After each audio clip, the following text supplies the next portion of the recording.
Welcome to those of you who have joined us. We're going to wait just one more minute to let people get in, and then we'll begin the day. Thank you for joining us. Good morning.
Good morning. I'm Professor Fiedler, and I'm your MC for the Palm Beach State College 2022 Tech Summit. It's a virtual meeting of the top minds that are pursuing excellence in education, learning, and technology applications. I'm here today in the green screen in the Lake Worth studio, along with President Parker. Well, not really. We're going to welcome President Parker in her welcome to the Tech Summit, pre-recorded. Welcome to this year's Technology Summit. I regret that I cannot be there with you in person. I want to commend Dr. Yohe and his team for planning a great event to discuss a very important issue for us here at the college.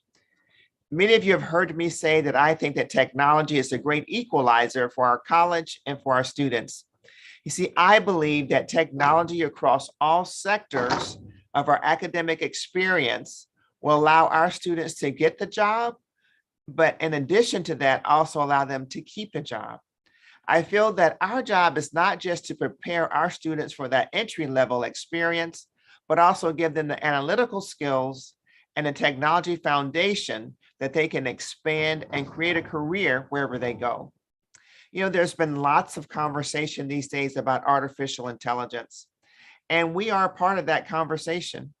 We believe that it's so important that we find ways to introduce artificial intelligence across the life of the college. We think that's important because we believe that artificial intelligence is going to change careers, not just for today, but also for the future. And if we can ensure that our students, our faculty, and our staff have that artificial intelligence foundation, I think we're preparing them not just for jobs today, but also for jobs tomorrow. So I want you to know that you often hear me talk about this idea of IT being important, or more importantly, I talk about the IT IQ for our students. You see, I think that it's important for us to focus on how it is that we can find students where they are and increase their IT IQ so that when they leave us, they're better adept and better able to change as IT changes throughout their career. Again, I want to welcome you for your engagement here today. You see, I understand how important technology is to the academic experience. I even said more importantly, how important it is for faculty and staff to be on the cutting edge of technology so we can share those experiences with our students. I want to thank you for your commitment to this, and thank you for understanding how important it is for us to engage in these conversations. What's wonderful about working at an academic institution is that we're always all engaged in continuous learning. I think conversations like the one that has been planned today is a big part of that. That is, each year we gather and have conversation about changes in technology so that we can be a part of that continuous learning cycle. So enjoy the time today. Know that I think that it is a very important part of your engagement at the college.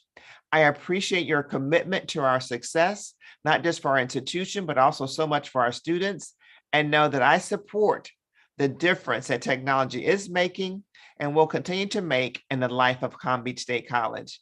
As always, I say, we are Panther proud, we are Panther strong, and we are Panther tech savvy. Enjoy the Technology Summit.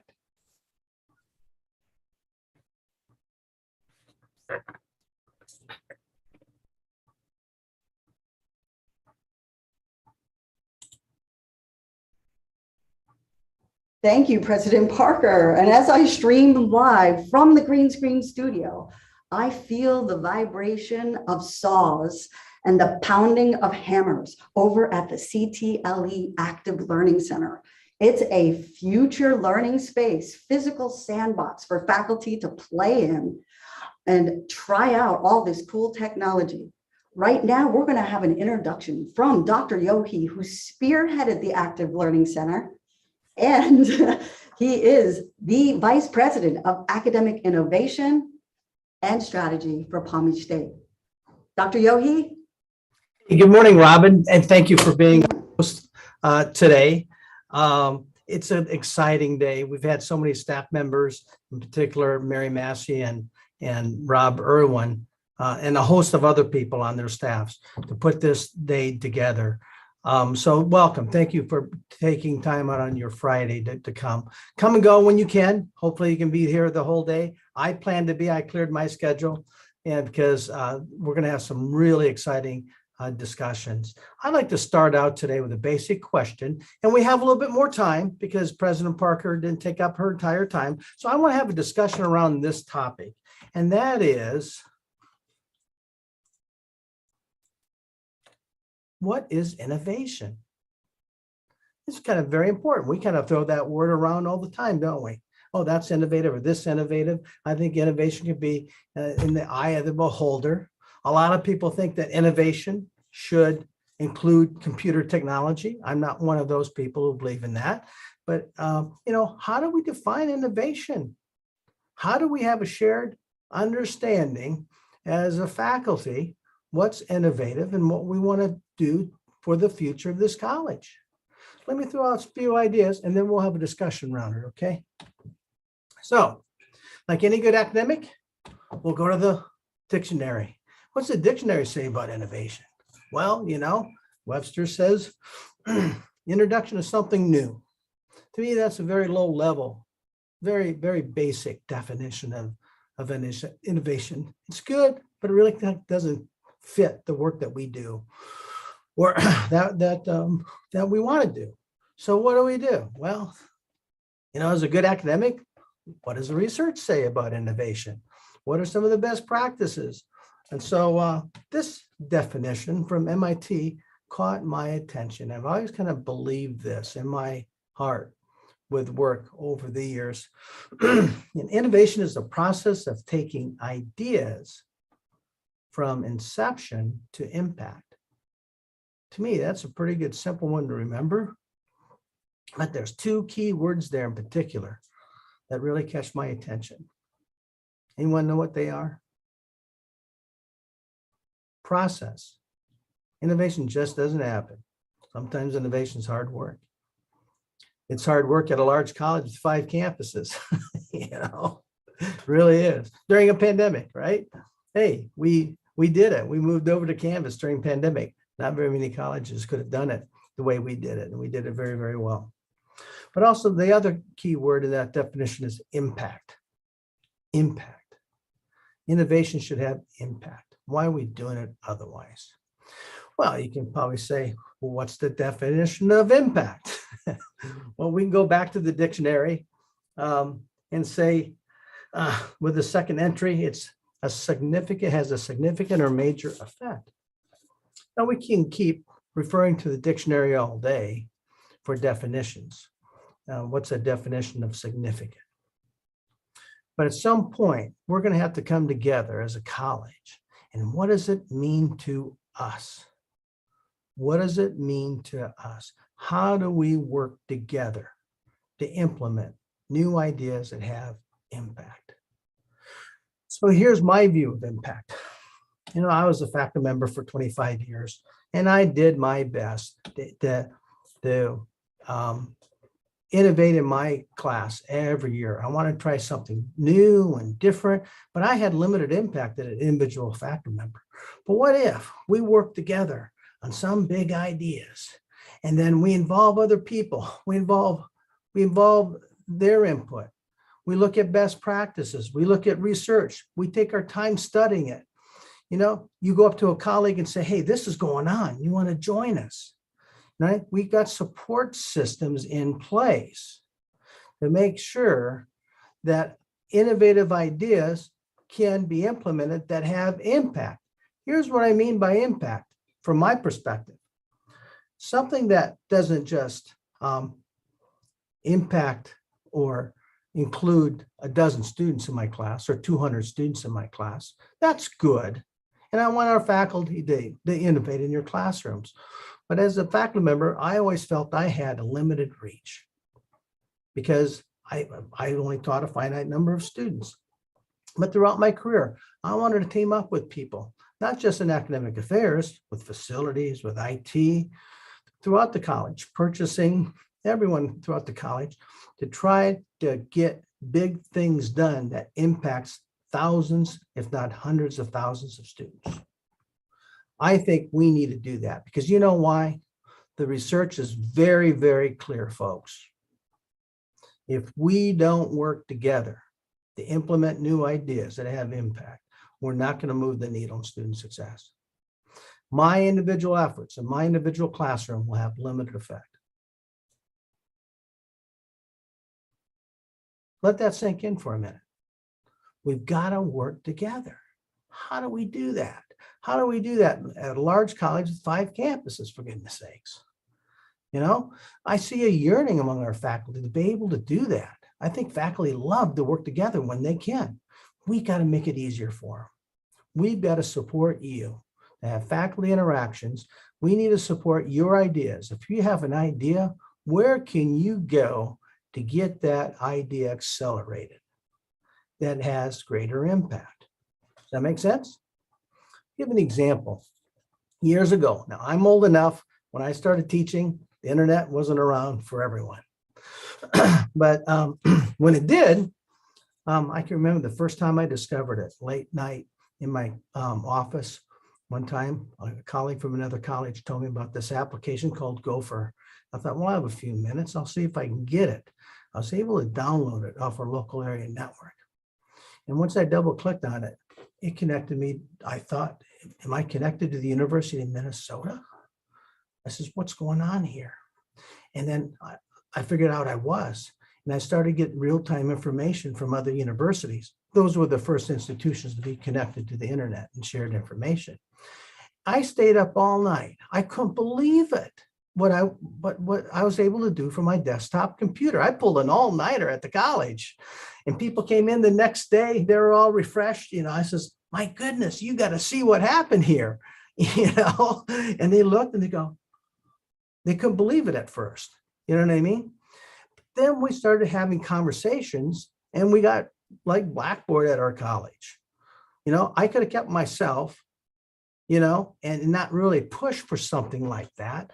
But I think Blackboard at that college impacted hundreds of thousands of students, but I couldn't have done it alone. I need a lot of help to get something like that done. So how do we, in this present day, implement big ideas at scale?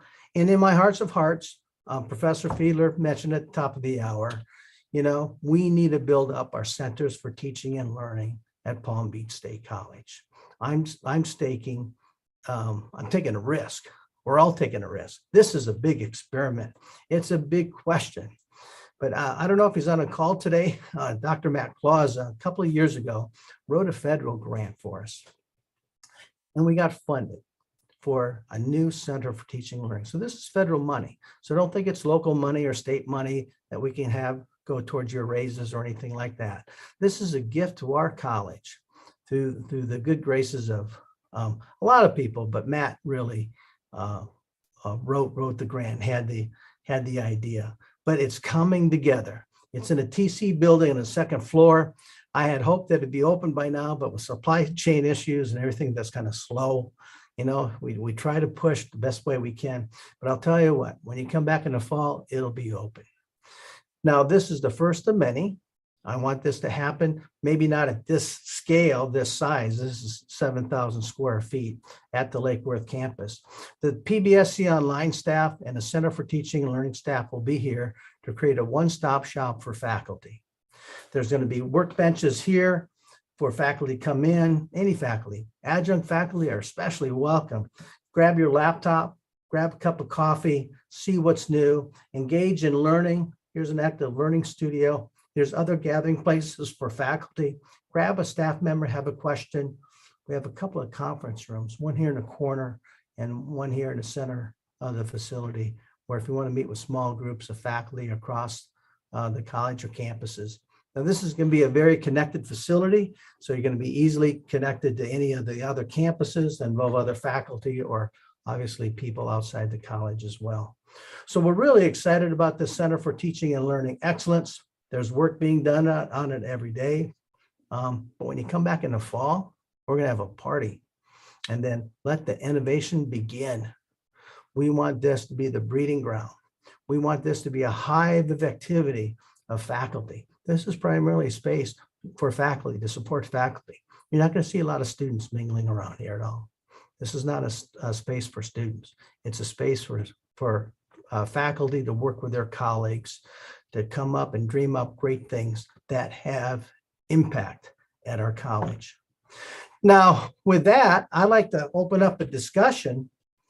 And please turn on your cameras, turn on your microphones, and give me some of your ideas on this notion about scaling innovation at Palm Beach State. What else do we need to do? What would you like to see?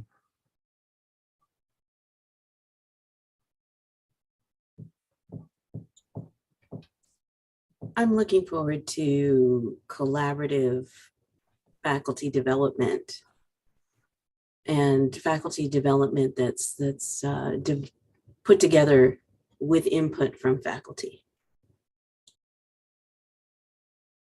Oh, thank you for that. You bet. You bet.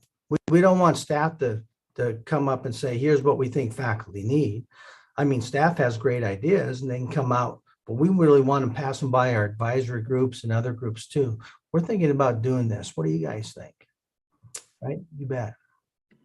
Yeah, I have one comment or suggestion. This is Gokarna. Yes. Well, I have been in research for many years and of course, teaching and research. I think we have to somehow link ourselves to some sort of research. And research and innovation go side by side. Because new research may be of just literature search, maybe attending subject matter conferences, workshops, or carrying out some small research like whether this technology has an impact on the student success. So I think we have to incorporate some research component in our system so that it facilitates us to carry out some innovation. So without new findings, what will we innovate? So we have a very little time and priority left for doing research. That's why that's my suggestion. Thank you. Thank you. Yeah, research comes in many forms. Of I don't know if Many form, yes, that's what I mean. Ted Cassio's here. He would really promote undergraduate research, engaging students in the research process too. He's a real advocate for that, but you bet. You bet. Any good institution should have a research and development arm. And that's what we want to be able to do here. Any other ideas about scaling innovation? How to support faculty in that process? Hello, this is Sapna from chemistry. Hi. I was wondering if the college has any plans for small grants for faculty to just try out new things, $1,000, $2,000, so proposal to write those things and just get small funding to do things. Thanks. Yeah, thank you. So we've been trying for quite a while to create innovation grants. And I met with Mr. Rutherford, our Vice President for Advancement. He's committed to that. So the challenge that we've had, I'm thinking about $50,000 a year from the foundation. And so where we're kind of hung up and where we might need help is how to develop that criteria to award the projects. So I know we've got staff in the CTLE, Dr. Josh Canese and Ebony Collier, our instructional designer, have been working on a process for innovation grants. And then other ideas kind of pop up too. You mentioned, or you heard President Parker talk about artificial intelligence across the curriculum. So there's some talk about, do we have innovation grants focused on a topic like that and have impact across the institution where faculty can apply for many grants to incorporate some AI principles in their courses. One year we might focus on learning communities. But here's kind of the challenge that we've had that we're trying to learn from other institutions to figure out. Let's say that I do a project and apply for it, and another faculty member applies for it. How do we kind of make sure that the projects are equivalent if we're going to get, as you suggest, $1,000 stipend to work on it? You know what I mean? So not all projects are created equal. And so I got the HR folks, ask me all these questions, and we're trying to figure that out. But thank you for bringing that up. I'm not announcing any grant program today. I wish I would have. It was kind of on my wish list to be able to announce today, but we're working on it. So I think it's something you can look forward to next year. These mini grants, or I think we're going to call them innovation grants. Dr. Yohe, this is Lawana McCoy. Good morning. Hi. My question is, what would be the hours to come to this innovation lab, which is an excellent idea? Yeah, you bet. So we have yet to meet with the staff. Again, the PBSC online and CTLE staff will be there. So there's going to be about 20 staff members in the Lake Worth facility. And so obviously, we start out with 8 to 5, but we know that adjunct faculty teach too. So we might have to stagger staff. Some staff, what I've seen in other centers before is, like a staff member says, I'll work until 7 or 8. At least if we have 1 or 2 staff members in there late to help people when they come in. But that's something we haven't decided on yet because I haven't really got both staffs together. Once we get the paint and carpeting in, we're going to have more meetings in there, and then we'll kind of decide on the hours. But it's not going to be simple 8 to 5. Good morning, Dr. Yohe. This is Gisela Diaz at the Gardens campus. As we speak of a physical space for innovation, I'm wondering if we should also soon consider a virtual space, a virtual hub. Sure, you bet. We're kind of wrestling with, we have a pretty good CTLE website right now. And so there's always kind of constant discussions. Do we put some of that behind an intranet? Somebody like me says, no, keep it forward facing, public facing on the greater intranet. So other institutions can find out what we're doing, and we can share information with other institutions too. So there's a wealth of information already on our CTLE. I know they archive all the presentations and link it on our current CTLE website. So if you missed a session, you'll be able to go to that as well. I think overall we need to find collaboration spaces for students to work together too. Now we can say, well, we have got Microsoft Teams or we've got Canvas where we can create virtual environments for faculty. But I think we'll need a little bit more input from faculty through our Academic Innovation Committee or the CTLE Advisor Committee, what that might look like. How can we beef up our virtual presence? Thank you for that.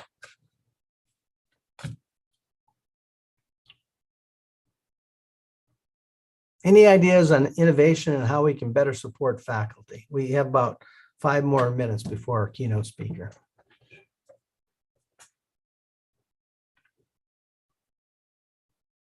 Now, I do have a goal next year of creating similar spaces at other campuses, but that's going to take time. Going to work with the provost, and the more we get faculty at the other campuses talking about it, talk to your deans, talk to your provosts. It's going to make it a lot easier because we don't want to field the dreams, right? Build it and they will come. They might not come. But I think the more we have faculty kind of involved in the development of the centers, they can help build a place that they want to come to and be part of. So we have something in the chat. I haven't been monitoring the chat here, Robin. So technology that grants all students equal access. We're going to talk about that today at the end of our day. So I'm going to give it another little mini talk at the conclusion of our technology summit, and we're going to have a discussion on that very topic. So I hope you stick with us for the entire day. So with that, Robin, back to you.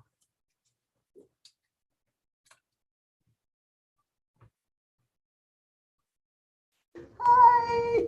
Thank you, Dr. Yohe. Really, that was incredible. We all thank you for supporting us. And if I ever seem a little distracted today, it's because I am playing, and I invite all of you to play as well. Here is the Surface Hub 2, the IDT specialist. We're so excited to show it to me, and I have been playing in innovation. Surface Hub 2. You're lucky, Robin. I haven't even seen it yet. Speaking of innovation, let me get in frame.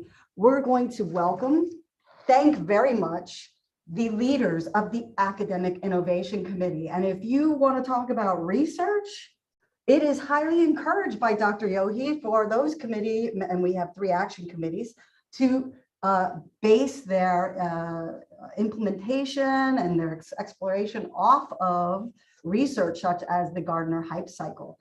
Right now, though, I'm going to thank the Academic Innovation Committee chairs, Dr. Tracy Klass, Dr. David Idris, and also the co-chairs of the Action Committee, Listra Sinha, Africa Fine, and Sophia Russell. Thank you again, and take over. Well, Robin, I'm taking over for Listra there, so thanks for emceeing, and sorry to give you a surprise on who's showing up here. But I'm Robbie Allen, and I'm with one of the subcommittees for the Academic Innovation Group, which is a very good group for keeping up to date with what's going on at PBSC in regards to technology, and to have some of that input in what direction we're going. So I encourage people to take part in that particular committee. It's very good. So with our group, we looked at a couple things. So our group was Canvas in every course. So, I've been here quite a while. So, I started when Blackboard was just available for online courses. Then we had a grade book and Safe Assign at the time. And now it's in every course. So we just use this group to look at, are we leveraging Canvas now in every class?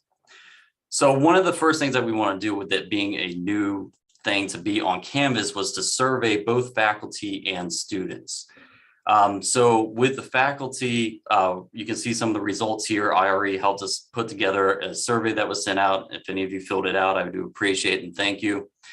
And I also have some of this information put together by Ann Geiler. So you'll see things like, what's easy to use, and kind of down towards the bottom is your third-party tools versus what I need help with. Again, you see third-party tools. You also see that I need help with the grade book. And this was something that was the common theme where you had comments as well. So there's definitely different themes of what can be improved and what people want to see get help with. And we'll talk about some of the things that we're proposing with that. Like I said, we also surveyed students, and it was kind of interesting. Some of the same things where they were looking at third-party tools as kind of the more confusing part for them as well. So again, maybe we can, improve some of the outreach that we give to them, some of the training, and just kind of good to be aware of, even as we're teaching. So one of the things we want to do is definitely keep the survey going and kind of measure how we're doing, what the concerns are as faculty from our students as we go forward. So another thing our particular group also looked at was never attended reporting, particularly for online classes. Sid was mentioning how, sometimes he's had complaints with students, being dropped from a class during the never attended report, deadline, but saying that they were in the class. So we were talking about maybe more specific assignments, nothing big necessarily, but as you can see, different types of ways to have, a short assignment just to show that the student has been active in the class. And with this particular thing, we worked as a group to come up with different ideas. And we hope to add this to what they call the Panda class. So just kind of some of the documentation that you can go back and review and know some of the different ideas this group came up with, and hopefully help guide you. And they'll have some additional information too about, how you set up the calendar to make sure you're making these deadlines as well too. So just kind of wrapping up with this group, it's been a great group kind of throughout this whole Academic Innovations Committee group, but particularly this group I'm familiar with, very passionate group of faculty. But we're going to move away from Canvas in every course because we've kind of gotten close to that already, right? And move more into equity and looking at some different issues like, students having access to laptops and different topics like that. But that doesn't mean we want to just kind of move away from the work that we did this year. So we want to see those surveys to faculty and students continue, so we can still, make sure how comfortable people are with Canvas and with some of the different technologies that we use in our classrooms. And so we can make sure our trainings are reaching them, or if as faculty, we need to make sure we explain things in a little bit more detail. If students are having difficulty with those, that's available. So we want to see the surveys continue. We'd like to see maybe some short videos created, or maybe for the faculty to have a website, webinar that addresses specifically the things that got brought up in the particular surveys. So those are the main things. As Canvas in every course, going to be moving more into the equity next year. But again, we do want to see these things continue. And with that, I will pass it on to Africa. Good morning, everybody. I'm Africa Fine. I teach English at the Boca campus, and I am one of the co-chairs of the course quality team for academic innovation. So our goal is to incorporate excellence into all of our online courses, but we're focused on the online courses right now. So we're using research-based methods to provide quality online courses for our students. So we always want to be improving, and our goal is to make sure that instructors and staff and students are all on the same page in terms of how to be successful in the online classroom. To do that, most of our team, I think 29 members of our team, are taking a training right now. It's comprehensive, and it focuses on developing best practices for instructors and making sure that our students are getting what they need in our online courses. So the training is through the American Association of College and University Educators, AQ, and it is a year-long course that has different sections that address the various parts of providing quality online courses. So our hope is to incorporate many of the concepts that AQ is teaching us into a broader PBSC approach to developing courses in Canvas. So some of the topics that we're talking about are promoting active learning, inspiring inquiry and preparing lifelong learners, creating an inclusive and supportive learning environment for our students, and then designing learner-centered and equitable courses. So as we all go through this training, we are paying attention to what do we think is most important for all of our faculty to focus on when developing courses, and what stuff can be categorized as professional development after the courses are developed and are running. So the idea is that we are continuously improving our classes. We're starting at a quality baseline, but we want to always be continually innovating, right, Dr. Yohi, to make sure that our students are getting what they need. Our students change, the world changes, so we need to change with it. And so our idea of course quality is there's a baseline, and then we continue to develop that quality, change what needs to be changed, add what needs to be added on an ongoing basis. And so that's it. That's what we've been working on. We're thinking about ideas of certifying faculty and certifying classes. And so once we're done with the AQ training, we'll have an excellent view of how we're going to start with our program to develop course quality in all of our online classes. Thank you. I'll give it over to Sophia. Hello, everyone. Good morning. Once a new technology rolls over you, if you're not part of the steamroller, you're part of the road. That was a quote from technology pioneer and biologist Stuart Brand. This ideology is one the Emerging Technology Subcommittee takes to heart. We understand that an emerging technology is a new technology or continually developing technology. But we want to ensure our students at Palm Beach State College are part of the steamroller and not the road. So this year we embarked on several technology discussions and contemplated which learning technology tools would best serve our student population. We started the year examining research and how technology can improve orientation. We dove into technology as it relates to open online resources, virtual reality, extended reality, and augmented reality. We moved on to examining learning modalities and widespread use of programs such as LinkedIn Learning, Illumidesk, and Grammarly. We had a long discussion about Grammarly and debate about Grammarly, the writing app that makes writing clear and effective. It's a cloud-based artificial intelligence typing assistant that reviews spelling, grammar, punctuation, clarity, engagement, and delivery mistakes. So you should see a Grammarly option available in the fall. Are you one of the millions of instructors who's had it up to here with threaded discussion pitfalls?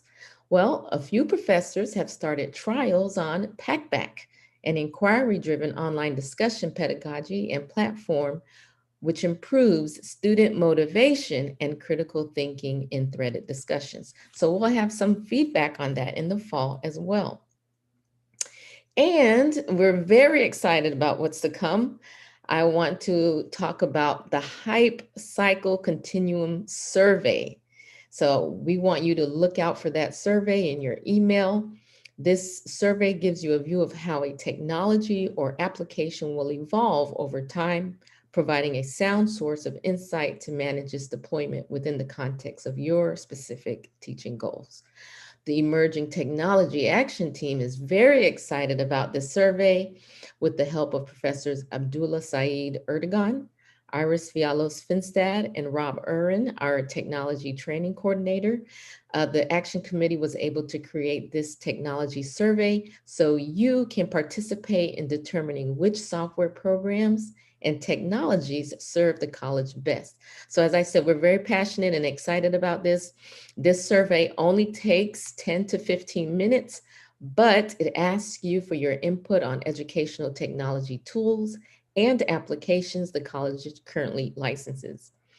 Help us make recommendations for purposes of support, training, elimination, and addition of excellent teaching applications. So look for this survey in your email and respond by May 9th. And I don't have anything else to say, but I do want you to contemplate this question. Are you going to be a steamroller for our students, or are you going to be the road? Thank you. And I guess I'll hand it back over to Robin.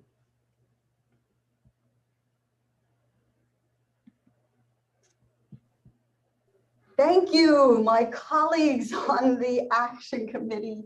Oh, that's Sophia. I work with her, and we have been doing a lot. And I know how busy you are, and I know surveys are irritating, but I have a lot of faculty say, why don't we try this? Why don't we have this application? What's going on here? And that's what our action team is all about. So if you fill out that survey, we are able to get your feedback on what we should be focusing and exploring on according to your desires and needs. Now, I'm going to share something else. This is Padlet.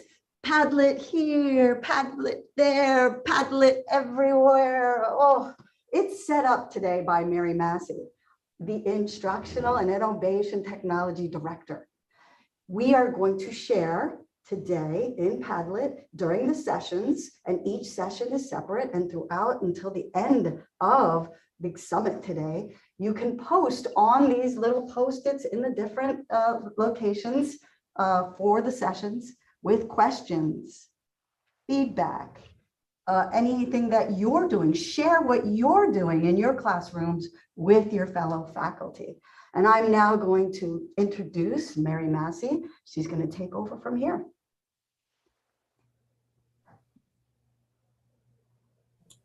Hello, everyone. I'm just going to go through some housekeeping. As we go through the day, let me get to sharing my screen. And I will shrink this. Hopefully you can see my Google Doc. I'll share a link to this in the chat in just a moment.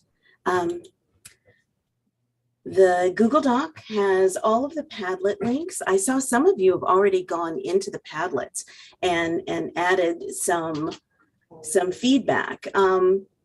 You see here, I see Casey Bishop and Gorkana and Professor McCoy have all gone in and added something to the Padlets. And I've also gone into one of the Padlets and, oops, that's the next thing, not this thing. I've gone into one of the Padlets and put in some comments that were made earlier in the day during Dr. Yogi's presentation. So we will post the Padlet for each session that's going on in the moment in the chat. But if you ever just want to go back and say something or post on a Padlet that's in the future or in the past, you can come to the Google Doc link. And I'm going to copy it and make sure I get it into the chat.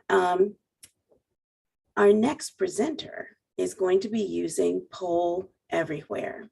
And I'm going to share with you how to use Jody Robeson's Poll Everywhere. If you're on a computer, you can go to pollev.com and type in Jody Robeson 815 and then respond directly to the activity. If you want to use your cell phone, you can text Jody Robeson 815 to the number 37607. And each time she asks a new question, you'll need to type in Jody Robeson 815 and hit send to be participating in the current question. You'll find if you need this, if you need to pull this up on your own screen, you'll find a link to that information right here. This link, there's also in this Google Doc, a link to get back into the Tech Summit throughout the day. And there are links to the technologies that our lovely MC Robin is sharing with you.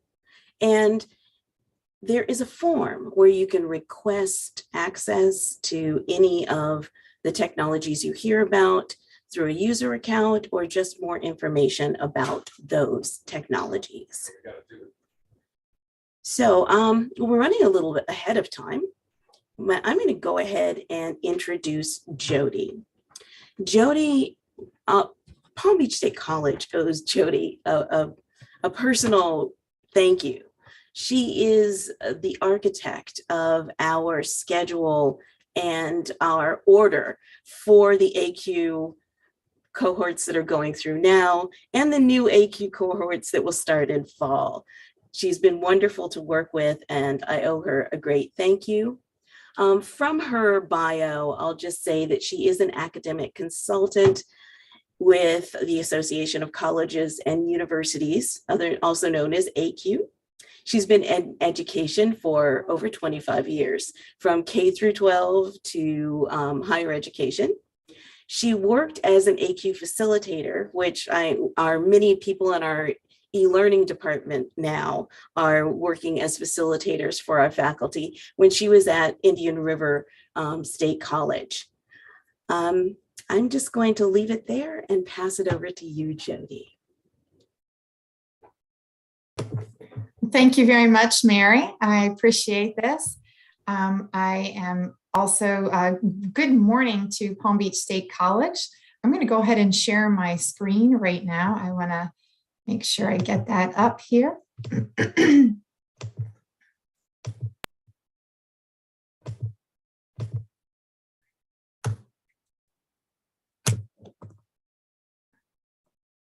And is everyone able to see my screen now? Mary? We see it. Perfect. Thank you. I appreciate that. So again, thank you, Mary, and good morning, Palm Beach State College. I also want to go ahead and extend a huge thank you to President Parker and Dr. Yohe for the opportunity to be here with you and your faculty and staff today. I'm excited to go ahead and have a conversation with you about quality teaching, the use of evidence-based teaching practices, and the impact we all have on our students. I've been listening this morning. I apologize. I was not able to hop on right at 9 o'clock, but wow, what an amazing opportunity you have at Palm Beach State College to go ahead and be part of so many innovative opportunities and to enhance your skill sets to support students for success, which is ultimately what our focus is. So as Mary indicated, I am an academic strategist with AQ. And I want to go ahead and start. She shared that I was going to be doing some polling. So I want to go ahead and start with a question. And I do see there are some things popping up in the chat. So if there's anything that I need to know, I'm going to go ahead and let somebody, thank you, Mary. I see Mary shaking her head, yes. So as she indicated, I'll have this information up on each one of the slides where I'm asking you a question. But our poll everywhere, you can join via the web or via text. And again, this information and the ability to access it will be on each screen where I'm asking you a question. So I want to start actually with a question. And my first question to you is, what or how were you feeling as you shifted your instruction and supporting students in March of 2020 when the pandemic hit? And there's going to be a little bit of an uncomfortable silence here or pause while I allow people to go ahead and join and respond to the question. Steamrolled, loved it, yes. From Sophia, I can connect to that.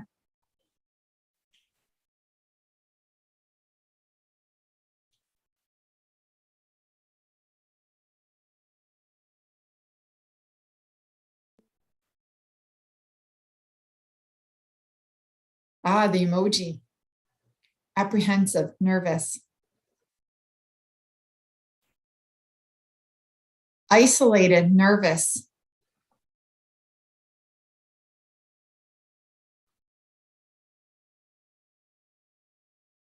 And that face in the middle of that emoji might actually say it all for so many people. Overwhelmed. Preparing students, apprehensive. These are definitely some, and you can continue to go ahead and respond. And I see students is getting larger and a big piece of, what our focus was at that point in time. I can very much so relate to this and how you were feeling. And it was quite a challenge. I think we were all concerned personally and professionally as to, what was going to happen when the pandemic hit. So thank you very much for sharing some responses. I really appreciate that. And I see there changing ways. So I think that was what I saw there. So thank you very much. And I'm I'm going to start in a little bit maybe of a unique way. As Mary kind of shared some information there in the introduction, I recently was at Indian River State College, one of your sister institutions. And this time last year, I was in your shoes. I was at Indian River State College, so I'm new to AQ. So I know how challenging and taxing the past 2+ years have been on you and on our students. And I want to open with a thank you to you and the work that you have done. I think what became abundantly clear to me is that faculty were there for one another to support each other as we embraced this online form. Many people were comfortable with teaching in an online environment, but many people were not. A lot of people had dipped their toe in and were doing some work in an online environment, but not to the level that we needed to be when March of 2020 hit and that pandemic hit us. So I want to talk about the faculty member and how faculty members and being there for one another. But I also want to go ahead and acknowledge a number of other individuals. We couldn't have done it as faculty if it weren't for a number of other people. When you look at your centers for teaching and learning, everybody that's involved in those centers for teaching and learning, they were reaching out and trying to support and find ways to go ahead and make sure that we were supported in the classroom and we had practices that would support students to success. They were reaching out to people at our institutions, and they were reaching out in some cases across the state and across the country. In addition to that, our instructional designers and developers were there and supporting us. They made sure that our courses were set up with that quality matter design and making sure everything flowed and our students were able to easily navigate the courses. I know that if there were questions related to technology, we could reach out and they would support us as well. I also think it's important to recognize IT. They were behind the scenes, making sure everything actually did work so that our students could be successful and that we could be successful with what we were doing. And I also want to go ahead and mention that it wouldn't have happened without the support of administration, because administration was focused on making sure we were all safe and that making sure we had what we needed. And they were trying all sorts of different ways to go ahead and find ways to support us in the classroom in this online world. So what I do know is that every single one of us was focused on our students being successful at that time as we were thrust into this online world. And I think what the pandemic taught us is that we as faculty are resilient and that we have a growth mindset. And with that in mind, I want to say, thank you for all the work that you've done. I know how hard it has been, but I also want you to think about that resiliency that you showed and the demonstration of that growth mindset. And I want you to harness that because there's still opportunity for us to grow. So many things that I've heard today in your innovation labs and the way that you can go ahead and enhance your skill set. Harness that energy and think about what else, how else can you grow? And I'm going to go ahead and ask you to engage with another question. So I want you to think about, I asked you to share that first question was, how were you feeling when the pandemic hit? Now I want you to think back to what was something that you hadn't done previously as in the classroom and online environment that you did when we were thrust into the online world, or something that maybe you improved on. And take a few minutes to go ahead and throw some things on here for me. And I will have that uncomfortable silence as I wait for some more stuff to pop up.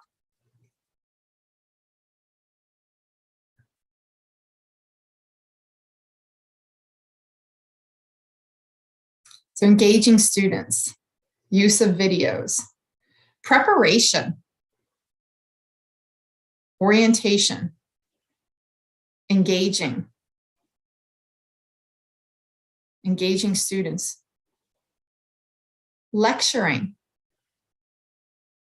I see students popping up a good bit. Attendance, office hours, flipped classrooms.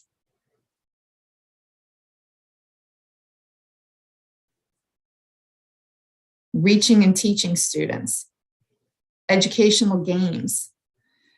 These are definitely some great ways that people have gone ahead and shared just now that they've learned something new or they've enhanced what it was, a skill that they had that they were able to use in the classroom. And as you look at the screen, I want you to think, what is it that you might see up here that might be something that you might be able to go ahead and tackle and to incorporate and to add to your toolkit? I'm seeing a lot of different things, and I see asking, it looks like maybe asking questions. What are some different things that you can incorporate that maybe you see on the screen right now that you hadn't considered? Oftentimes when we hear from our colleagues, we hear about practices that they're implementing that maybe we didn't consider implementing in our discipline. So take a moment to just glance at this list and see what is it that we have here that you might be able to go ahead and engage in.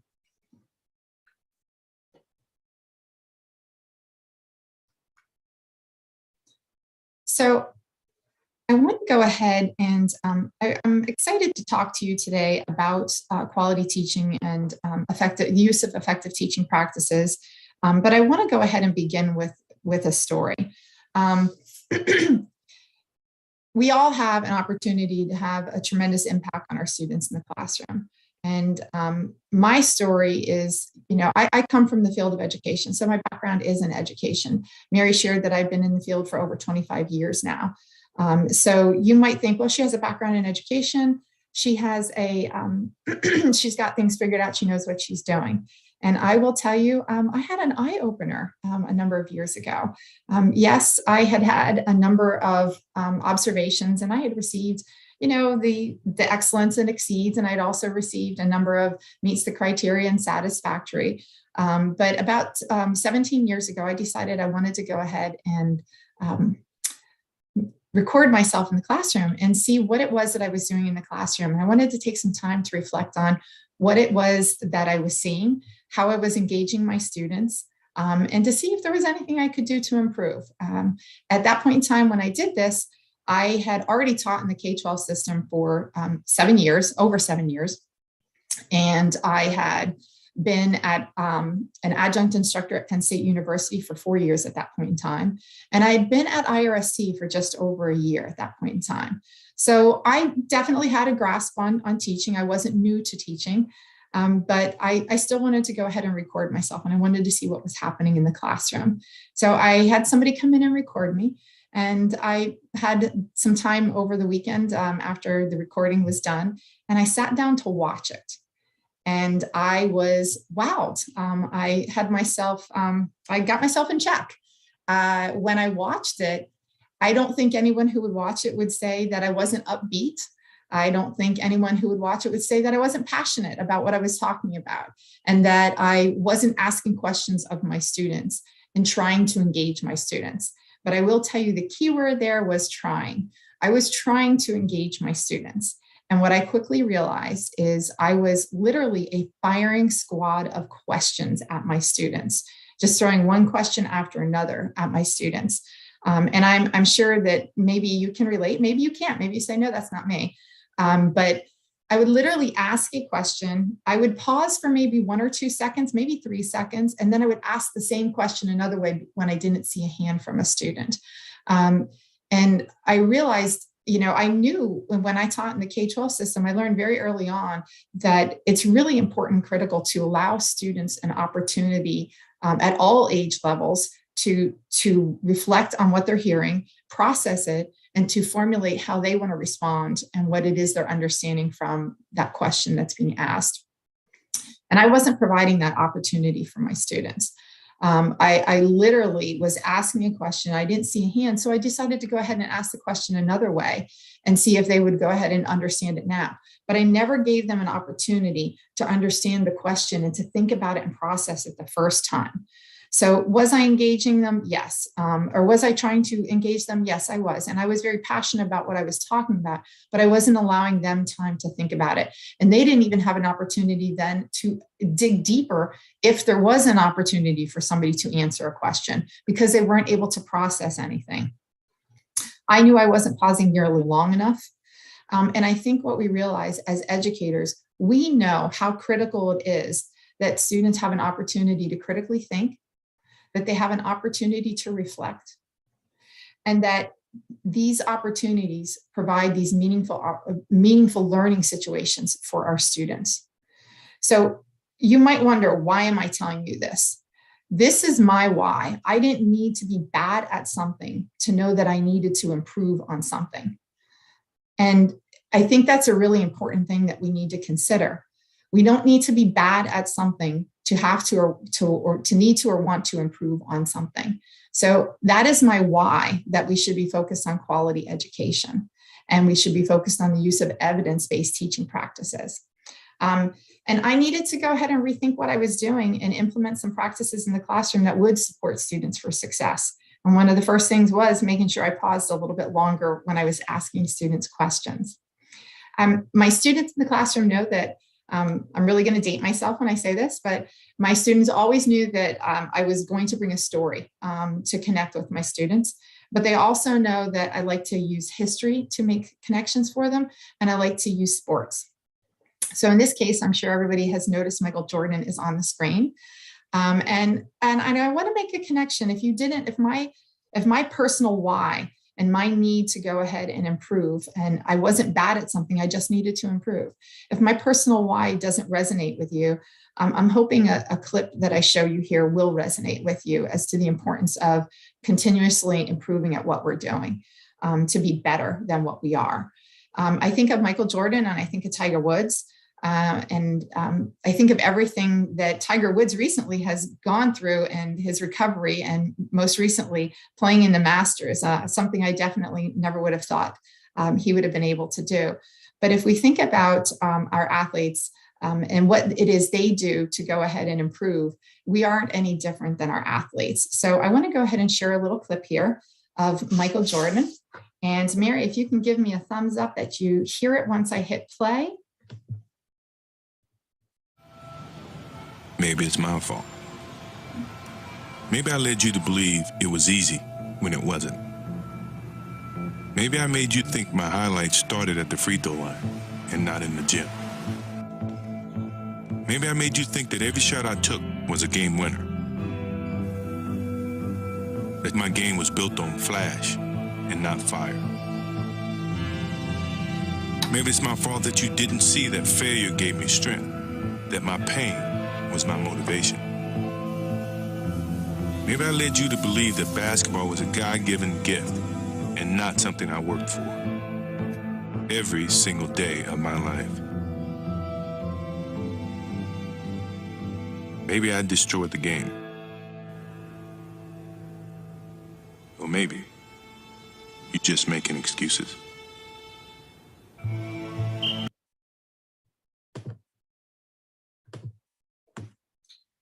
So we are going to face obstacles, and we are going to have challenges, no doubt. And we will make mistakes along the way. But we aren't any different than Michael Jordan or a Tiger Woods. You know, you heard Michael Jordan say, was it a God-given talent? He had a talent, absolutely, but he had to actually work at it. And we, just like Michael Jordan, need to work at what we do. So that means working at our practice, our skill, and honing what it is that we're doing in the classroom to support our students to success. And I will tell you, I was a college athlete, so that really resonated with me, that I needed to work at what I was doing to go ahead and be better than what I was. And I'll tell you that I'm really dating myself, because I used to take the commercial of Michael Jordan, and it was a smaller clip. It was about 30 seconds. And he talked about how many times he failed. And it was because he failed that he succeeded. And I used to take that into the classroom, and I would actually share that with students so that they recognize that we all have challenges in our life. And that if we put in the time and we work at it, whatever that work might be, we will be better. So I just wanted to go ahead and share my reason as to why that we need to go ahead and why we need to focus on quality teaching, and why we need to be better at what we're doing. But I want to go ahead and talk a little bit about higher education. So why is higher education focused right now on quality teaching and using evidence-based teaching practices? And why do we have this focus now? I would go ahead and tell you that I believe we've always had a focus on quality teaching. I don't think this is anything new. I think we have some different understandings And I think we've learned a lot more. So I want to go ahead and talk about 3 areas in particular that I would say are related to this push and the need to focus on the quality teaching and evidence-based teaching practices now. And that's going to be related to student demographics, student learning, and research. So I want to talk to you a little bit about the first 2. Our student demographics have changed. The way students learn has changed. What was 100 years ago and even 10 years ago is no longer the same.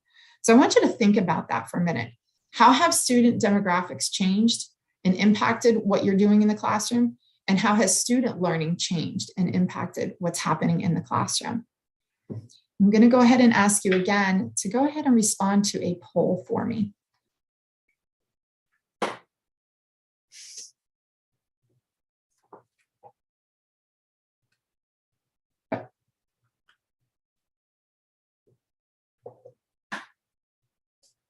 So we have some responses here. Overwhelmed, floundering, thrived.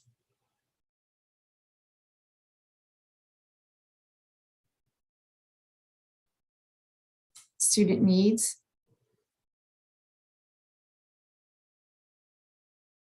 Working, definitely different. Unprepared. Flexibility. Disengaged.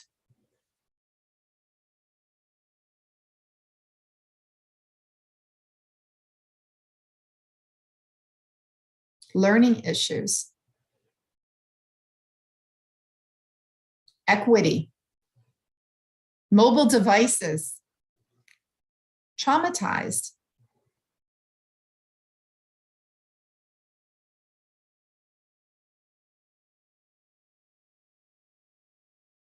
Virtual versus live. Yes.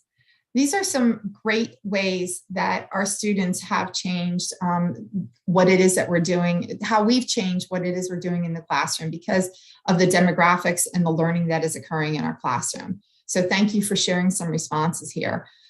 We've definitely seen a lot happen in the last 10 years. But I want to go ahead and say that these are the reasons why we're focused on quality teaching and the use of evidence-based teaching practices right now.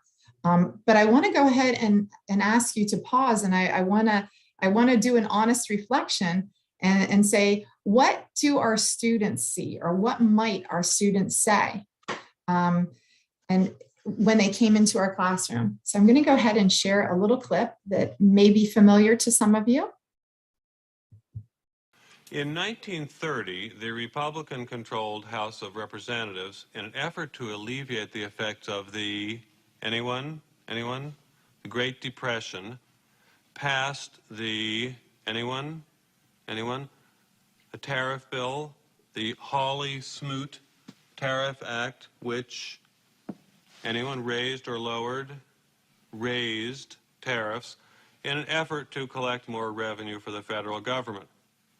Did it work? Anyone? Anyone know the effects? It did not work, and the United States sank deeper into the Great Depression. Today, we have a similar debate over this. Anyone know what this is, class? Anyone?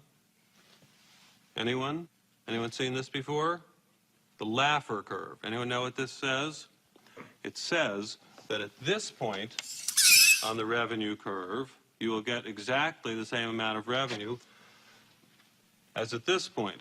This is very controversial. Does anyone know what Vice President Bush called this in 1980? Anyone? Something DOO economics. Voodoo economics. So I know we're laughing at this. I saw Mary laughing at this.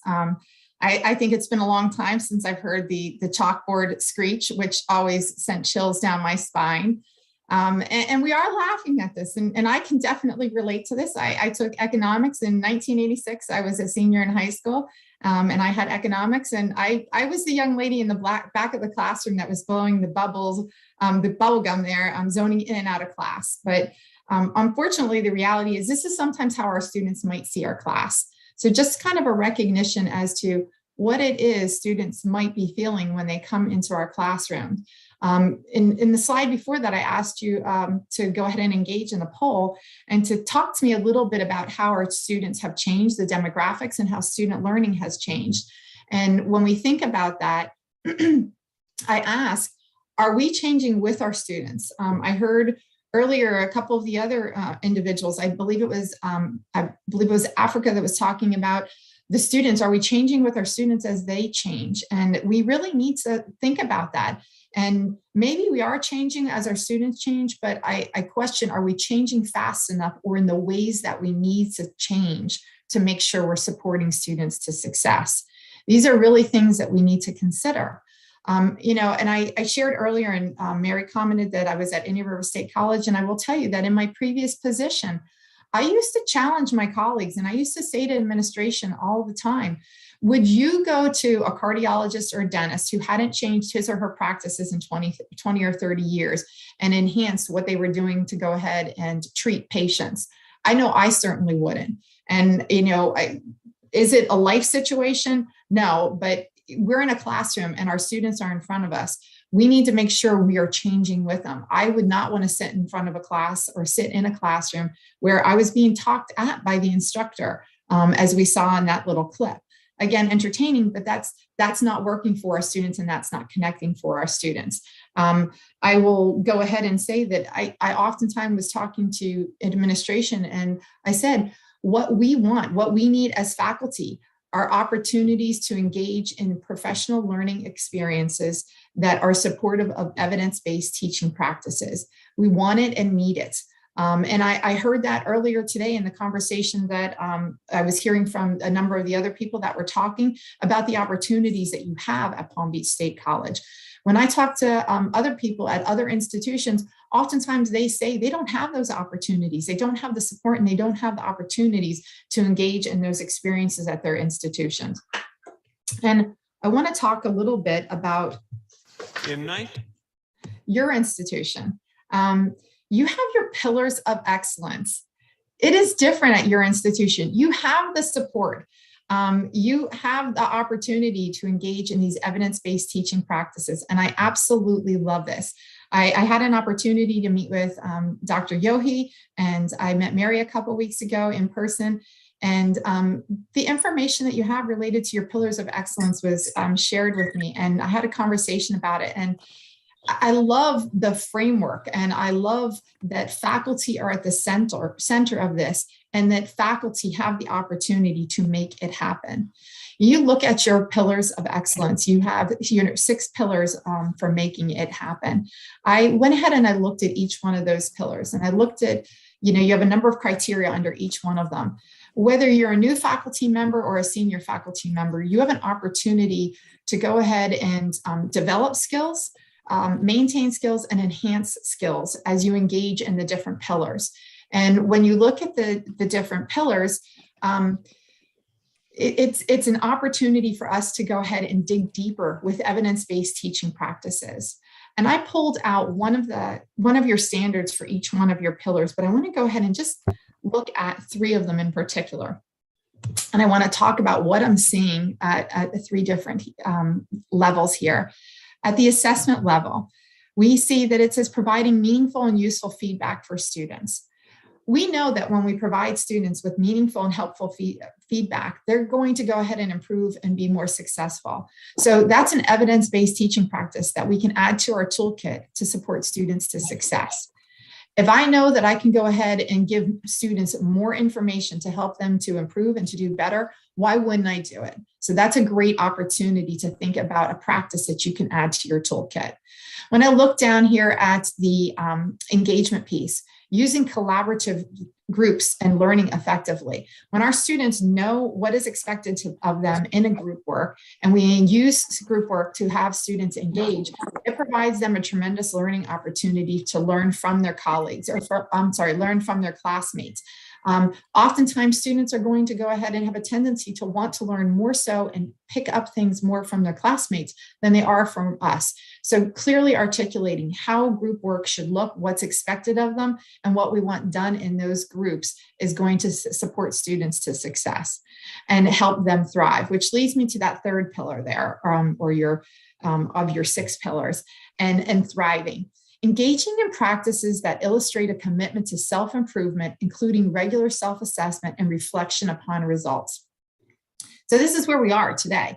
And you've made that step, you are here. So I love the fact that so many folks have joined us and are thinking about what is it that we can do to support students to success. And I want to challenge you with something. I had a previous vice president who in our division asked each of us to go ahead and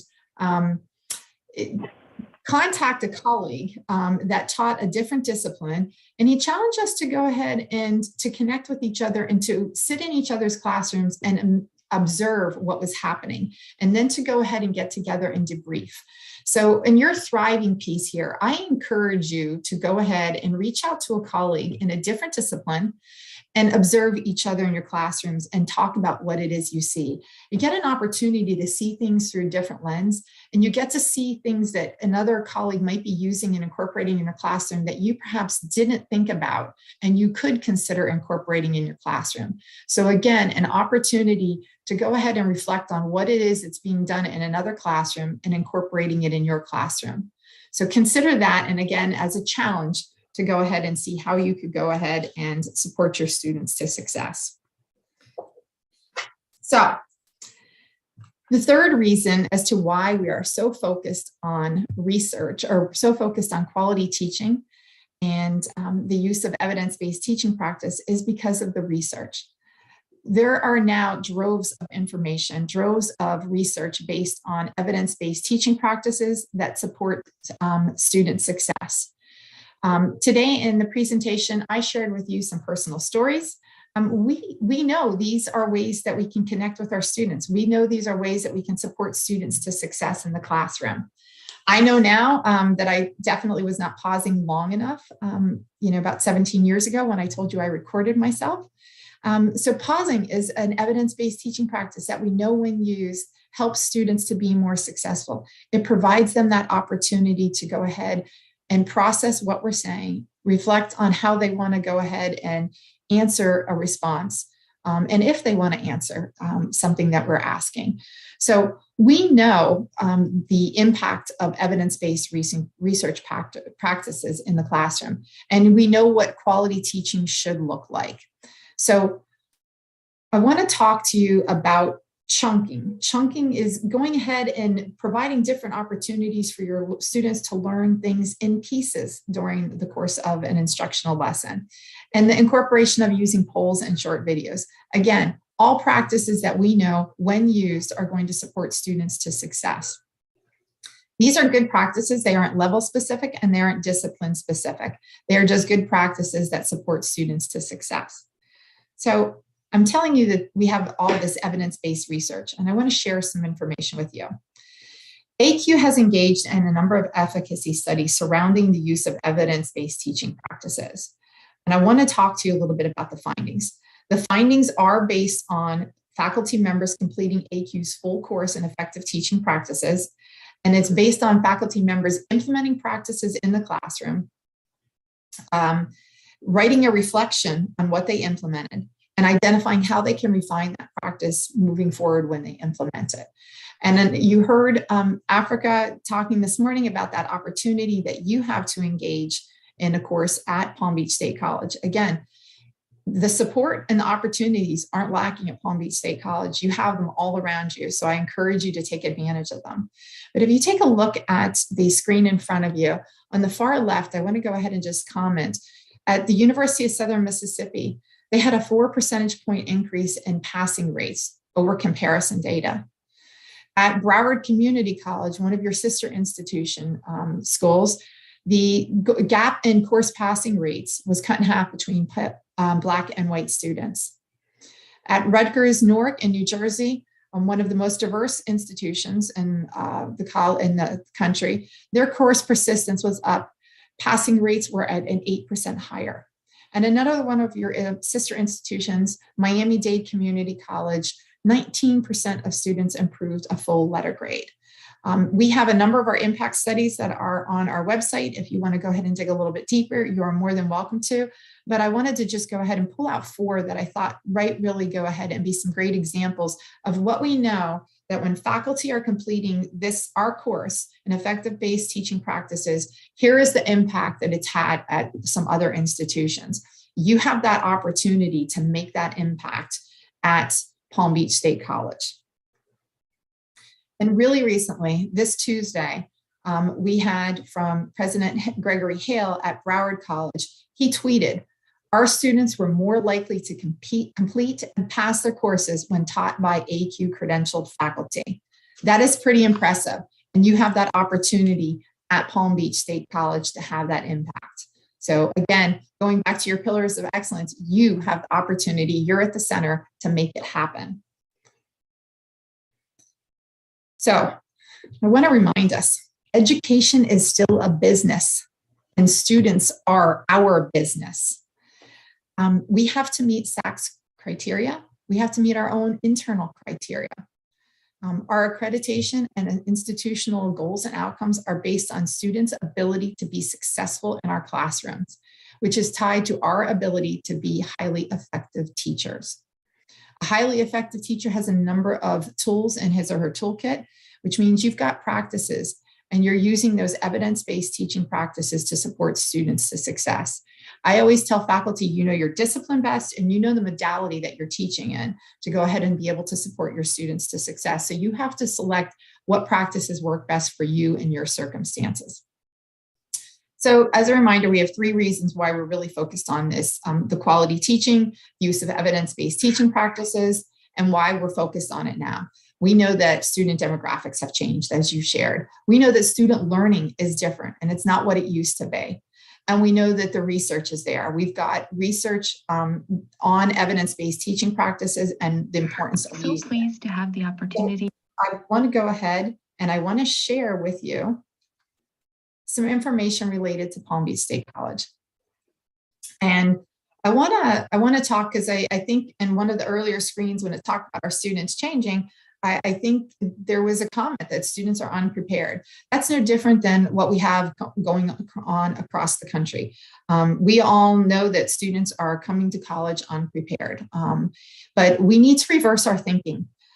We need to go ahead and make sure that we are becoming student ready. And I want to talk about what has happened and what is occurring at Palm Beach State College and teaching classes. And as you can see in front of you, from 2020 to 2022, full-time faculty taught somewhere between 52 to 63% of the classes. And adjunct faculty taught between 38 and 47%. And you might be wondering, why did I break it down that way? And I broke it down that way on purpose, because to me, faculty are faculty, it doesn't matter. And I wanted to point that out to you. Students, they're sitting in a classroom and they're sitting in front of somebody, they're not asking you, and they don't oftentimes know if you are a full-time faculty member or an adjunct faculty member. What they want and what they're focused on is a quality education, and they want and deserve a quality education. And that means that we need to be going ahead and using evidence-based teaching practices to provide students that quality education experience.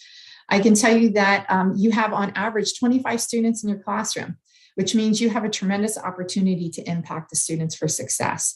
So you've got 25 students in front of you on a given day that are all expecting to have a quality experience in the classroom.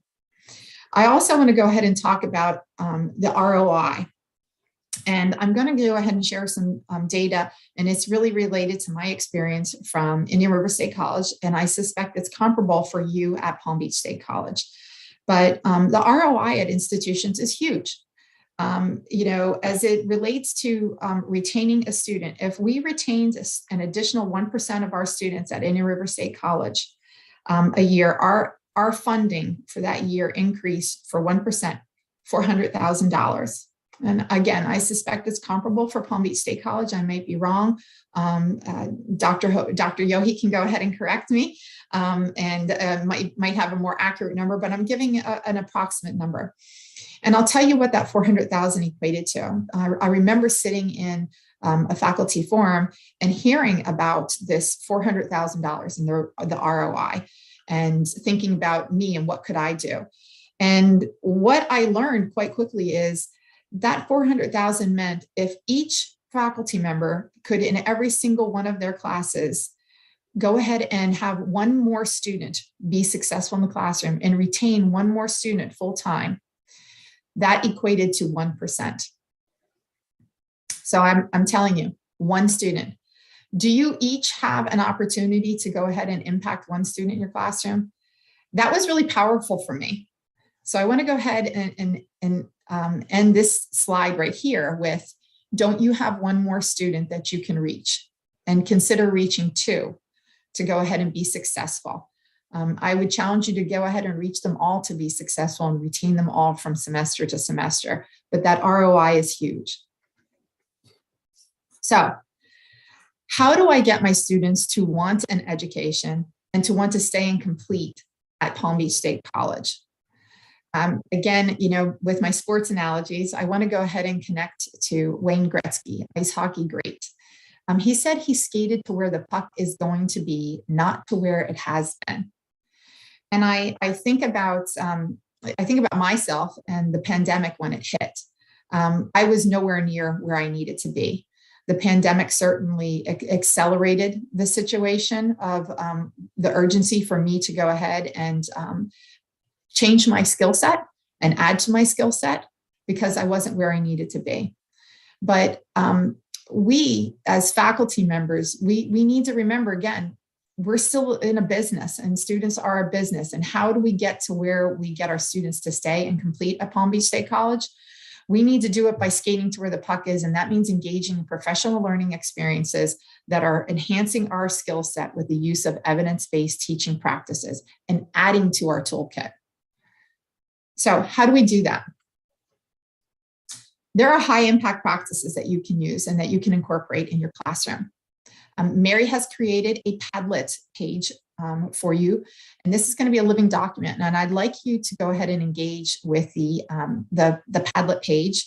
And I'd like you to go ahead and indicate if you are engaging in any of these high impact practices in your classrooms. I'd like you to go ahead and indicate your discipline as well as your name. And the reason why is because somebody else might be thinking, oh, maybe I could go ahead and look into doing some service learning projects, or maybe I could go ahead and do some collaborative assignments and projects or undergraduate research. I heard Dr. Yohi talking about undergraduate research. So who's involved in these types of high impact practices? What I can tell you is evidence-based research practices are the underpinning of those who are using these high impact practices in their classroom. So I want to encourage you to go ahead and list in Padlet some ideas and some ways that you are going ahead and incorporating high impact practices in your classroom. And I'm going to go ahead and pause for about 15 seconds to go ahead and allow you to add some high impact practices that you might be engaging in. And remember, please include your name as well as your discipline.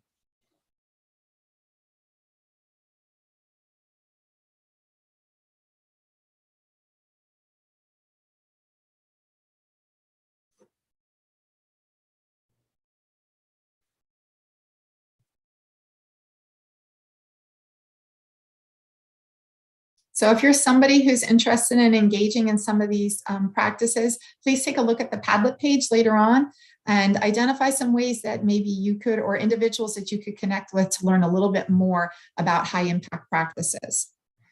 So quality teaching. Today, as you engage in your technology summit, you will hear about a number of different practices that you can incorporate in your classroom that are evidence-based teaching practices. I saw on the list that you're going to be hearing about videos for microlearning. Great opportunity to go ahead and engage students in the classroom. And maintaining that online presence. I saw Nearpod was going to be a discussion. Regular and substantive interaction I saw was going to be discussed. Let's think about that. RSI, that was thrown on to us last year. I think we probably knew it was coming, but many institutions across the country are scrambling to kind of figure out, how do we ensure that we are meeting the RSI criteria? What are we doing and putting in place to go ahead and demonstrate that RSI is being met at our institution in order to receive the funding that we are expecting to receive? You're going to hear about UDL, Universal Design for Learning. Again, really evidence-based teaching practices is underpinning of UDL. And you're going to learn more about DEI today. Think about the practices that you can implement in your classroom that are evidence-based practices to ensure that students are successful. Again, go ahead and take advantage of the opportunity that you have today. I'm thrilled to see that so many people have joined us today, and think about it. I would say to you that we no longer have an option to not engage in professional learning experiences. And I would even say that doing little pilot programs isn't going to do it anymore. They don't happen fast enough, and they don't happen at the level that we need them to happen to have an impact on student success and shift that needle that we always hear about, shifting the needle, moving the needle. How do we move the needle with our students? So we in higher education need to engage in these professional learning experiences, and we need to have institutional commitment around it. You have that commitment at Palm Beach State College. I cannot stress that enough. And we need to impact the critical mass of faculty, and we can't do it in isolation. So take advantage of the opportunities that you have through your pillars of excellence, and take advantage of the opportunity that you have that Africa mentioned earlier today. And I'm going to ask if Rob or Mary could go ahead and put in the chat an application to a link for you to engage in the full course that is being provided at Palm Beach State College. I believe last week, Dr. Yohi sent out an opportunity for you to apply, and I believe it was also sent out again this week. So I want to talk just a little bit about this opportunity that you have through AQ to engage in this full course and to learn about effective teaching practices. Your course that you are being provided is a full course. It is all focused on online instruction. And as you look at the screen in front of you, you'll see that there are 4 different blocks. And Africa referred to those 4 different blocks today earlier as areas that we are focusing on and areas that you're learning about. Each one of those blocks has anywhere between 7 and 6 modules or competencies in them. Those are the bullets that you see on the left-hand side in each one of those areas. Each one of those competencies has been research-based and proven to impact student success. They are particularly helpful for students who are first time in college, first generation, students who've had less exposure to these practices, and students from low income areas. But they are particularly, they are not discipline or level specific, and they are helpful for all students. So it doesn't matter who is sitting in front of you. Good practice is good practice when it's being implemented in the classroom. So I encourage you to go ahead and sign up for this course. If you have any questions, I'll have some time at the end to take some questions and we can go ahead and answer them. But again, your institution is providing you an opportunity, and I hate to go ahead and keep saying it, but you have the opportunity to make it happen. So as we think about the future of education, I want to go ahead and talk to you a little bit about, I think, what might happen and some impacts and some things that we should really consider as we look to the future of education and how we're going to change. I think economics are going to go ahead, and inflation, it's going to have an impact on our students and what's happening. Climate change can certainly make an impact. And I'm not saying these are, I'm just saying these are things that we need to consider. And in considering this, what does it mean to us? Migration and immigration. I can't help but think about the war between Russia and Ukraine right now and what kind of impact it might have on us. I heard that, and I saw that you're going to have conversations about artificial intelligence.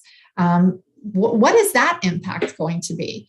I will go ahead and tell you, you're going to learn more about it today, but predictive analytics are being used to go ahead and identify students who might not be successful in your classroom, to go ahead and have earlier interventions with students that might not be successful.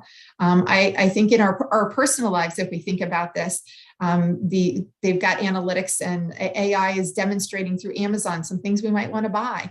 Netflix, what might we want to watch on television? I believe I heard, and I apologize, I cannot remember the name, but somebody mentioned, might have been Sophia mentioned earlier, Grammarly being used. There's software out there that is being used to go ahead and support us and to go ahead and help our students and provide students with feedback faster, saving us some time as it goes ahead and looks at sentence structure. And there's other types of software out there that people are investigating to go ahead and incorporate in the classroom. So you hear more about that. I heard the mention of virtual reality and then technology. Technology changes, so fast in so many ways. So how are things that we don't even know going to go ahead and impact us moving forward? What I will share with you that I feel is that the changes are going to be unpredictable. They're going to be uncompromising in the fact that education, higher ed is going to have to respond. And they're going to be caused by social, economic, and political upheaval for which we have no control over. So these are things that we really need to consider as we think about the future of higher education and our business. So I want to close with a short video about the impact that faculty can have. I think the voices of students can be powerful. Each and every one of us has an opportunity, indicated before, to reach 25 students on average in our classes. We don't know what those students are going through.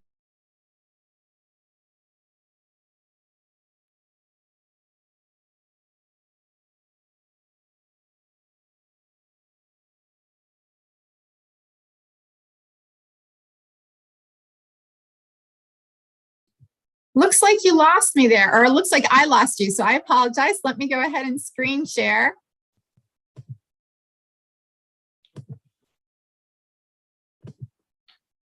So something else we learned during the pandemic is how to adjust on the fly and losing technology or losing our internet connection. So as I was saying, I want to end with a video, and it's voices of students. And the voices of students sharing the impact that an instructor can have on them. I think we all have a powerful opportunity. And I said before that you have 25 students in front of you.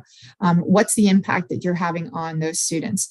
Making connections and developing relationships with those students and ensuring they're supported in the class and make sure they're connected with their classmates is critical for them to be successful in the classroom.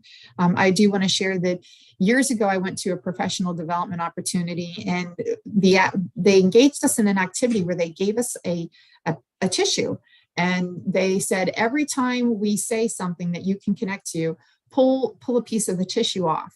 And as they went through this activity and they said, okay, we're done. Now show us what you have left of your tissue.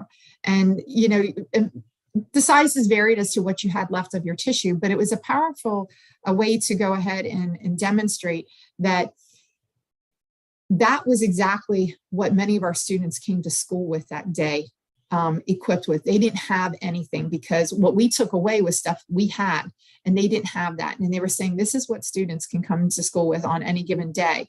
And we need to understand that. We don't know in many cases what our students' backgrounds are, or what they're going through, or what happened right before they walked into the classroom. So developing those relationships and supporting the students and using evidence-based teaching practices is critical to making sure they're successful and making sure they feel part of the class. So I want to go ahead and just share this video. Mary, can you hear? I've never had a professor like Professor Jean Bart before. You can tell that he loves what he does so much. He loves his students, he loves his work, and he puts so much effort into making us better students. And I've definitely felt that as well. I've seen an improvement in myself throughout the course, in my work, in my knowledge on U.S. history, in so much. And it makes me emotional sometimes too, because I've never had a teacher like that before. My professor was one of the first teachers that I had that really, was able to provide me with a real learning experience. It's nice to, be in a class where the test isn't the most important thing and we actually get to discuss things that are, important and, have that safe space. It's not something that I get to experience a lot, and I'm very happy that I got to have that. Being in Professor Dunbar's class was probably till this semester the best like interactive teacher that I had in person or online. The fact that he was able to do this in an online fashion and make students want to come to class, want to wake up and show up to Zoom. It shows how good of a teacher that he is, and I'm thankful for that. As Black women, we're not always seen or heard, and I told him this as well in the last day of class, but like I felt I had space there, for sure. I had space to say how I felt and what I was thinking and like my experience and my walk through life. And that was important. That was needed for me for sure. In that moment, I needed that in my life. So you are appreciated. Thank you so much.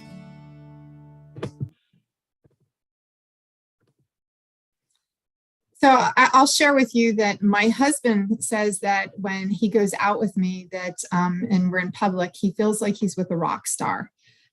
Because students come up to me and they thank me and they want to introduce me to their parents. That's quite telling when you have students who want to introduce you to their parents. And now when you go to the Sam's Club, the parents still know you and want to talk to you. That's powerful. And we each have those experiences, and we need to think about, are there students that we're not having that opportunity to connect with, and what is the opportunity we're missing, and how can we connect with them? I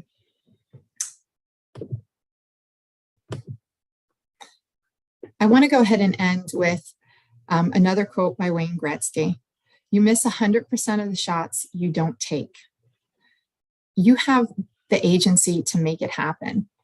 You have so many things in front of you at Palm Beach State College that can support you and your students to success. I encourage you to take advantage of each and every one of them and make it happen. You're at the center of it. And as I believe it was Sophia who said, I loved it. I'm going to go ahead and use that again. Be part of the steamroller. Don't be the road. And Mary, I don't know if there are any questions. Unfortunately, my chat has disappeared, so I can't see anything. I'm going to stop sharing. But if there are any questions for me, I want to go ahead and open it up and take any questions. It's wonderful that we have Jody here. If you have questions about AQ, or if you have questions about research studies or high impact teaching practices, this is your chance. We've had some lovely participation in the Padlet. And if you'd like to expand on something you've said in the Padlet, please feel free to unmute yourself and share now.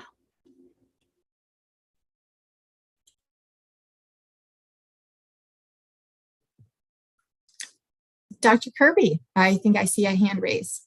Good morning, Doctor. I really appreciate the time that you spent to us. And it's just overwhelming because there's so many ideas. When I'm a current student of AQ. I call myself as a student because that's the only way that I can really improve. You know, you see it on that perspective. And I take time. If I tell my friend, hey, I can't entertain like this movie that you're saying because I needed to do my homework at AQ.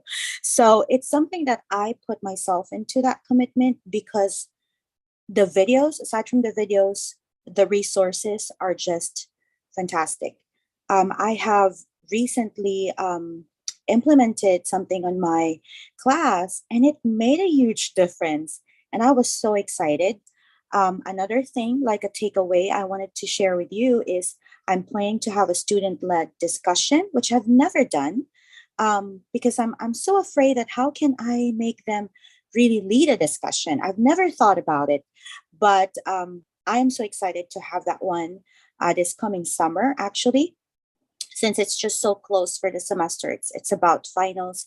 So, but many of the strategies that was mentioned in there, I have slowly implemented that in my class, but we do have like heavy collaboration of projects and all that. And they actually spoke a little bit more. They were more confident on like opening their mouth. And I said, I keep on telling them, open your mouth and drop your jaw. And if you don't do that, nothing will really happen.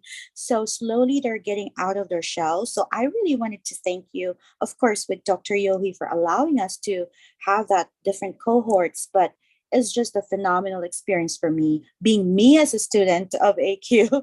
I prioritize that first than anything else, because I put a goal. Hey, Tuesday, at the most of Wednesday, I needed to submit that because I'm looking forward for my badge all the time. So that's just, I wanted to share, Doctor. Thank you for all the wonderful insights you've shared this morning. Wonderful. Thank you so much for sharing, Dr. Kirby. I love it. And I would encourage you that when you do the different practices, you said that you had implemented something just recently that you did in the classroom and you saw students increase participation and engagement. I would encourage you to ask students for feedback, written feedback, and maybe you can use Padlet or you can do some other type of way to get some feedback for them, maybe some little testimonial videos like I showed you at the end with the Broward students. And then also I would encourage you to do that this summer when you implement your student-led discussion forum. So I'm excited to hear about that and you'll have to keep me posted. Thank you so much for your enthusiasm as it relates to the course and the involvement of your students and what you're doing to support them to success. So thank you. Anyone else?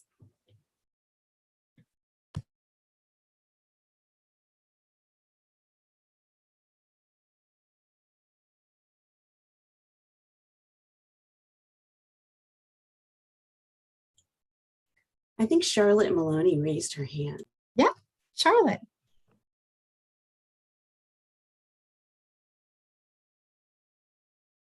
Charlotte, you're on mute if you're talking. Just want to make sure you knew that. I'm sorry. Thank you. Can we see the beginning of this summit again, the tech thing? Because I missed the beginning. I was teaching this morning. So is there a video of it? Will there be a video of it? Absolutely, Charlotte. There will be a recording of it that we will send out a link to. Thank you. And the other question is, for some reason, the chat says chat disabled. Is that my end or your end? So that it says I can't do the chat. I don't think that the chat is disabled. Oh, it says on my end, so it's probably my, sorry. Yeah, Thank I'm you. seeing disabled as well. That's the same thing as mine. Okay, well, we'll ask Rob, do you know what to do? I also see that it says chat disabled. Yes, post in the Padlet. We had disabled the chat for this large group, but you can post any questions in the Padlet link that Mary and Dr. Robeson shared. All right, thank you so much. Thank you. If you do have a question, feel free to raise your hand. As Dr. Robeson mentioned, we have a couple more cohorts for AQ launching in the fall and applications are open. So this is a great chance if you have questions about the program or about the credentials, feel free to ask. And I want to go ahead and throw in there on the note of the opportunity that you have there, whether you teach in a face-to-face or an online, I'm imagining most of you are teaching in an online environment, but if you're also teaching face-to-face classrooms, the course is focused on the online instruction. However, there are resources for face-to-face. So you'll have implementation resources that are evidence-based for hybrid online or face-to-face instruction.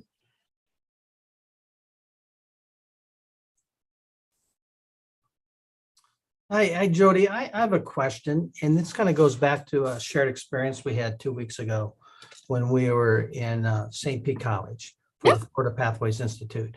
And we had a great panel discussion of students and faculty, and Joe Brownlee was represented as well. But one thing I learned from that session is that a professor there talked about having an entrance ticket in the class.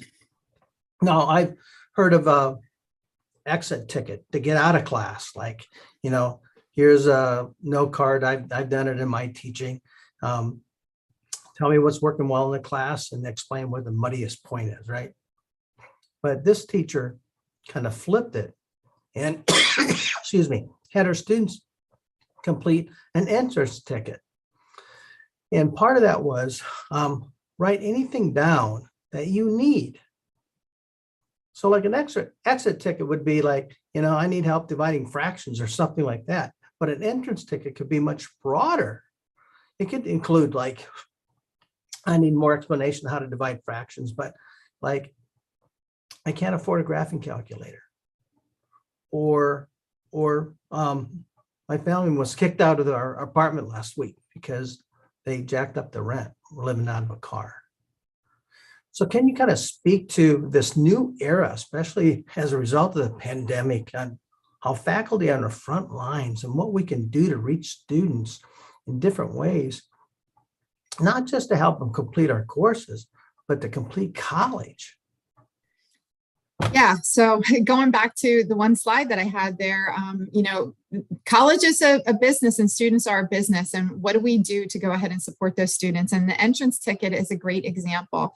And that was one of my, I'm also the co-founder of the coffee shop.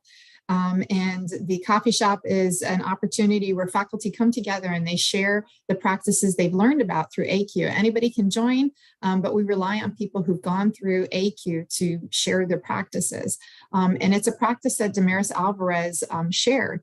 And she discovered that, when in talking with some other colleagues, that so many students we know come to class and they're missing pieces that can help them to be successful. And we miss that piece at the front end.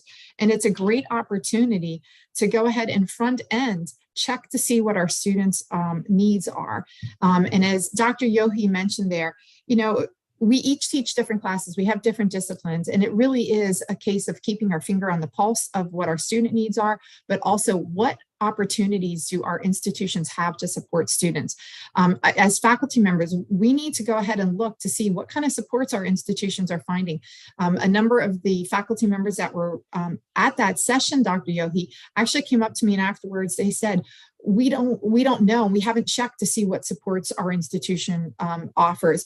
She clearly, they said, knows what her institution offers. So there's part of it is on us and finding out what kind of opportunities do our students have? Is there funding that can go ahead and support a student to buy a book? Is there something as it relates to those food pantries? Do we have them on every campus? Because at one point in time, I know somebody was saying we don't have them on every campus at IRSC. So getting prepared as an institution to make sure we have that capability to meet students at every angle and at every campus, but also taking the time up front to go ahead and say to students, what are your needs? And she very clearly articulated to her students, make sure you put down something that you definitely need. This is, and it's between you and me. It's not for other students in the classroom to see. And, it was a powerful share when she talked about it, because she talked to a math instructor who unfortunately at week 8 reached out to some students that were failing in the classroom. And when he reached out to the students about failing and what was going on, the students said they couldn't do the work because they couldn't afford the graphing calculator. Well, had he actually checked at the beginning of the semester and seen what some needs are and that the student didn't have the calculator to go ahead and complete the work, some other things could have been done. Maybe a calculator could have been loaned, maybe funds could have been supported to go ahead and buy that calculator, but we need to go ahead and check what our students' needs are on day one. And that really helps students to feel comfortable in the classroom. And I would encourage you to do, I put my own twist on it when Damaris shared that, the entrance ticket.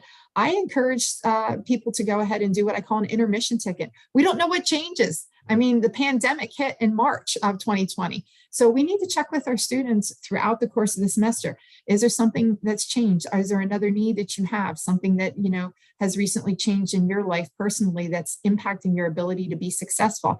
And we need to go ahead and ask students, and they need to feel comfortable to share that information with us.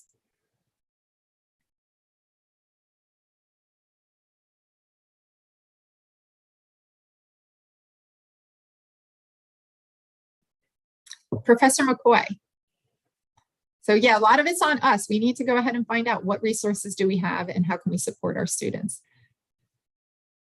Yes, Dr. Robinson, it's okay. Robinson, sorry. My question, it stems around, oh my gosh, I just had a senior moment. I am so sorry. It's okay, we all have those. I Oh my happen to. gosh. Oh, this is what I wanted. Thank you so much for your patience with that. My question is, when we teach these classes, and I've been doing AQ, which is phenomenal and has really taught me a lot of things since I started on this journey. And I've made some changes in my class. And the latter part of your presentation resonated more with me because in teaching math, I really want to make sure students are comfortable. I want to make sure they're not getting stressed out because, as you mentioned, it is important for them to stay in that class. So this may be a little controversial, but I'm going to ask anyway. The college has an ELO course that students can take now. And what I've done is incorporated it into my classes where students have the option of doing this course. And it's a lot, but it helps them to navigate through Canvas a lot better. What is this considered an ethical thing in a math class? Saying that you can replace doing the student orientation versus a computational test? So, okay, so let me ask you this. So you're giving students an option, 2 different ways to go ahead and complete something or achieve something. Is that my understanding? And can you tell me a little bit more about ELO? Well, the ELO, it's a navigational, like there are modules, like they're going through a class, but it's an online training that the students have to do. I don't know if someone on the team can explain it better, but the students go through these different modules and they can earn these badges. And when they complete the entire Canvas navigational course, they can print out all of these badges. They have access to them. And so I'm telling them that can be a test grade in the math class.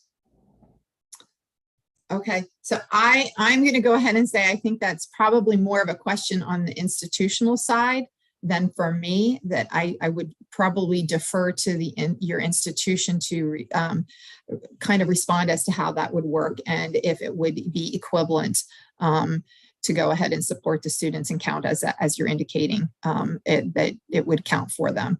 I'm sorry, I'm not able to give you an answer, but I think that's probably the best path to go with going back to maybe a department chair or curriculum committee to go ahead and discuss that.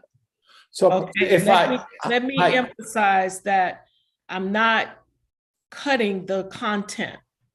The learning outcomes, the content is still being taught. So I'm not trying to say it replaces content that's covered in the curriculum.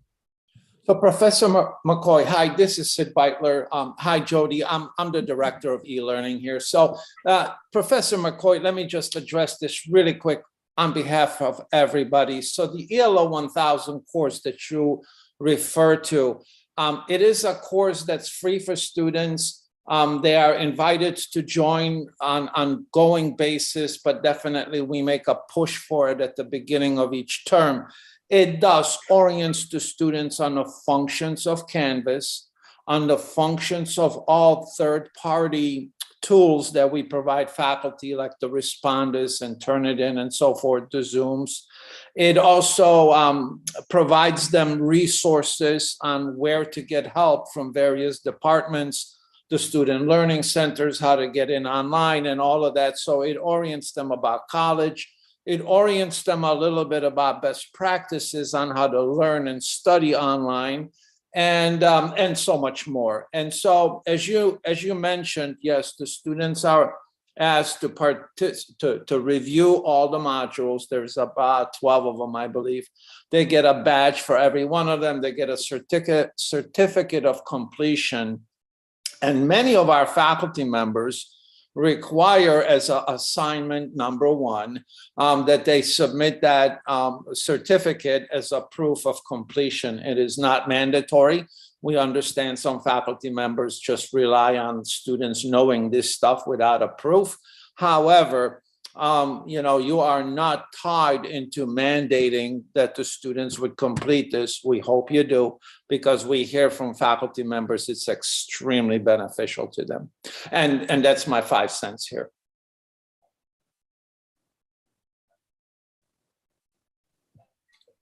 Sounds like it's something fantastic to add to the course to support students to success. I know we are at 10:59. I know the schedule is tight, so I want to be respectful of that. And I want to thank you all again for the work that you have done the last 2+ years, and the work that you have in front of you that I know that you're going to take every advantage of to engage in. And thank you and have a fabulous day. If you have any other questions, please feel free to reach out to me. Thank you so much, Jody. This was wonderful. And we are appreciative of you. And if you have more questions for Jody, please refer to that Padlet.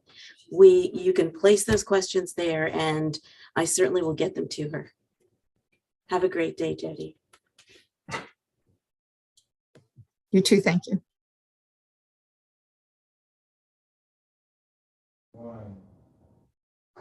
Wow.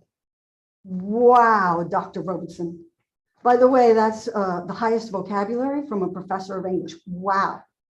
You took theory, you took practical, and you made your presentation about Palm Beach State College. That's what our students are looking for, that we make our curriculum about them and how they can use it. And so right now I'm switching over to what Sophia introduced earlier, is augmented and virtual reality. So you can see right now, I always wanted to be part of the matrix. By the way, Billy has loaded a program. This is ThingLink. It allows for an interactive virtual reality. Now it looks kind of boring. We could go on any kind of satellite and get the Boca campus. I haven't been to the Boca campus since 2019. And so here we go. We are in Boca Tech. And now I can interact with that environment and find the SLC Student Center. Think of the possibilities if you can do this for your students. For support, we have the virtual reality ThingLink. Now, I'm going to transition over to a group of faculty who are using it, but first, take me to the lab, Billy. So besides the virtual campus tour, we also have, and I've always wanted to be the mad scientist, so here I am in one of our labs, and teaching the labs allows this to be the three. Can you take the 360 real quick? Spin it, spin it, spin it. Yes. All right, cool. Now take me to that eye washing station that I want to tell my students about. And how that's, which way? Okay. There you go. Play it. So if an accident happens, this is how you'll be washing your eyes of any chemicals. Okay, stop there. Enough. Let's go to the professors who actually implement and use it. We have Professors Candace Walker, OMG, one of my ex-roommates, Suzanne Pinos, and Iris Filas Finstad, with instructional technology design specialist Will Fitz in his best supporting role. Take it away.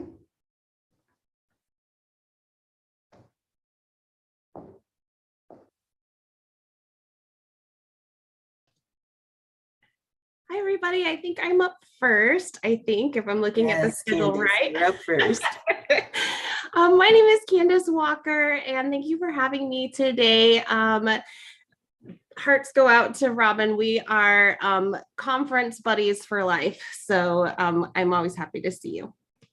All right, today I'm going to go ahead and start sharing my screen, and I will also start my little timer here to give you a little short, brief look at micro lectures.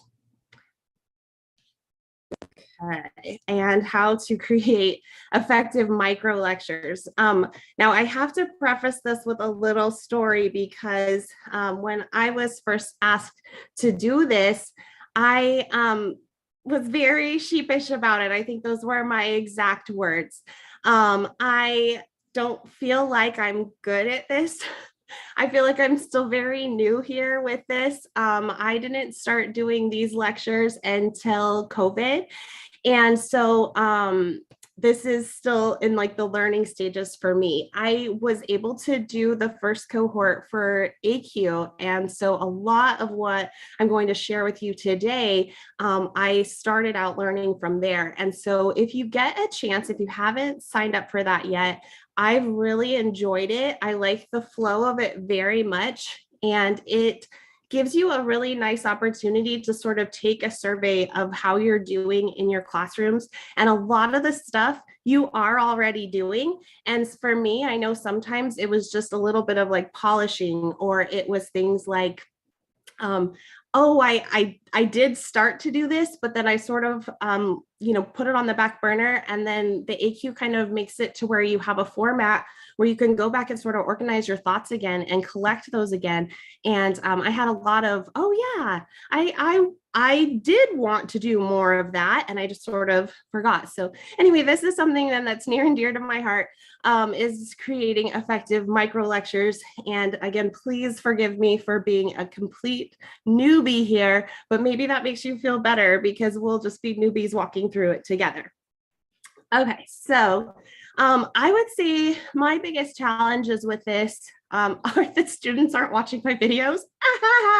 I ask my students frequently what's going on. This is something that when I have in-person classes, synchronized classes, but then even just trying to survey with my asynchronous classes, how are you interacting with my class? And the sad truth is that a very large proportion of my students are only accessing their to-do list items on the day that they're due, and then scrambling to make the deadline, which is heartbreaking to me because I have put in terrible amounts of extra resources for them that would make their life so much easier. And my videos are some of them. And it is somewhat heartbreaking then to see that.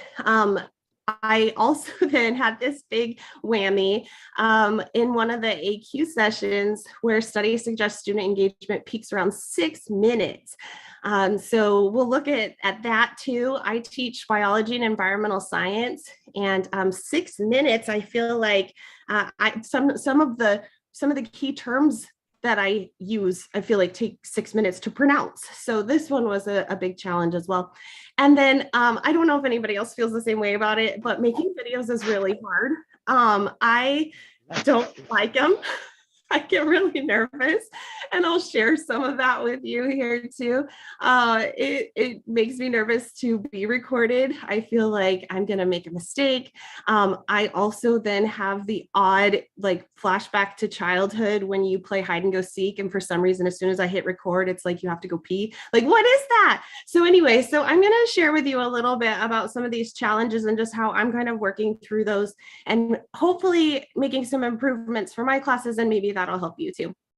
So challenge number one, students aren't watching my videos. So first thing, we can take some guesses on this because either you're answering questions in like a email that they shouldn't be asking because you absolutely discussed that in the video. So you go, if you would have watched the video, there's no way you would have had this question.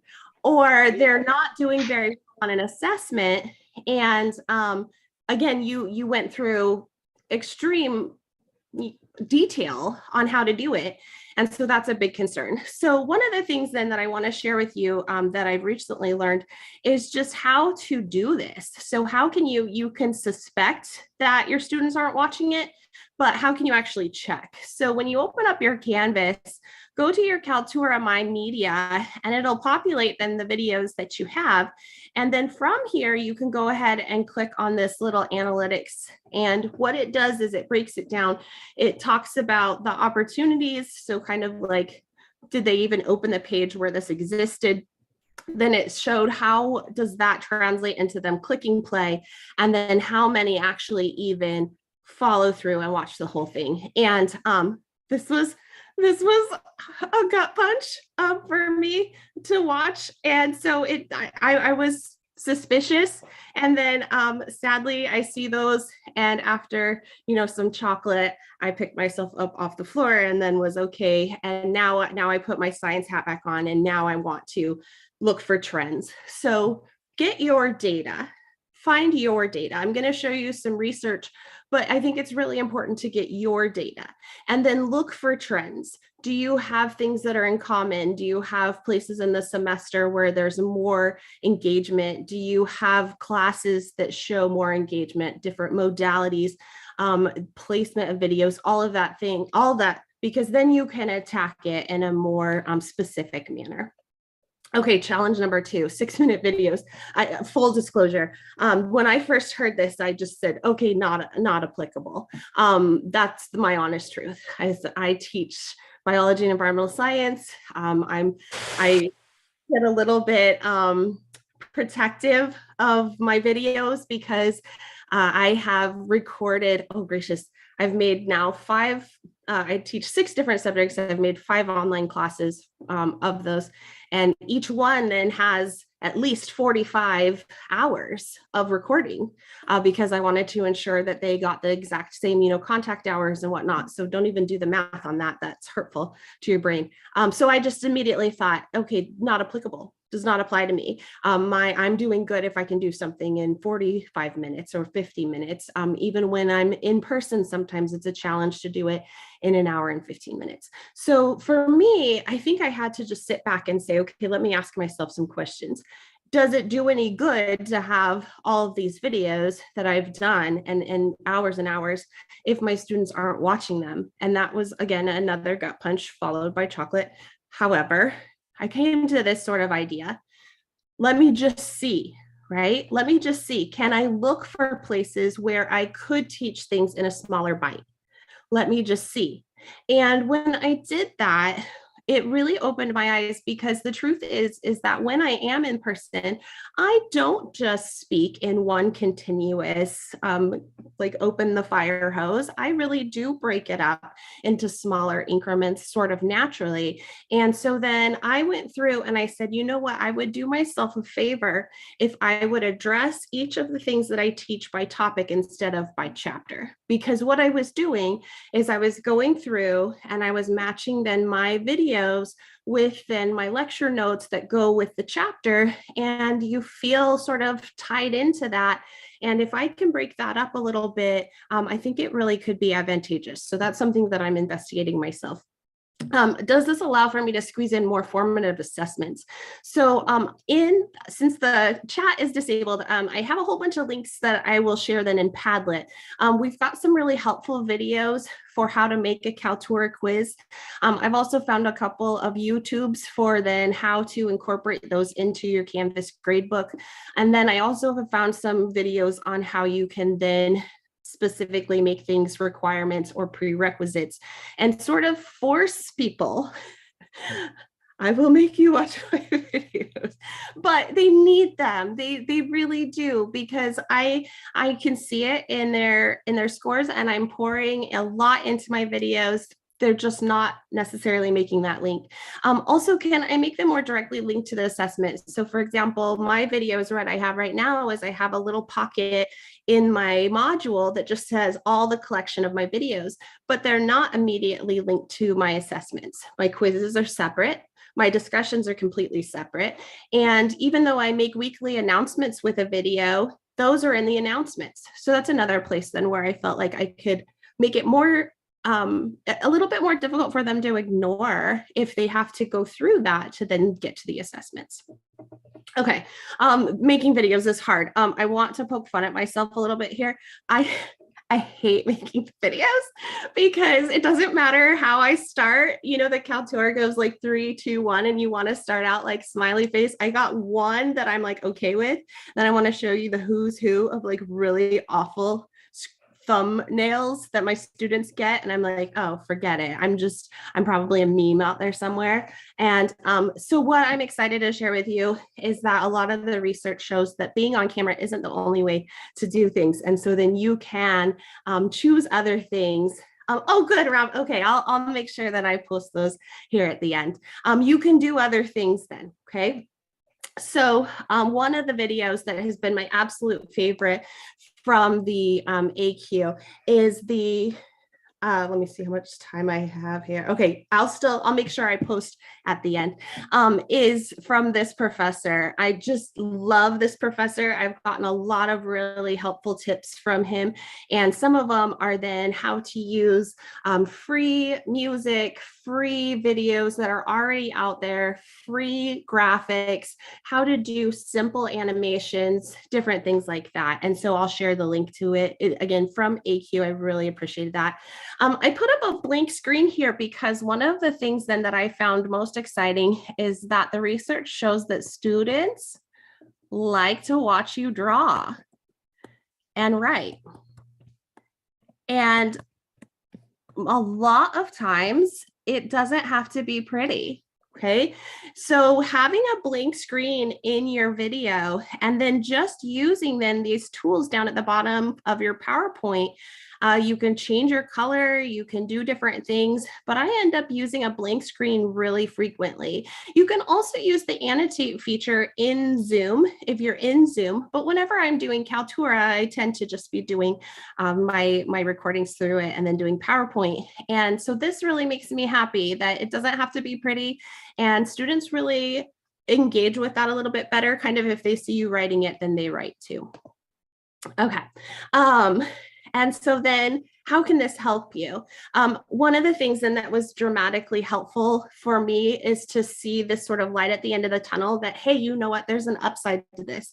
First of all, of course, I want my students to do well. I want them to watch videos. I want them to equate my presence with the class because I really try hard and put a lot of time into it. So I want that to be a clear connection.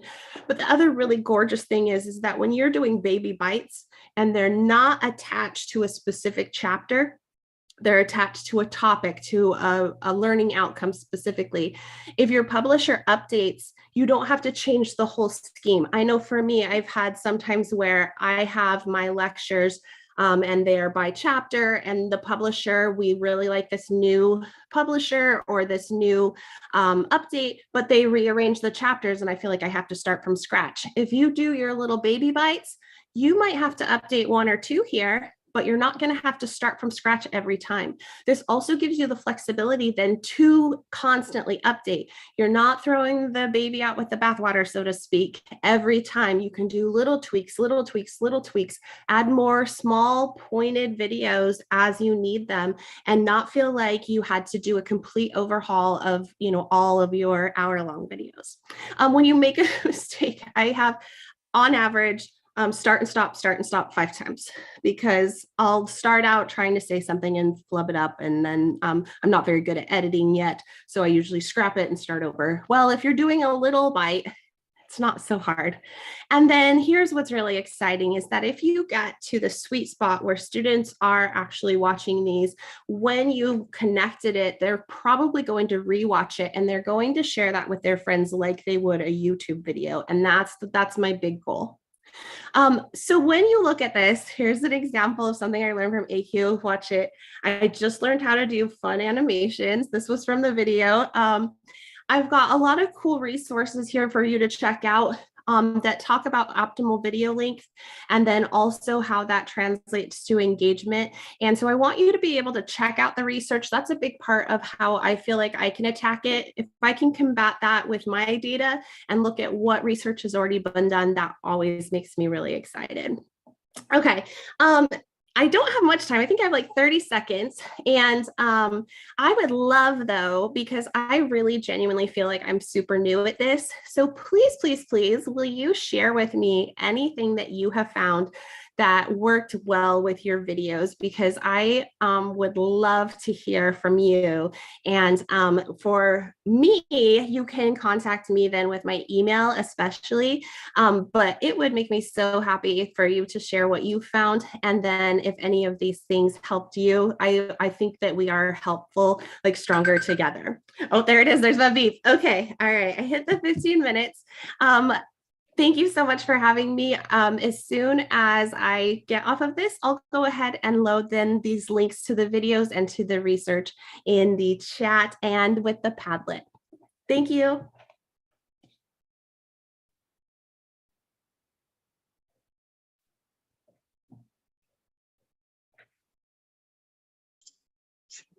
Okay, so I guess I'm next. Hi, everyone. My name is Professor Susie Pinos. I'm in the nursing department, and I'm here, which this was a perfect setup. Candace, thank you so much, because you helped me introduce where I'm going next, because my piece also has to do with Kaltura and taking it up to another level. So thank you, Candace, because you helped explain a lot. So I'm gonna try here and screen share. So hold on 1 second, guys, sorry. So it's so funny because, you know, we Zoom and do so much with our students, and then when we're here trying to do a presentation with everyone else, we start getting all, that's me. So just FYI on that. Okay. All right, so I'm here to continue the conversation in reference to Kaltura videos as well, and how this innovation can change your classroom as well. It pretty much added on to what Candace, everything that she just said, which was so amazing. Again, like I said, thank you so much, because that really does help out a lot where I'm going. So Kaltura also helps us, give us a lot of possibilities in collaboration as well.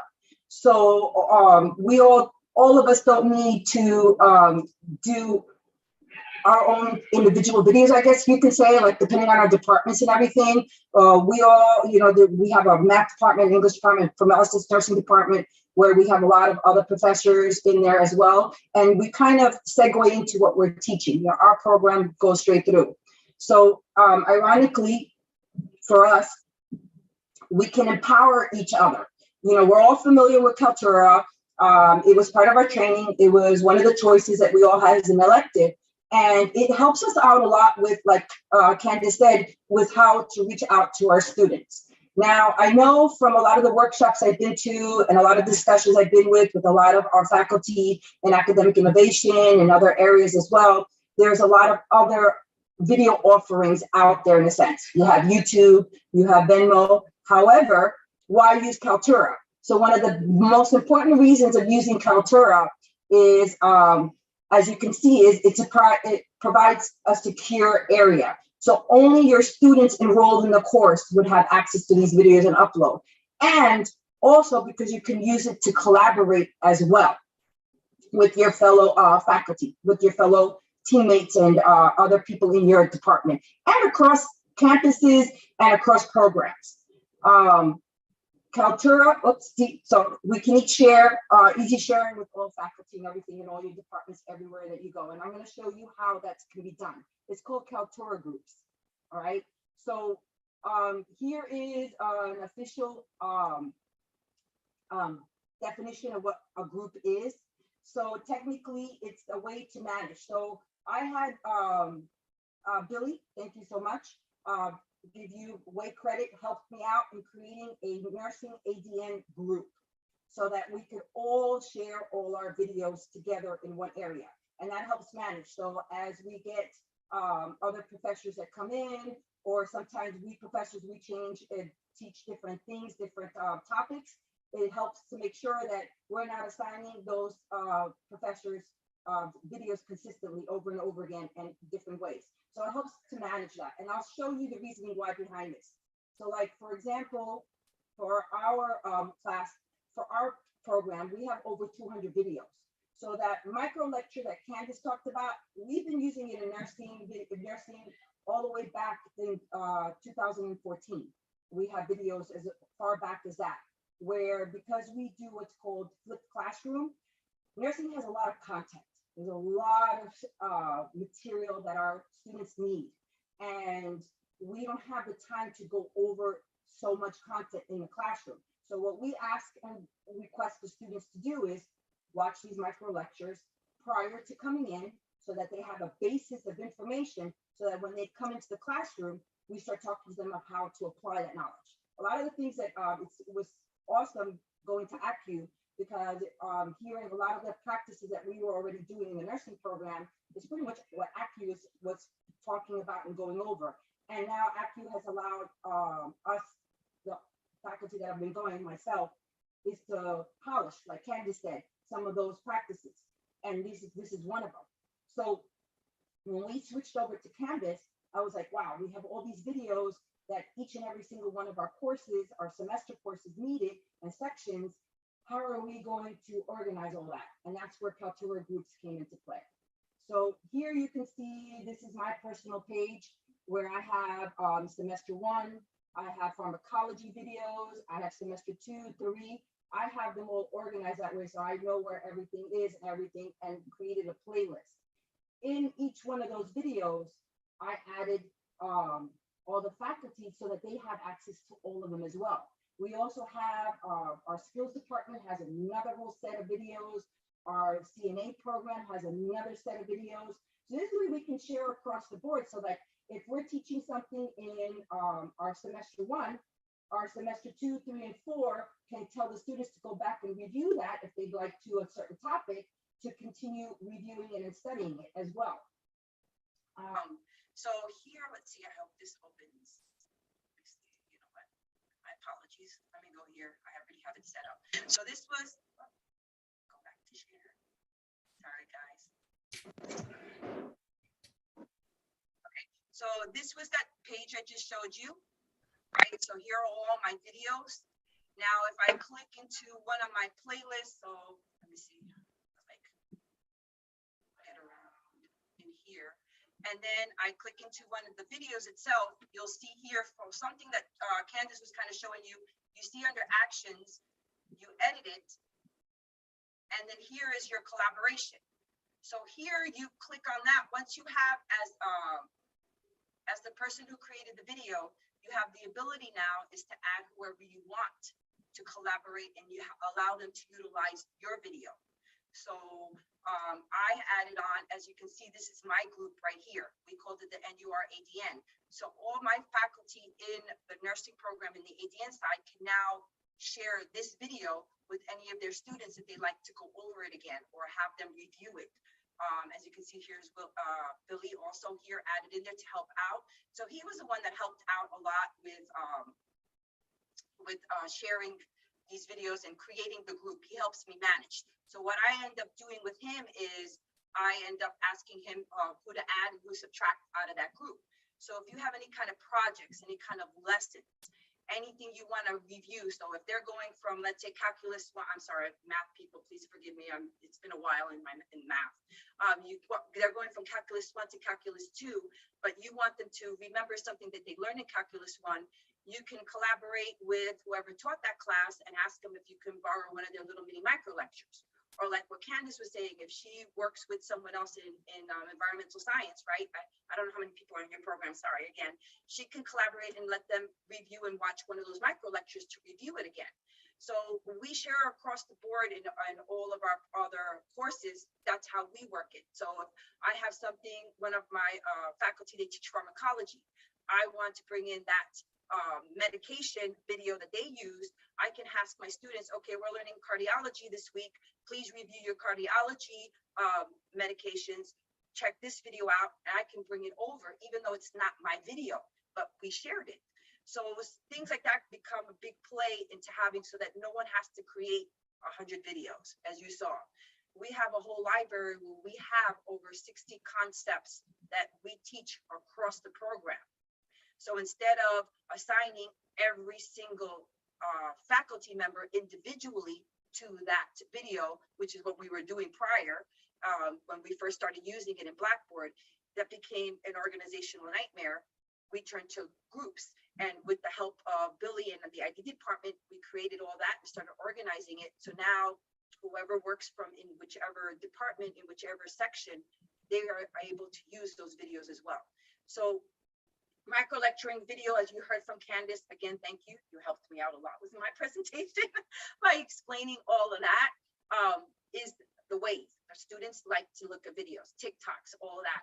So if I have a small little presentation, I do any faculty development, kind of when I was working with Canvas and faculty training, I created some faculty workshops for my nursing, and I was able to share it across with all of them so they can go ahead and use it and have the ability to take it.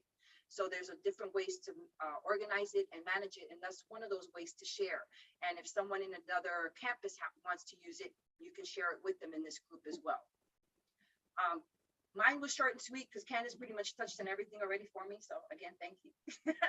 It was just to help you guys take it up to another level so that you can share all the things that you do. So like I said, again, if you want to collaborate with anyone else, you could put that video together and you could collaborate together and you can share those videos together with each other as one department with another. So for example, in any of the vocational programs, I know you keep going and you keep teaching one level to another.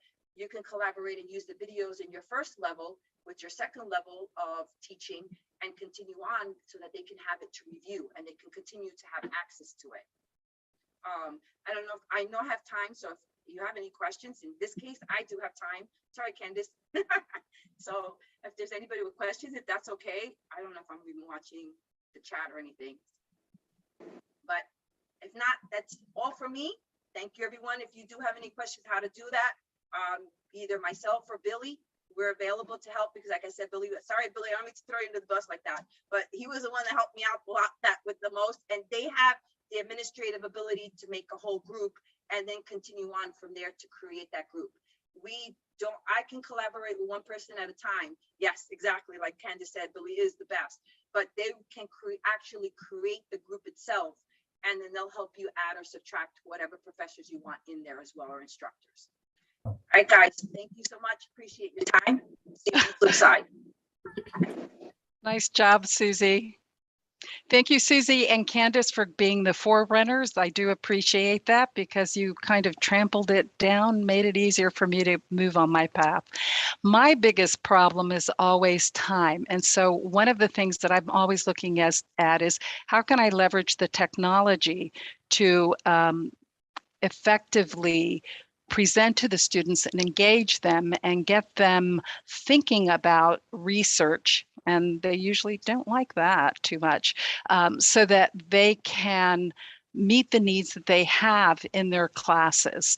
So I put together a short video on using ThingLink and using VR. And what I want to tell you is my outcome, a very small sample, my outcome for the students was significantly different. I was running around 76% on the assessment on an annual basis. And as I said, this is a really small sample, but when I pivoted to using ThingLink and using virtual technology, my students came out with a 100% assessment. So hopefully that can happen for you. And we've got great technology here. I just hope I can convince you guys to come down to the library or send your students to use it. Great supplement. Billy, if you'll roll my video, I would be grateful. Imagine exploring the inside of a heart.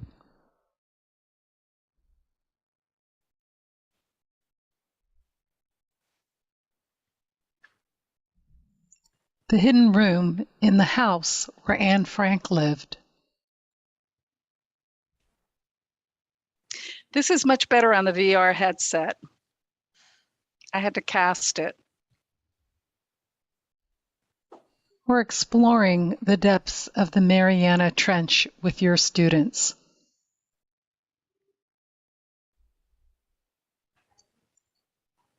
If this were possible, which do you think your students would prefer? The experience, the lecture, or a combination of both? Hi, my name is Iris Fialos-Finstad. I am the librarian for Loxahatchee and Belglade campuses. As Albert Einstein said, The only source of knowledge is experience. My goal is to spark some interest in using this technology in your lessons. Virtual reality can alter your perceptions across sensory modalities to replicate an immersive experience. You place the goggles on your head, plug in a headset, take a seat, and wander or wonder. This is an immersive experience created by the computer. I'd like to call your attention at this point to the photo on the left. At the Tech Summit for UCF, one instructor was using a reverse image glass panel to teach to and with her students. This interfaces quite nicely with open educational resources. And as an aside, we do have one that you can check out from Instructional Design Technology. Why VR? If you think about it, one of our biggest accomplishments is learning to communicate. We all have mastered learning to use language to communicate, to include the subtleties of what my sister might say, reading a room, or what Chomsky calls code switching. We accomplish this by immersion, and an immersive educational experience is, in the literature so far, showing to be superior. One study suggests that students retain more information and can better apply what they learned after participating in VR exercises. Some of the applications are downloadable to your students. You could have your students bring their own device and then use the software at the top or assign support software on our Oculus, which is at the bottom. We will be upgrading at some point in time to haptic devices that allow for richer kinesthetic experiences. Applications in VR are not often written by software specialists who are not educators, and so development may be hindered in the area of learning theories and achieving a targeted outcome.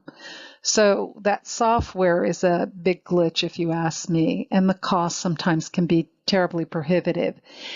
We also have problems with cognitive load, so the students would have to have experience prior to also learning whatever it is that you'd like to accomplish with them. One of the platforms that I think that can be deployed to help answer some of these problems is ThingLink. ThingLink is an award-winning educational platform that allows you to create a visual lesson and embed videos, information, questions, or quizzes. This is the ThingLink that Will Fitz created for the library, and what I did was I have the students complete the virtual tour and then think about what elements would be needed to be included on a web page or to be storyboarded to give a person to access to all the resources. Should it be organized? If so, how? What would make it easier to search? Ideally, that web page would be what I'd like to have them do, but I don't always have the time. And they can do this tour virtually. See these glasses at the bottom in the right-hand corner? That allows them to access the information virtually. So they're seated, but they're actually taking a tour in the library. It's pretty cool. These are some of the information icons. You would just click on those and you can put information that you want in there. You can ask questions. You can do directionals and embed videos, as I said. Thank you for your time. Please reach out to us for tailored assistance in using ThingLink and VR. You can create many engaging and immersive experiences for students with ThingLink. Here are some examples of imagery IDT has created and downloaded from ThingLink. This static image shows many features a skull has. This map of PBSC's Gardens campus was created for students to use, but maps are something the history department could use as well, for example. I created an example of a quiz with this using multiple choice to advance to the next ThingLink. Here is a 360 video of the Boca Courtyard to give better understanding of an area.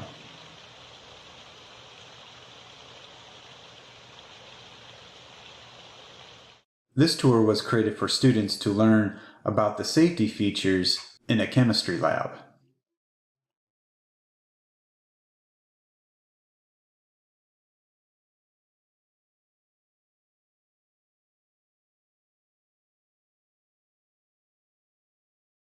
For a more engaging way to present information to a class, you can create something like this.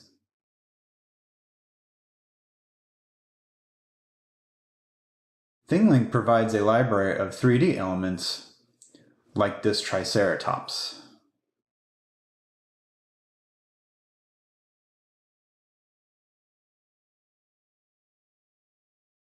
This is an example of a standard video placed in ThingLink that is waiting for educational hotspot links added to describe the science of ocean currents and waves.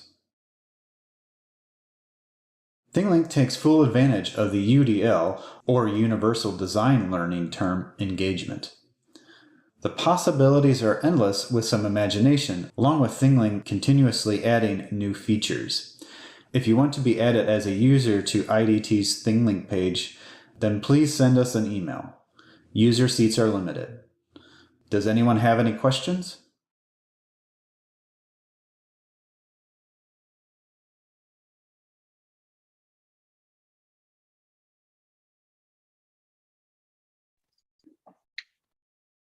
Another area that I would like to share with Imagine you exploring the inside.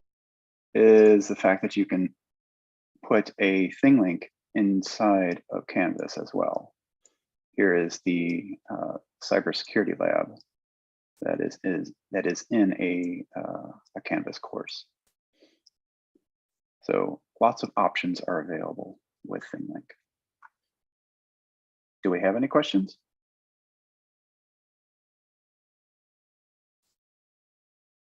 We got about 20 more minutes before we break for lunch. Candace has her hand. Yeah, Candace, go ahead. Do you happen to have any good how-to guides for how to put that in Canvas? Yes, we do. We can, let's see, where is that?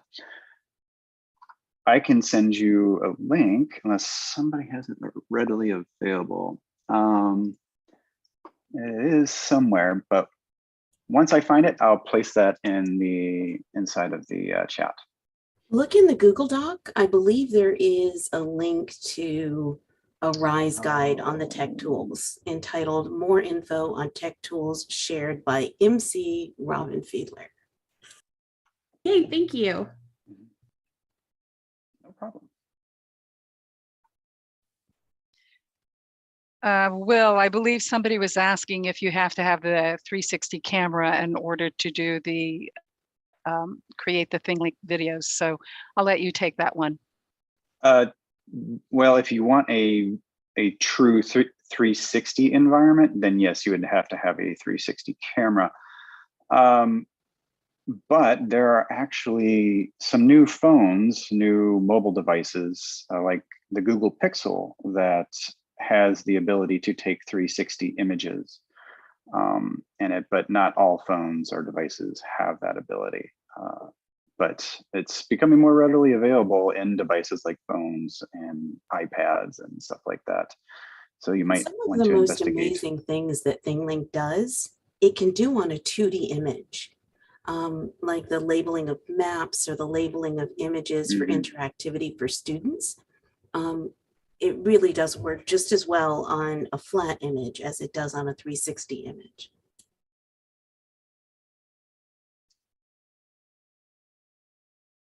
Somebody was asking if they have the ability to rent a 360 camera from the college somewhere. Well, renting at this moment, a 360 camera is not available, but we can definitely come and assist with shooting a 360 classroom or whatever environment that you're wanting to be recorded. You just send us an email and we can assist you in that way. I have a 360 that I loan out for a short period of time, depending on what campus that you're at. So the library does at Loxahatchee. Oh, great.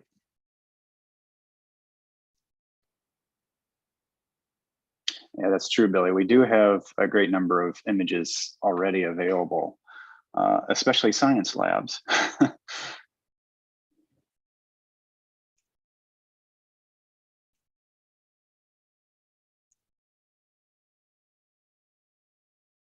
Ah, yes, thank you, Mary, for putting that in the chat.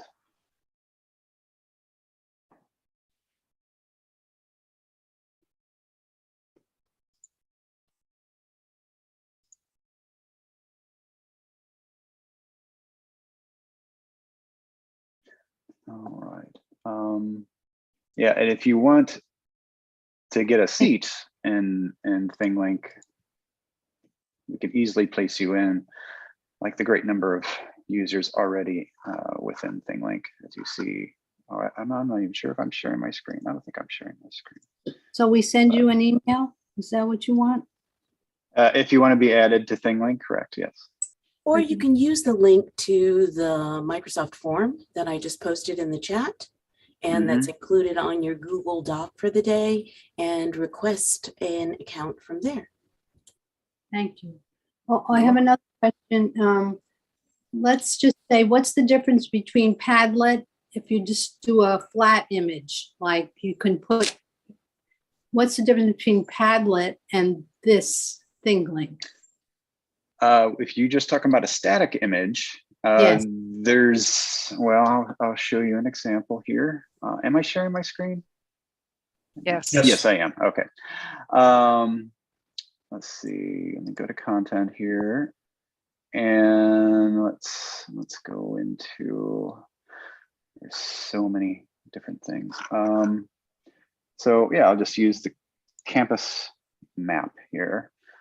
Yes. This is just a static image. So you, in here you can add videos. Here, I'll just show you all the different things that can be added. You can add text and media, standard text, content from a website. In other words, it'll show you a website within there without making the student leave the ThingLink application. So they can actually browse around within ThingLink on a web page, which is pretty handy. You can even create a poll, and creating a tour means that you would be able to advance from one image to another, to a video, to a 360 environment, even to outside of ThingLink if you wanted to. And within Create a Tour is where you can create the quiz as well, a multiple choice quiz. And like I said in the video, they're continuously adding new features to ThingLink. So who knows what the future will hold with ThingLink, with all the number of things they keep adding to it.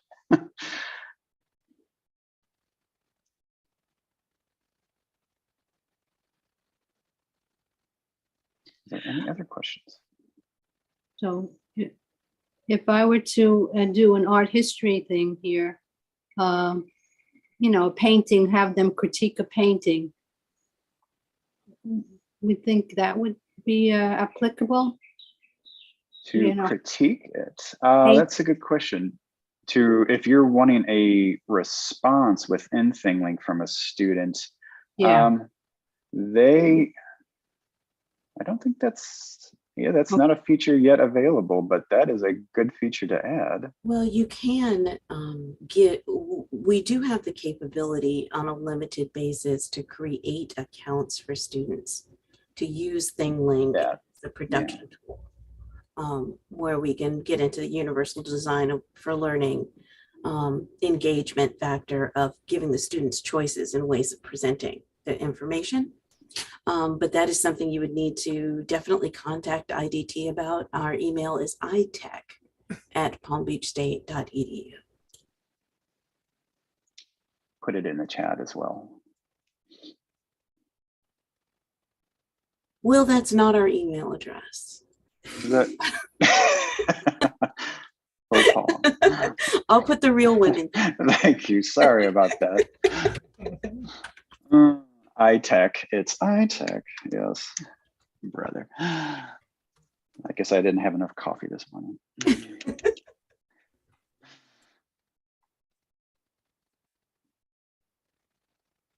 Well, let's say if I put a picture of a museum that we're going to visit, like Metropolitan Museum of Art, and then I have the different little videos and they usually have that on their websites, but when we visit their websites, but maybe I could make a lesson out of it also, where they then put a quiz at the end.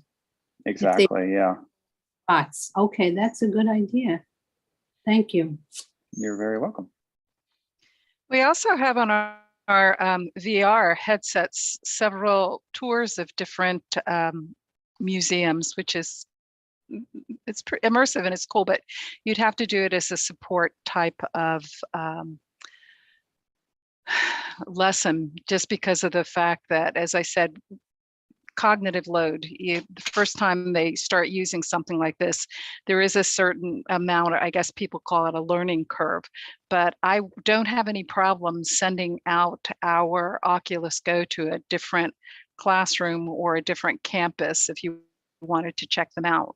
And we have 12 of these Odysseys, but those are bring your own device type of things where you would have to load it. It's kind of more similar to a Google Cardboard, but those would be a great place to take those to take those art tours, those museum tours. They have some really fabulous ones. You can even hear the clicking of somebody's heels as you're walking through it. So it's quite charming. Let me know if you're interested. Yes, they even have some of those walking tours of things like the Hermitage Museum and things like that, which are strictly walking tours. And you see people, they're walking up the stairs and you see how they have a lot of gold at the Hermitage and these things. They're really magnificent videos. Thank you, Richard. But you have to have the special technology. You need the special tools. Goggles? The goggles, yeah. Well, those particular tours are just on YouTube. Yeah. Oh, yes. Yeah, those particular tours are just they're the art documentary tours. Yeah.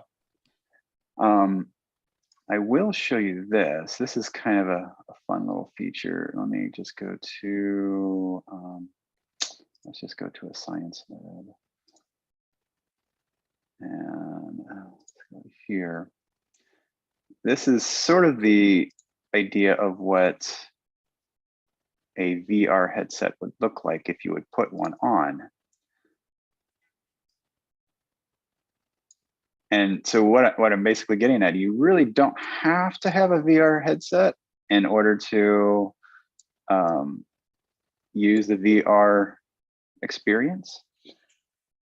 But so in other words, you could always, you just have to maneuver the dot around onto the area, and then, but as you see, some are not supported, which is. And those little cubes that are spinning, do you click on those for something or what? You just hover the yellow dot. Do you see the yellow dot in the center? You just move about and then set it there for a second. Oh, I see. And it engages All right. that. All right. Yeah. In the ThingLink activity that I do with the students for an orientation for the library, so in the beginning orientation, in the SL student learning success class, I have them just do participating in the actual tour, but not always with the glasses. The glasses is what I would love to have enough for everybody, and I do now. And then I do it as a constructivist kind of view. You tell me, you put it together. You have to decide, how could you find a book? What would you need to do? Those types of engagement. And I got a lot better results that way than I did doing it kind of show and tell.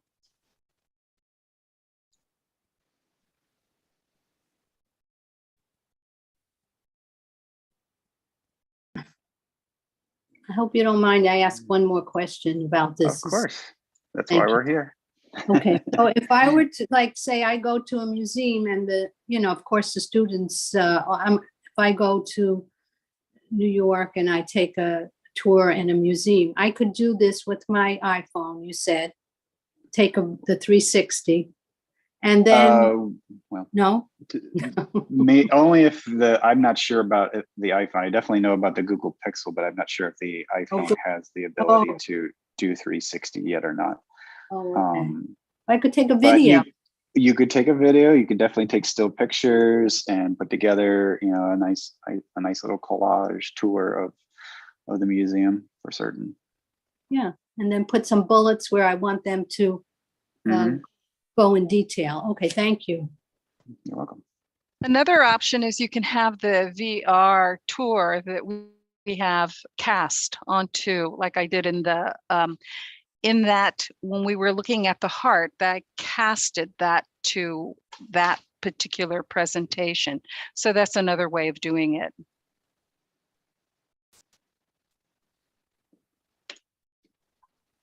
We have about 5 more minutes for this presentation, and I just wanted to harken back. Iris and Will, just stay where you are. I just wanted to say something about Susie Peños and her presentation. What she was talking about is a wonderful asset at this college, where you don't have to worry about who owns a video or trying to give other people ownership in order to share a video so that they can embed it in Canvas. You just create a group, and whoever you want to have that video access, you add them to the group. And I really hope, and this is a relatively new feature. It came on board last year in Kaltura. And I'm hoping that around the college, we can really employ this for departments, subject matters across all campuses, so that we can have resources that are, someone's shared effort in creating reusable learning objects as resources. So we don't have 7 different skulls that were, took somebody 5 or 10 hours to make. Somebody can make that skull, and then somebody else can work on the eye, and we can share these resources across departments. And the reason I bring this up during this ThingLink presentation is Kaltura doesn't only hold videos. Kaltura will also hold images. And if we have an image that we'd like to share across several professors in a department, Kaltura can help us to do that too.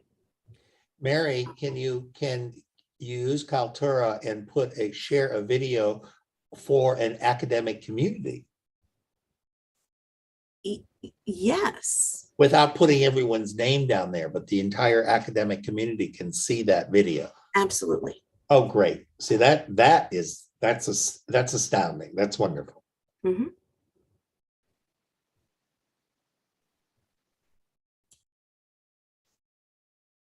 I was trying to find an example, but there's so many to go through. Couldn't think of one off the top of my head, so I was trying to browse for one. Maybe Billy can think of one off the top of his head.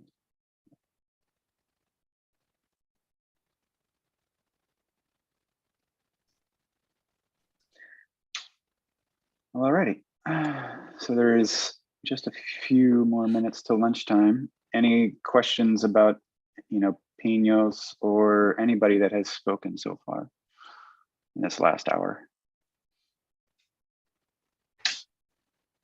And I'd like to sneak one more thing in if there isn't a question. I would encourage anyone who uses video to go to the Google form that was posted and look at all the lovely things that you can take advantage of, particularly in Kaltura. Kaltura Analytics is wonderful. It shows you whether or not your students are watching the videos, and not only whether or not your students are watching the videos, but how long they engage with the video, whether they complete watching the video. So you can, get a better idea of which of your videos are having more impact. if you teach in the classroom and online, we have the ability to use classroom capture in some of our classrooms that are equipped with cameras. We can help you to record your lecture while you're giving it, and share that for review by the students who are in the class or with students in other classes. There's so many great features that are inside Kaltura that I think that as a whole would make our lives easier as faculty members if we knew about them and took advantage of them. Are there any final questions before we go to lunch?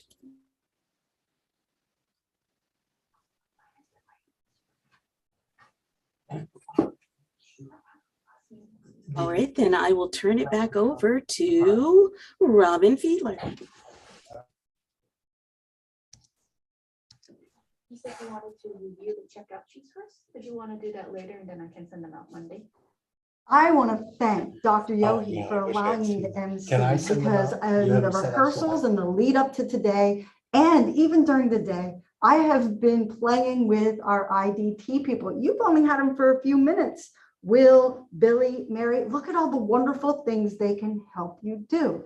So don't be afraid of them, contact them, ask them and share your ideas, and they'll help you innovate using this technology. So during lunch hour, we're creating a living document. We don't want you to put anything in chat. We want you to put it on Padlet. Please engage on Padlet. It's a collaborative tool. Each one of the sessions has a panel that you can add to, and every one of your questions, while you ask them, the ITT specialists were adding resources and links in the Padlet for you. So enjoy lunch, play in the Padlet, and I'll see you at 12:30.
Welcome back from lunch. I hope you enjoyed it. We have a whole nother program for you this afternoon. We're starting with open educational resources, which are freely accessible, openly licensed sources. But I know when I started using OERs, it certainly was time consuming to make sure that I wasn't breaking any copyright laws. So Lumen Learning, there are companies that are like Lumen Learning that curate open educational resources, making sure that there's no copyright violations and also keeping all the links and information up to date. So we're going to move on to the OERs, and Dr. Chandra, Dr. Bharti Chetra, and Professors McDonald, Campbell, and Daniel, who are joining the Lumen Learning rep, Catrice Taylor, on a presentation of OERs.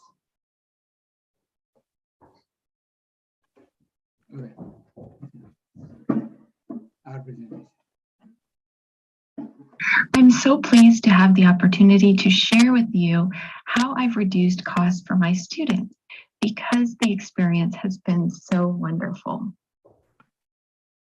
Since the summer of 2020, I began using Lumen along with Edpuzzle and Excel in place of a calculator for my statistics students.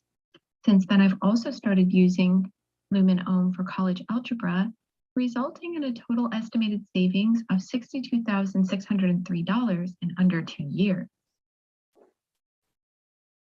I did this without sacrificing quality. I was drawn to Lumen Learning because they are recognized as a torchbearer by the State University System of Florida with their textbook affordability plan. So I felt confident that Lumen Learning's products were going to check all the boxes I had, including ADA compliance. OHM stands for Online Homework Management. It is only $25 per student per term. It offers robust algorithmic assessments, large question libraries, customizable template courses, simple quick course setup and integration with Canvas through a simple cartridge upload, which minimizes technical issues for students, wonderful assessment formats such as live poll, quizzes where you can push questions right to students' devices and receive real-time information on how well they're doing, video assessments, queuing up a video, having it pause or stop to let students answer questions before moving on, and Desmos interactive graphing applet. Here's an example of how they've taken open educational resources, modernized, remixed, and enhanced, and converting a static image into an applet where students can actively engage. They have outstanding customer support. These wonderful people come to my rescue at the drop of a hat. When my students need them, which is not very often, they copy me on all the conversations so I know exactly who my students are talking to and how the conversation is going. Students overwhelmingly report that they do not need the support. And this is from a Google form that I give my students each semester. The mobile experience is wonderful for both students and instructor, which I love because I know my students can use an alternative mobile device if they really need to complete their assignments, and I can do everything I need to do on the go and stay connected to my students. I love that it's very easy to have multiple versions of tests through algorithmically generated questions and multiple versions that can be downloaded to Word. And it works with Respond to Selectdown Browser Monitor for my remote students. And the biggest reason I enjoy using Lumen is that my students love it. You can see the big red region of the pie here, that students say they prefer using Lumen in a future course, not only because it's affordable, but because it offers sufficient features and resources. They say they would recommend it to other students, and they say things like very satisfying in all caps. They've had wonderful experiences with the accessibility, the affordability, of course, and they enjoy some of the settings I'm able to do on the tests that help them perform better without sacrificing rigor. They like the personalization. With Lumen, it's very easy for me to receive a question from a student, record a response, upload it to YouTube and attach it right to that question so that that student and future students will have access to that support straight from me right when they need it. Just talk about fluidity and enjoying it. So for me, there's nothing that is better than knowing that your students are actually enjoying their learning experience. There is so much more I would like to share with you. So if you're interested in learning more, please feel comfortable to reach out. And if you're ready to get started with Lumen Learning's products or just get a closer look, Catrice Taylor is ready and waiting to hear from you. It could be a big difference for not having the book to having it. As long as it's the same, like similar to the material that we're supposed to be learning, as accurate, I don't see an issue with it. I see it could probably help out a lot of people, a lot of students. I am Gokarna Garthi Chatri. I teach biology using Lumen Waymaker. Why I chose Lumen Waymaker? Because it offers curated, customizable, outcome-aligned OER content. It offers well-supported courseware. It offers personalized study plans, automated messaging tools, and outcome analytics. And it replaces expensive textbook. Additionally, faculty may customize the content to fit their course outcomes. Lumen offers a messaging tool which makes it easy to provide individualized encouragement, increase motivation, and forge bonds that help retain students. Waymaker costs $25 to enroll. What does it get to you? It offers a support and a partnership, a managed courseware platform, assignments, question banks, auto-graded quizzes, automated messaging for student support, and a continuous improvement in the content. Thank you.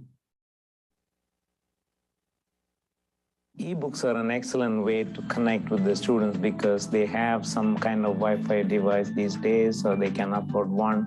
I have developed some ebooks for the anatomy and physiology lab class where they can see the views of the specimens, models of the brain, muscles, bones, and the advantage is that it engages them. Not only it engages them, it gives them virtual reality. Also, they get to see multiple views, multiple arrows pointing to different things, like they will be tested.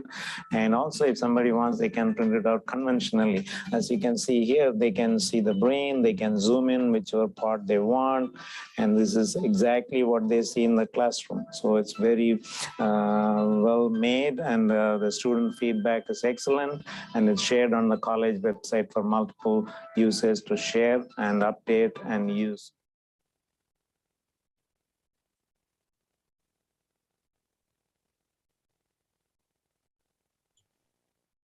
So now we're hear from the Lumen Learning rep who's joined us today. Thank you, Kathy. Hello, everyone, and happy Friday. Thank you all so much for attending and staying and listening to the amazing presentations and the three instructors who shared their experience with Lumen. My name is Catrice Taylor. I am the Regional Sales Director for OHM, which is the platform that Carrie was sharing about.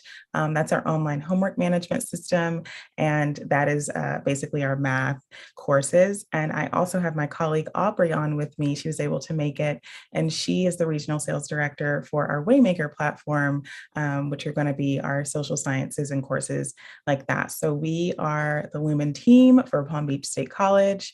And as you saw, a ton of students have, their lives have changed to be able to have access to affordable materials. And there's a very heavy push for that, as we all know, in the state of Florida. And it just benefits the students in many, many ways. And so if I just want to share a little bit about Lumen and our mission. Our mission is to enable unprecedented learning for all students. As Carrie shared, we have saved lots and lots of money since we have been in business since about 2012.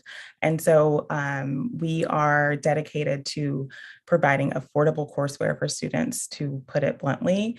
Textbooks are very, very expensive, as we all know. And so you don't have to compromise quality when you go with Lumen. We have a really great track record as it relates to support, technology-wise and customer service-wise. So hopefully you were able to see the piece in Carrie's presentation where it was myself and her and a couple of colleagues on, and we were kind of troubleshooting and brainstorming. And that's the real life reality of what you receive as far as customer service goes. So I'd love to answer any questions that anyone has. Aubrey and myself are happy to field any questions at this time. Please feel free to unmute, and then I'll check the chat as well.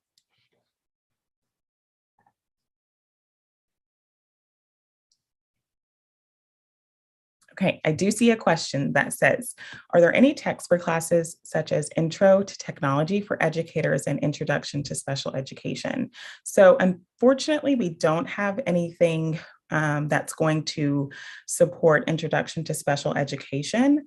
I do know on the Waymaker side, we do have a couple of courses that are technology adjacent. Aubrey, can you speak to maybe one of those? Yeah, absolutely. Hi, everyone. Aubrey Flugoft here. The course that we have is for computer applications for managers. We'd be happy to send that over to you and see if there are pieces of it that would work for your course. Our material is highly customizable. But we focus primarily on the gateway courses, so we can make the largest impact. So when we get into those kind of specialized course areas, we unfortunately don't have as much to offer in terms of curated content, but we'd be happy to send it over to you. And while I'm talking and unmuted, I'll answer another question that's in the chat, if that's okay. The person asks if it integrates well with Canvas, and yes, absolutely. It integrates beautifully with Canvas. Thank you, Carrie. It is, deep integrated, single sign-on. What's really excellent for your students is that there's nowhere else for them to go. Once they click into their assignments within Canvas, that's where they are, that's where they registered. There isn't that back and forth between multiple platforms. So in terms of ease of use, it is just a beautiful integration. Thank you for the question. That was great. Both of them. Thank you, Aubrey. I see another question that is a great question. Does it come with instructor resources, including PowerPoints? And the answer to that is yes, yes, yes. So on both platforms, our Waymaker platform and our own platform, both platforms come with a plethora of instructor support. Resources as far as math is concerned, there are, I believe I just saw yesterday that we hit our millionth question that's been contributed to OHM just by faculty and all together in that platform. So there are tons of questions there. And then there are also plenty of PowerPoints and resources for instructors on both platforms. So the answer to that is yes. And it looks like we already answered the Canvas question. Awesome. Any other questions? I will speak to a little bit about the pricing because that definitely comes up often. It is $25. That is the price. Per student per term. So students are not going to be paying more for a workbook or to access, extra questions or, a supplemental resource. None of that is required. As we were talking about, we can send the ISBN to the bookstore, and then students will receive kind of a 2-week trial before they're prompted to pay by, activation code or whatever whatever the payment option is at Palm Beach State. Yes, I'm just checking the questions. There is a question in Padlet asking, do they have to purchase it through the bookstore, or is there another way to purchase the $25 Lumen?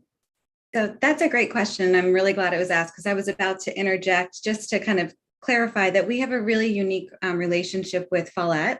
So the cost is $25 everywhere, but in the Follett bookstore, they don't add a markup.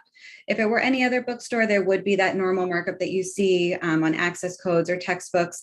But because of our relationship with them, it's $25 in the bookstore. So in the case of a Follett bookstore, there's no other option, but that would be the price even if there was the option to come directly to us.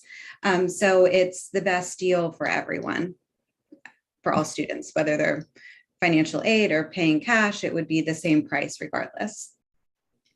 I'd like to also just add in that they have a 2-week trial so that students can get started for day one. So it's really nice that I'm using it with my courses, and I put it through the bookstore. The students can get it with their financial aid, but they can also start their assignments immediately, even if they're waiting for financial aid. And it's all very seamless. It's all integrated through Canvas. So my students aren't going to different places to log in and figure out a course code and all of that. It's very nicely integrated together. And I also wanted to quickly just say, we also have this whole Q&A is really open to, if you want to ask me questions, if you want to ask Dr. Gokarna, Dr. Chandra, anybody on the presentation is also available to answer your questions. I just want to jump in here. I don't use eLumen or any of the other company. I started from scratch with the available basic resources. So all it needs is creativity, some time, and a phone or a computer. So if you want to do a very simple ebook, and I appreciate all the team members here and all the savings. And I started in 2013, and it's about 8 years after about. Uh-oh. We lost him. Oh no.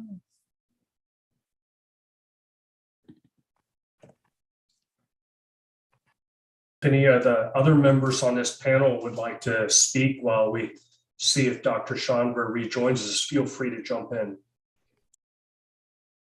There's some more questions in the chat as well.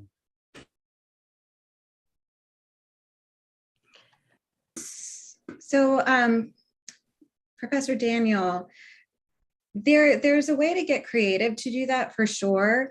But if the bulk of the material, let's say in your case is biology, and you want to pepper in some chemistry, you would do that just by using some of our free and open and available content.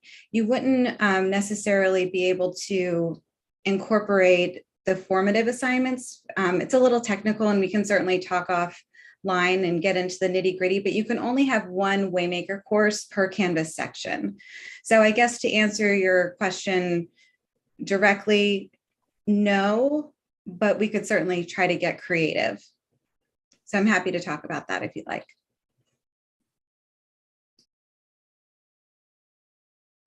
Thank you. There is This another might also, yeah, this might also be a good time to mention that we are holding a couple of follow-up information sessions this summer. And if you're interested, you can let us know in the chat. We'll also be reaching out to get a list of attendees, but since it's one Zoom session for the entire Tech Summit, it would help to know if you're especially interested, if you want to let us know in the chat so that we can make sure to reach out to you specifically. And the dates of those, I forgot. Yeah, May 18th and July 27th, and I'll put those into the chat right now, of course. Yeah, we're holding those. We're super excited. All of your questions will be answered. Just a quick Q&A, all of the questions that you might have about Lumen, OER, anything like that. We're so excited to help and answer any questions. So thank you, Professor Campbell. Awesome. There was another question, I think, but I didn't know which one because someone was trying to draw attention to a question that may not have been covered yet in the chat. Where can I find a list of topics courses covered? Mm-hmm. I see that Aubrey shared a PDF, but I'm not sure what that's for. Oh, so the PDF links out to all of the courses that we offer. It links out to the framework for all of them. So if you're able to grab that, it has a nice little summary of what Waymaker is and what Ohm is, and all the courses that fall under each platform with a nice hyperlink to the framework for the course. Hello, everyone. Can you highlight on messaging tools? I found that very interesting. To interact with the student and helping struggling students. Can you highlight on the messaging tools? Yeah, absolutely. Thank you for that nice little plug. So within Waymaker specifically, there's an automatic messaging tool that will identify students who are falling behind in completing their study plans and who are unsuccessful on their quizzes. What it will do is send a message on your behalf that says something to the effect of, "Hey, Aubrey, I noticed you took your first attempt at the Chemistry of Life quiz, and you probably expected to do better. Don't forget you have a second try. Go in and study before you give it another shot. Thanks so much, Professor." To which they can respond, "Thank you so much. I worked late. You're right. I should study harder for the next test." And it creates that back and forth. On the flip side, when you have students who are successful on their first attempt, it'll send them a little nudge that says, "Hey, Aubrey, great job. Keep up the good work." And again, it creates that back and forth that you probably don't have time to create manually. It does it on your behalf. It's like having like a personal assistant to reach out to your students just for, a little encouragement or a little nudge if they need it. Good. Thank you. Thank you. I did see a question about the point of contact for the sessions that are upcoming. Feel free to reach out to myself, Patrice@lumenlearning.com. And, I'm happy to answer all of your questions in advance, or so you can reach out to me at any time.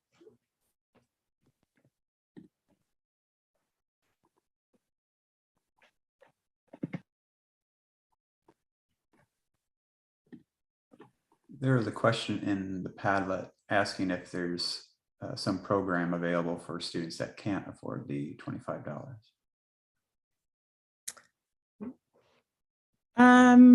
Aubrey, do you want to take this one? We do. It depends. Yeah, it depends. Yeah, I wouldn't say that we have like a formal program, but in the case of an extreme hardship, you would reach out to myself or Catrice and say, "Hey, I have a student who's in a really bad way," and we're happy to give a scholarship code to those students.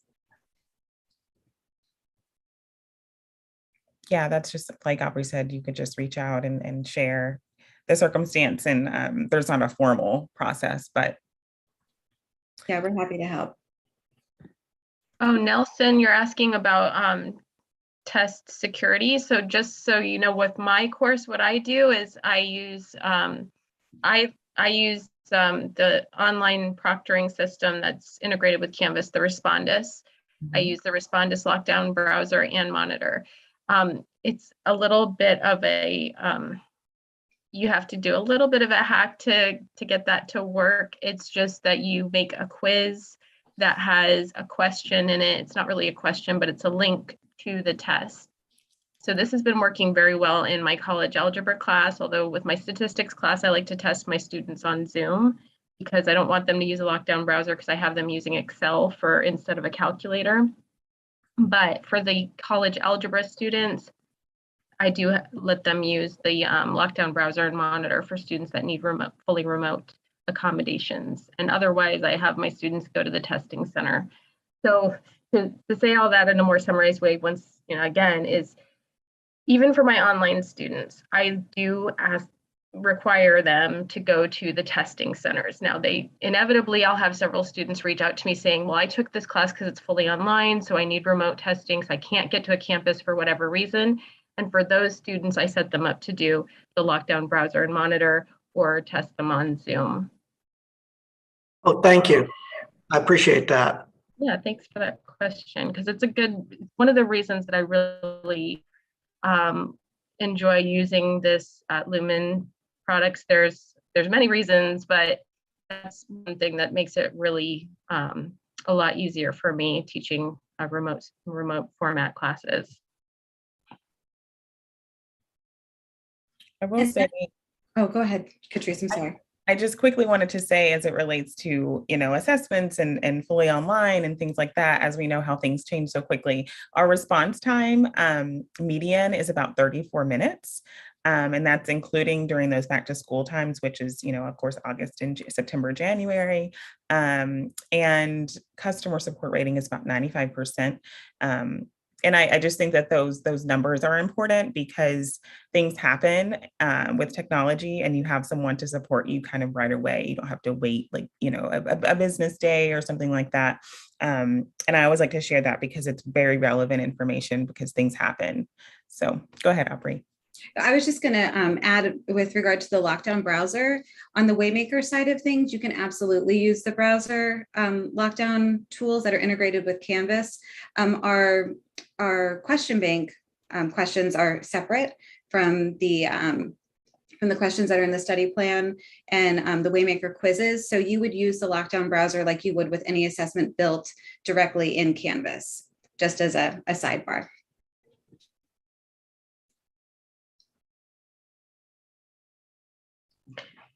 I see Dr. Chandra has made a comment about OpenStax as well, and I just wanted to make sure it's clear this presentation wasn't meant to fully just only focus on Lumen, although I love Lumen, and Dr. Gokarn is also using Lumen Waymaker. So those two products are great. They are really affordable, but there are other options and other individuals on the panel that can speak to using other resources. I also use OpenStax for my courses.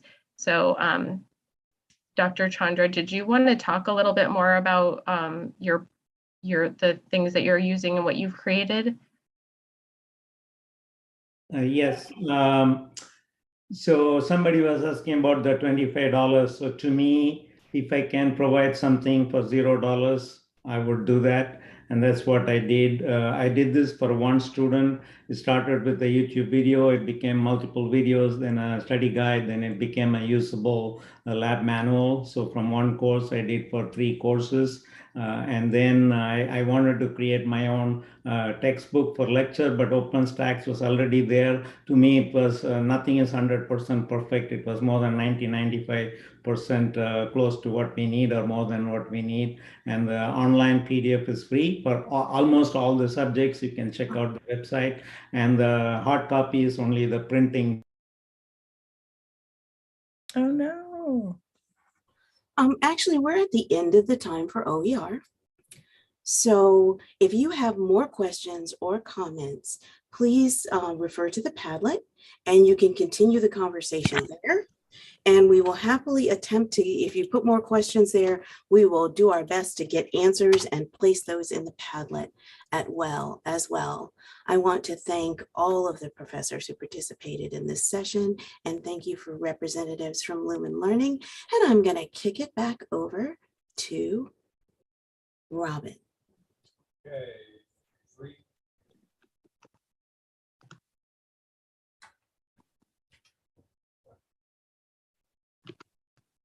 Oh, sorry.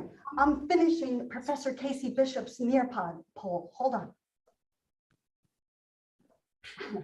She said instead of playing on my social media on the phone, she wanted to make sure I was engaged in class. So she designs Nearpod gamification, polls, live interaction. And I want to transfer it over to her along with Lisa Aradon, who is the success manager for Nearpod. Thank you so much for that introduction. My name again is Lisa Aradian, and I am the Success Manager from Nearpod for Palm Beach State College. I'm going to walk you through recent developments in our platform. All of you have access to it, so you can reach out to your internal tech team to get an account set up. I've just posted a link in the chat so you can join the lesson. This will enable you to experience Nearpod from a student's perspective. What does it mean for them when you're delivering instruction this way to them? Someone mentioned OpenStax earlier. We have a partnership with OpenStax because OpenStax curriculum is completely free. There are no charges to the students. The way Nearpod works is that the university purchases the subscription, and you can reach as many students as you want to, as often as you want to. Our OpenStax library is new and it's growing, and I'll get to it in a bit. So if you could join my lesson, that would be fantastic. The link is there. You can click on it at any point. I also join my own lessons so I can demo things to you. So the first thing I want to talk about is why would you engage with a platform like Nearpod? We truly believe that your time is valuable. You have many things that you have to deal with as faculty besides teaching. There's research, some of you serve on chairs, administrative tasks, etc. And there's nothing worse than the feeling of the time you spend teaching resulting in outcomes that don't show that your students grasp the material deeply enough. So the purpose behind Nearpod is to allow your students to continuously self-assess as you teach them live, but also as you share asynchronous lessons with them. They see what it looks like when they're not keeping up with the class, and these are prompts for them to get up their engagement. Also, from your perspective, if you're teaching live, you can see whether students understand the material that you're talking about because they all have to respond. It embeds in Canvas, and unlike other discussion boards, the prompts go directly to the students, they're private, and if the student doesn't respond, you have a dashboard that shows you that they did not respond. So you can picture a situation where you're explaining a topic in organic chemistry, and you want to make sure that students understand this. So you launch a Nearpod prompt, 75% of the students understand it, 25% don't. That allows you to then decide whether you want to spend some time reteaching it before you move on, or whether you want to share some asynchronous material with the students in Canvas so that that 25% can do some self-learning to catch up. So the idea behind all of this is to help you elevate your instruction in a seamless manner, which is why we have these integrations and partnerships with OER, et cetera. Also, the best part of this, in my opinion, is that you no longer have students parroting each other when you are looking at participation. So they can speak aloud, and they can also respond in Nearpod. But because they are all responding at the same time, you don't have the situation where 2 or 3 students respond aloud and then 3 or 5 more repeat what the first 3 said. So you're really getting what they all individually think. So this is an example of a dashboard. I'm looking at the faculty view, and here's my prompt. So this would go out to the students.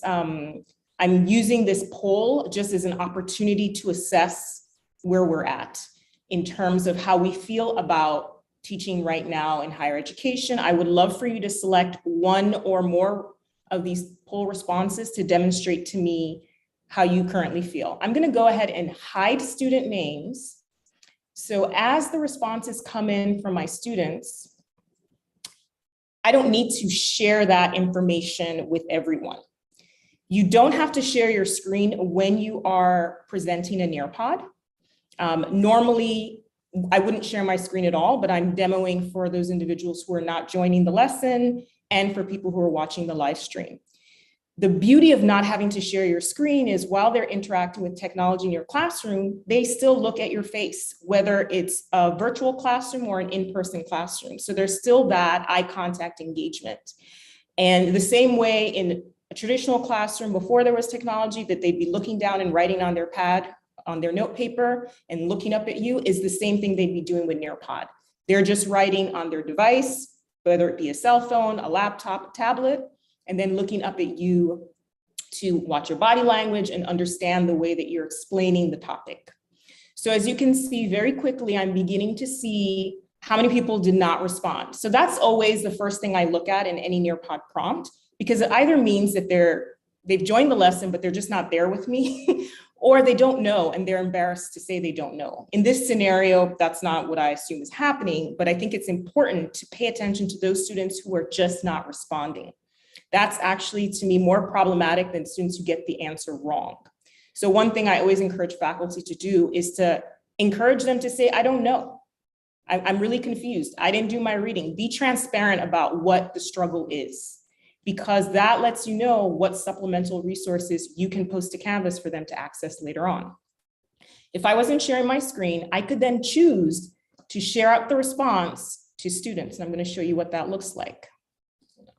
So this is my student screen, and I've shared out the responses to students. So let's say we're discussing a health communication topic, or redistricting in a political science class.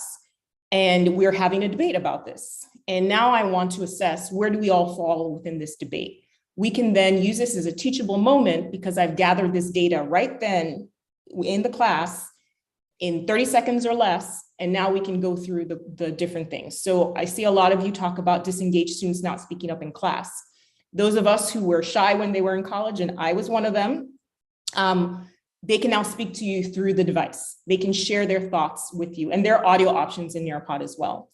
Unprepared students not doing the required reading. I remember being in grad school, working full-time and having a family, and there was one time I didn't do the reading because I was an adult student. I actually wrote a note to my professor apologizing, but you don't always know why they're not prepared. So that's also a frustration. So these two categories to me are the most troubling categories when you're teaching, because you're there giving all this energy to help them learn, but you don't know why they're not picking up the information. And you usually don't find out till that midterm happens.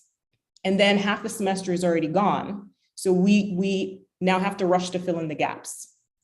Absent students. So yes, you notice when your attendance is low, exactly. Some of the things that you feel are cumbersome are not here, I understand. They don't perform well. If they don't know how well they're doing as you go through the semester, trying to crash cram at the end does not work for everyone, which is why having these assessments throughout your Nearpod lessons, whether they are asynchronous or live in person or virtual, allows them to self-check. I'm actually surprised this number is low, and I commend all of you who responded. We only have a very small number of people who are hesitant about including the technology. Part of my role as your customer success manager is to work with you one-on-one. You can make one-on-one appointments with me or come to office hours, and I will literally sit with you and walk you through the process. So it is not something to feel stressed about, because you have the support and the assistance. So let's move along. I'm going to go back to the teacher dashboard. And what's the process like? So you have your own content that you may love and you want to keep using. That's perfectly fine. You just upload it into Nearpod. You can then pick up some of our content, whether it's our content with OpenStax, whether it's our content with Semify, which is math, or whether it's some of our current events content. So for example, we released a lesson yesterday on redistricting, which would be great for a political science course. So our current events content is always labeled by the date the information it contains was captured, so that it has a timestamp on it. And then all the resources and the credits are listed there as well. Then you add the engagement features. So it's a pretty simple process. I'm going to pivot now to talking about a couple of things that we've modified in the last year to make the user experience a lot more seamless. So we have something called a new blank slide creator. This entire presentation I'm showing you was created right in Nearpod. I did not create it in PowerPoint or Google Slides and upload it. I made my own template and I put all the information in there. And I also put in a GIF because I'm a little bit of a fan of Special Victims Unit. So there you go. The rest of the presentation is going to go over other pieces of content, but the reason why I bring up blank slide is you make modifications to your lectures from semester to semester. So you've already put it in Nearpod. You don't want to have to re-upload it into Nearpod, so you can just go ahead and create a slide in Nearpod to add that information or subtract that information that you want to change. I'm going to talk briefly about our OER partnership with OpenStax and the fact that we are exploring other partnerships.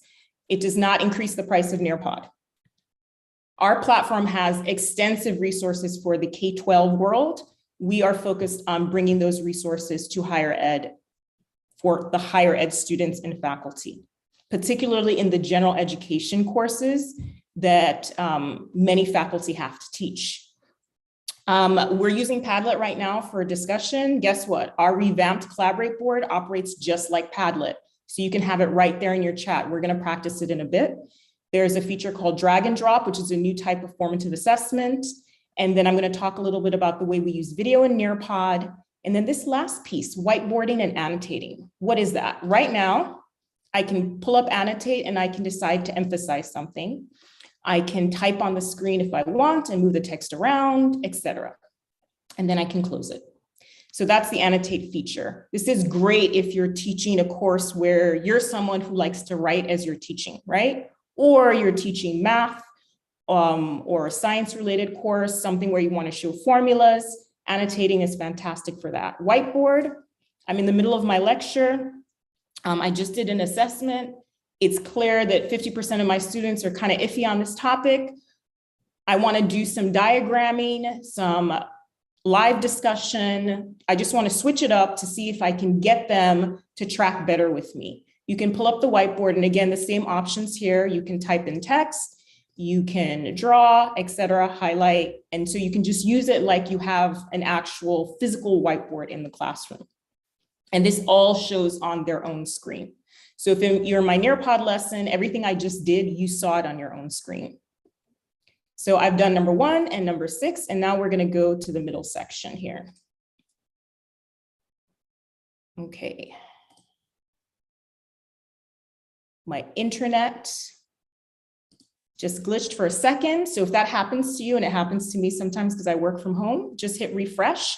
And this is, the students will receive what you're discussing. So why did we move towards open-ended, open educational resources? When our higher ed team was formed in late 2020, and it was formed by a group of people who have worked in higher ed, either directly at a university like myself or working for companies that provide educational resources to universities, so mainly publishing, we were looking at lowering the cost. So we don't charge students to use our platform. The entire cost goes to the institution. But what else can we do to help in terms of textbook costs? So we started this discussion with OpenStax, and that we're a partner with them now. You can completely modify the information. So you can either take it as is, launch the lesson as is, or you can change it. You can combine lessons, you can delete stuff, you can add, and this goes for the assessments that we built in. So think of how you access free OER materials right now. You go to the website, it's a long textbook, et cetera, et cetera. In Nearpod, the presentation is set up for you to launch as is. So this is one of the reasons why we did this, to make it simpler for faculty to modify their instruction in the moment, the day before, plan for the year, et cetera. A little bit more about why we're doing this. It's also aligned with our values. Again, we believe teaching is the most important job in the world, but we also believe that your time is valuable. So it shouldn't have to be a hard, cumbersome experience for you to teach. And we also, again, do not want to add more costs to the students. So this is one of the reasons why we're working strictly with OER providers where the materials are free. A couple of things that we have right now, we have 7 general education textbooks, a lot in the sciences, some in the social sciences, history, et cetera. Where we have now 350 lessons, and we are going to continue to grow that content. So I'm going to pivot over to the interact. Yes. Does someone have a question?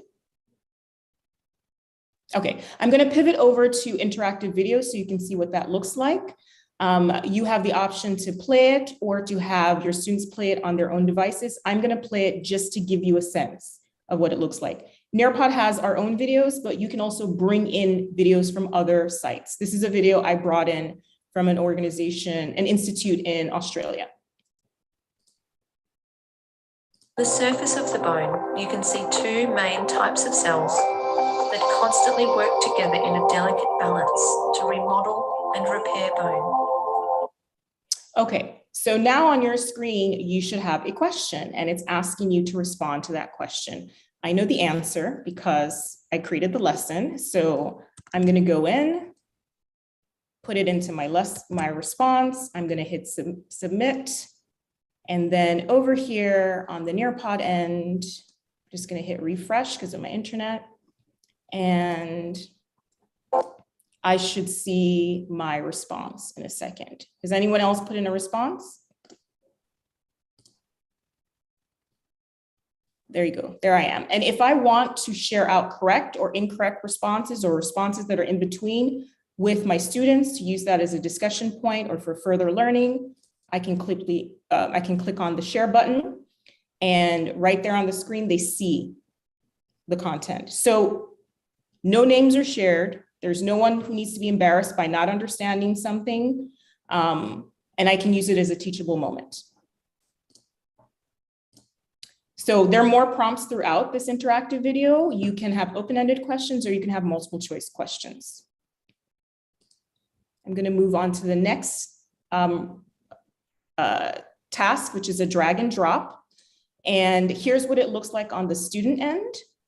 This is a really basic one because I wanted to give you the idea of what it looks like. With drag and drop, you can have anything as your background, and you can have an answer key that is text or images.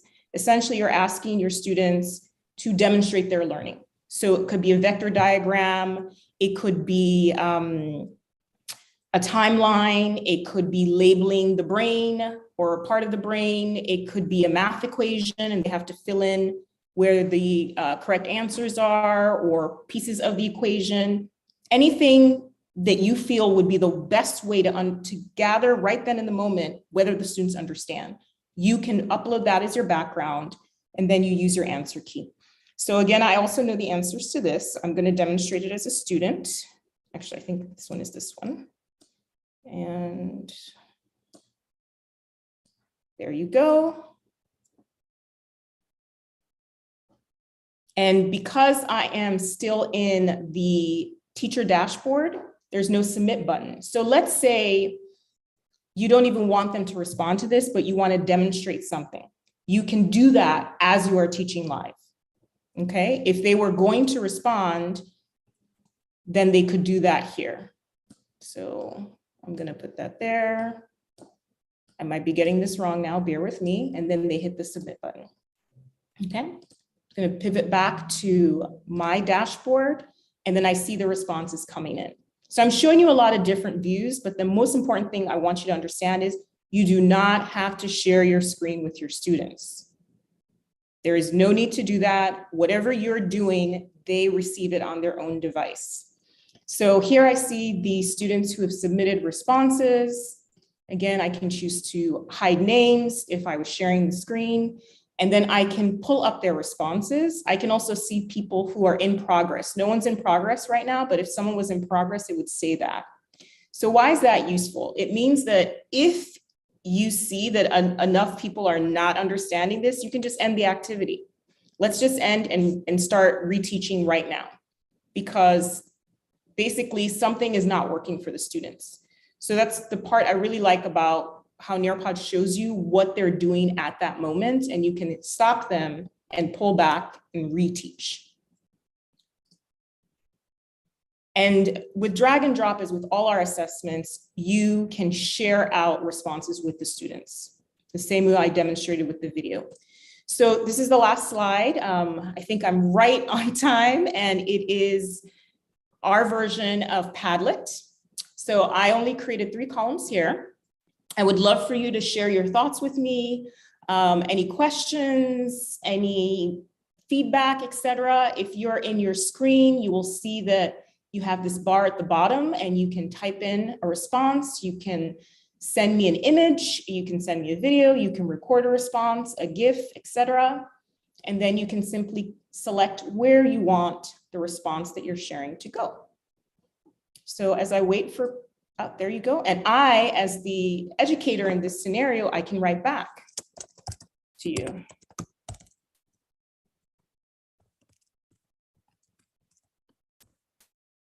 And other students can join and they can agree with the comments or co-sign them. So basically you're able to build consensus when decision-making or when asking students to express their what's confusing them about the topic, and it's anonymous. So you're more likely to have them choose to do this than by asking aloud and hoping that someone will put up their hand and respond. So I'm going to pivot to the chat to make sure there's nothing I didn't answer. Is share a component in Nearpod? Yes. So as I mentioned before, you can share out responses so that students see what was submitted. So it's either the correct response, the incorrect response, the dashboard and where everyone fell, so that we can talk about why our performance looks like this regarding this particular topic. With the Collaborate board, you can share it out in the moment. You can share it out after the lesson is over. So often when I use the Collaborate board, because it allows me to write back and forth with the students or the people I'm presenting to, I'll go back afterwards and see, did I answer every question appropriately? And if I didn't, I'll add more information and then I'll share it out as a link, and it pops up just as a link by itself. Does Nearpod allow easy repetition of questions? And does Palm Beach State have a site license or seats? You have a lot of seats right now. So it's not something I would worry about if you want access to Nearpod. I would talk to Mary Massey and Sid to get your access started up. It's really quick to get access, so that's not an issue. The question is repeated for second vote, easy repetition of questions. I'm not sure what that means in terms of easy repetition of questions. Nelson, can you please sort of explain live a little bit what you mean by that? Yes. Excuse me, haven't talked in a while. What I will do to engage the students is I'll do a version of Think, Pair, Share. I will say something like, turn to your partner and explain why arsenic is more toxic than any other element close to it. That would be the initial question. I'll ask them to vote. And then if the majority of the students get it wrong, quote unquote, then I will ask them to talk to each other again and vote a second time, using technologies in the classroom for that reason. In that scenario, so Nearpod gives you the option to create an activity on the fly. So you can have an open-ended question right now and a true or false question. You can't create a poll question on the fly. So if you wanted voting like that, I would just build, you can duplicate your slides really easily when you're creating your lesson. It's literally click, click, and it's duplicated. So I would plan the lesson that way if that's the way you like to do it. Another thing to think about is perhaps you give them options to choose from in the beginning, but then when you check back with them, you want them to free response, explain why they've changed their prior choice or why they're sticking with the same choice. Does that make sense about how you could manipulate it to fit the current model that you're using? Oh, yes, that makes it very functional. I appreciate that. Yes, and I'm happy to show people how to duplicate stuff in Nearpod. It's really simple. Graded activity, it's connected to the Canvas gradebook. However, I am the child of retired faculty, and I know that none of you want to spend all your time grading or reviewing grades.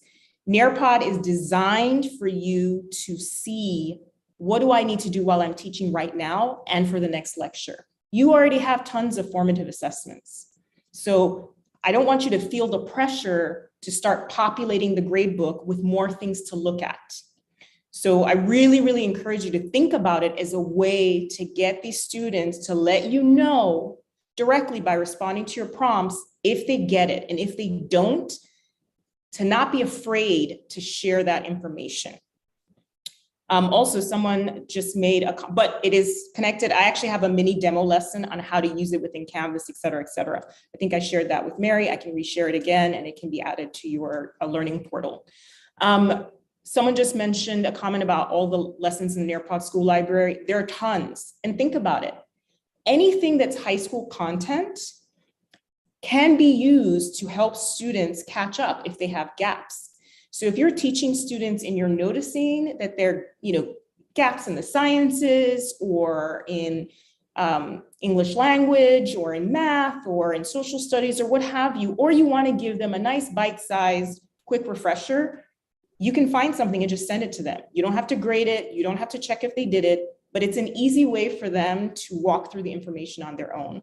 I want to turn it over to Professor Bishop because I don't want to take up her time. She's actually using it at Palm Beach State College. So I'm going to unshare my screen and turn it over to her, and I'll see if there's anything else I need to respond to in the chat. I'm also going to post in the link the asynchronous version of this lesson for anyone who wants to walk through it on their own and access the hyperlinks I posted in the lesson. Thank you so much for your time. Hello, I am Professor Casey Bishop, and yes, I am using Nearpod in my all of my classes actually right now. So hopefully everybody can see my screen right now. Yes, no, maybe so. Excellent. So I just wanted to show you, this is my little, this is my dashboard in Nearpod. It just shows you all the folders that I have with all of my lessons that I've created. And one thing I wanted to point out with the lesson I'm going to do today, you have different options of doing it either live right now in class, or it is something that you can create as a student-paced lesson that I use these, I embed them into all of my courses that I have, whether it's live online, fully online, or even a hybrid class. But today we're going to do the live participation. And just like Lisa did, once I can get my computer up and running, the way that I do this in my classes is I simply pull this up, I click the copy link button, and then in the chat, because I use Zoom or Teams sometimes, I put the link into the chat. The students then will click on the link and join me. And typically what I do to make sure that I have my students engaged and actually paying attention is that I won't even start until I have the majority of my class logged into my lesson to begin with. There's the other option that I provide to my students is copying the code, because there are some students who aren't necessarily doing this on their computer. They might be using a phone, because you can do the Nearpod app on a cell phone, and they can plug this, the code that you see in the chat there into the app so that they can join as well. Last but not least, the other thing that I do, I know Lisa said that she doesn't always share her screen. I always share my screen just because I do have some students, you know, I teach in the health information technology AS degree programs, and our students are all adult learners. I think the average age of our students is mid-30s. So a lot of our students are you know, driving from work. They might be at home, you know, with kids, what's going on during class, and they may not always be able to log in or some other type of issue. So I do like to share my screen so that all students have access to the lesson. And if they want to engage in certain parts of the lesson, they can simply put their answers into the chat, into the Zoom. So this is how I personally use Nearpod, not only in live online, but I also have integrated it into my fully online classes, as well as my hybrid classes once we got back on campus. So why did I get started? I actually learned about Nearpod from Dr. Medina in the new faculty experience. It was something that we learned about, and I thought it was fantastic. We got to play along with Time to Climb. And it's something that stuck in my head when that was my very first year, right? That's the new faculty experience. I think I might have been the only one in that new faculty experience that I was literally a brand new teacher. And when we got sent home at the end of that year to teach from home during the pandemic, I was like, well, I've got to think of something that I can keep my students engaged, right? So I thought back, I was like, okay, Dr. Medina said this is pretty easy to use, let me give it a shot. And I did. And I found that it took very little time to create any one of these lessons. So I had to decide, okay, where am I going to get started? And again, it was towards the end of the semester. So the way that I originally embedded this into my class was for my final exam review. So I started creating a PowerPoint presentation. I obviously wanted to focus on, at that time, my final exam review. I created some checkpoints in there, and then I uploaded that PowerPoint presentation directly into Nearpod. It was very, very simple. You can create the slides in Nearpod. I kind of like the freedom of messing around with my own PowerPoints and then uploading those into Nearpod. Once that is uploaded into Nearpod, then you can add all the activities that you want. And it's the activities that I found the students love. Okay, so the activities that I personally use include matching pairs, the collaborate board, the quizzes, and time to climb. With matching pairs, it's literally a supplement to creating flashcards, right? We use it to reinforce new vocabulary. There's a lot of new vocabulary that you have to learn, in the health sciences, in health information technology. There's like 8,000 acronyms that you have to learn. And honestly, creating flashcards, even when I was a student, was a little bit cumbersome. So I love the fact that I could create the matching pairs in my lessons and then embed that lesson as a student-paced lesson into my courses so that they could go back and revisit that lesson as many times as they needed to review anything that we might have covered during the class. So here is an example of what my students might see, and feel free, I try to make these as simple as possible. Match the acronym, right, with the correct term. So we have HIT, we have CMS, we have CPT, AHIMA, and HIPAA.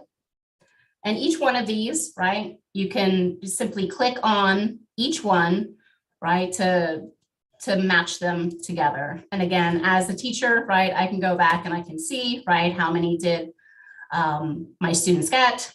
I also love hiding my students' names, okay, because there's always going to be at least one, myself included as a student.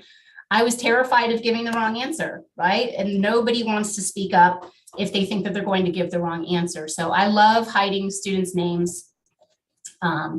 And see, you guys got these. These are pretty simple, but this is just another way, right? Because it's always getting them engaged in trying to remember those, okay? Now the Collaborate board, I started using primarily in my medical coding classes because when we got sent home for the pandemic, I found the medical coding classes that I taught were the absolute most difficult for me to try and transition from a classroom setting to an online setting. I had to figure out, okay, how am I going to get, these ebooks with all of the coding manuals, and how am I going to get my students to, interact with me?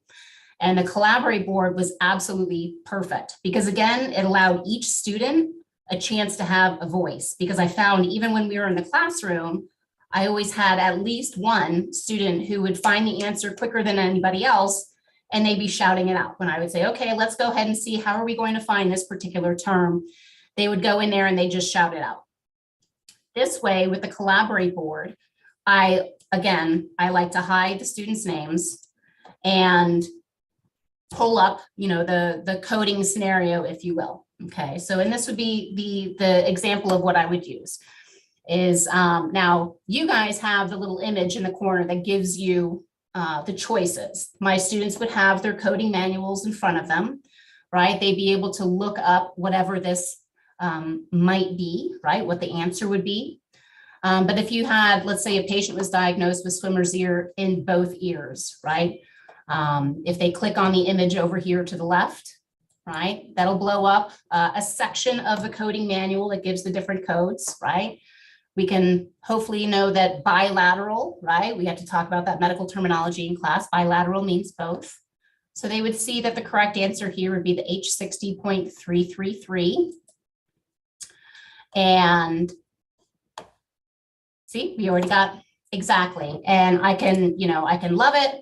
If I have a student that comes back with a different answer that may not be correct, right? I can give them feedback directly into the comments. I can say, well, I can say, hey, where might you, how did you come about that answer, right? Because they wouldn't necessarily have this image here in front of them. I'd ask them, how would you, did you go to the index first, right? How did you find that particular term? So that's what I absolutely love about the Collaborate board. And we've actually moved this into all of our medical coding classes currently. The next one I like is quizzes. And I saw somebody in the chat ask before about this being embedded into Canvas, and I do. I have these actually set up as assignments in one of my health services management class this semester. Again, it's a live online class. And the quizzes I actually embedded into the course using the one of the textbooks that they have. And it just it made it a little bit more fun for them to be able to, read the material, review the PowerPoint presentation, look at some of the checkpoints, and then take their quiz. and it gives you a perfect little report at the end in Canvas. It's like a printout that tells you what their participation was and what their actual score is. And again, it's an alternative to a traditional quiz that I usually use within Canvas. And again, it provides that feedback on whether or not they're understanding the information or not. So here's an example of a little quiz, right? Which college does this image show? Up in the top right-hand corner, right? Super difficult, you guys. But if you simply click on that picture, it's going to show you which college it is, right? And if I come back, right, I can see whether or not anybody has answered, right? Who's got it right, who hasn't got it right. Exactly. And seeing it's giving me that most of you are going to get this one right. And this is one of the things that I love throwing these in, not only into Canvas for students to take quizzes. I'll also pop these in the middle of my lecture, right? When I'm actually talking and lecturing in Nearpod, I'll throw just a mini quiz, right? One, maybe two questions in there just to ensure that the students are understanding. And if they're not, right, then we can stop, we can pause, and we can go back and see exactly, well, what aren't you understanding about this particular topic? Or is there some other way of me explaining it that might help the student comprehend the information? Last but not least is time to climb. Time to climb might seem childish to you the first time you see it, but my adult students absolutely love it. It gamifies learning. Again, it allows for real-time understanding because, as I'll show you in a moment, you can actually pause between the questions just to go over each question with your students.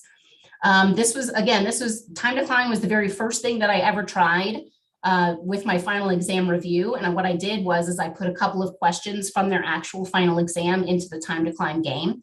And I was like, you guys, have to participate because I do not record my final exam review. I tell them, I said, you have to participate in order to benefit from the final exam review. And I throw the time to climb in there, and I tell them, I'm like, there's actual questions from your final exam in here. So this is a great sneak peek into what you might see in your final exam. And I have found that students that have been in my classes, I now end up having to use these in every single one of my classes, because I have students who might take me for one semester and then the next semester they don't have me for class, and then they come back to my class and they see the time to climb again, and they're like so excited. They say, I've really missed this. I love time to climb. I've had students who have asked me to create, a trophy because they all just desperately want to be number one in the time to climb game. But in time to climb, again, you can see it's, it looks like this cartoony little game, but you can click on this to pause the game between questions. You can choose whatever theme it is that you want to have during that, that particular game. And we'll go with Carnival. And then once you do this, right, once you get it set up, you tell your students, all right, choose your avatar and hit join game. And then once I have everybody in here jumping around, right? And again, you can see that I keep the names hidden, and I do that specifically until the very end, right? So we can see who the winner was that particular day for time to climb. And these students, they get very, they get competitive as far as who wins, and they also want to know, who's the top winner for that particular game. So let's go ahead and start.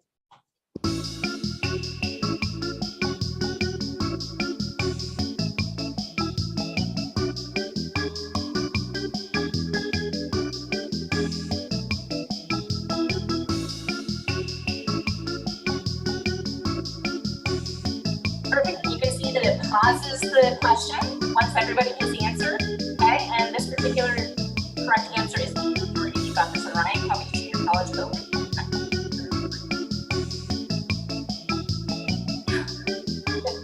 That's right, Lisa. You can turn off the music and click through.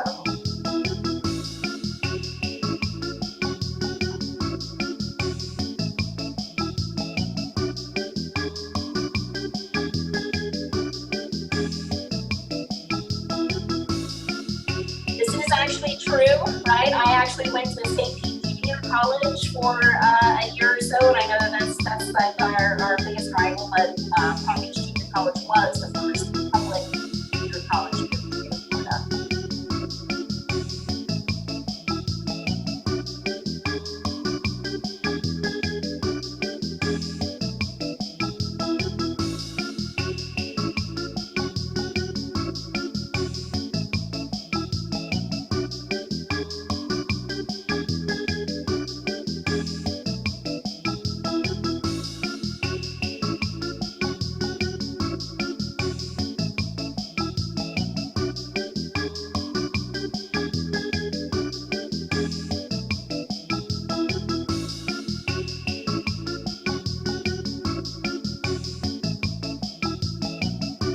All right, and the correct answer here is 2010. Again, all this information can be found on the Palm Beach State College website.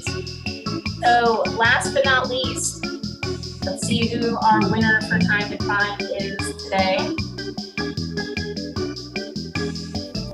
This is where I like to show their names. Dr. Medina, way to go. Robin in second, Daniel third, Janet fourth. You guys did awesome. I'm super proud of everybody. So, does anybody have any questions about Time to Climb, or not even Time to Climb, but Nearpod in general?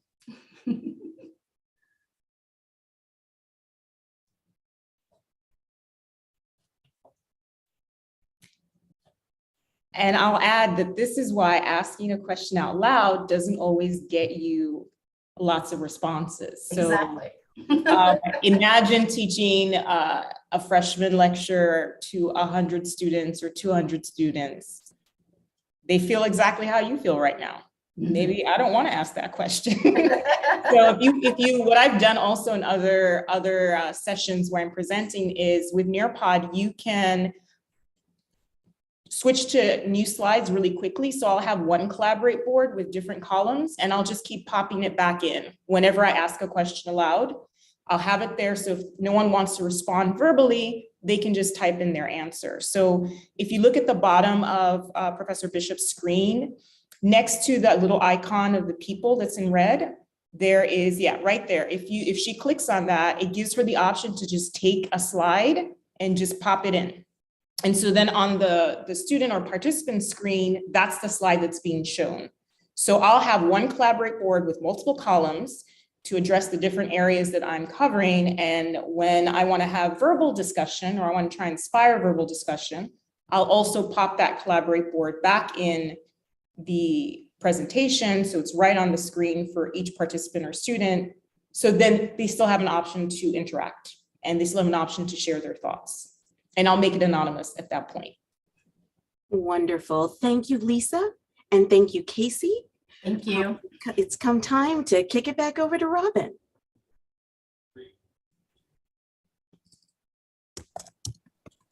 Welcome, and that Nearpod presentation reminded me how important the human and social aspect is to learning, not just online learning, but engaging your students as a collaboration, not just engaging them individually. This is why we showed the Nearpod features as well as Padlet. And the next session, Mary Massey is going to present this, what we're already doing and what we're being required to do. But we shouldn't focus on what we're required to do. We should do it for innovation, and because that's what we want to do to promote learning. Please be sure to contribute on the Padlet while Mary is presenting. All you have to do is click on that plus.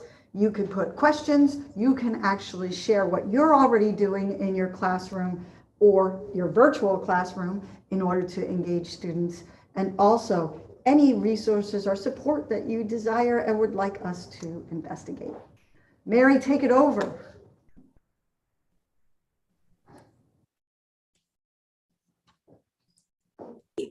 Hello. Sorry, I was posting the link to the Padlet. Let me get in here and share my screen. Doing too many things at one time. I know we all feel that sometimes.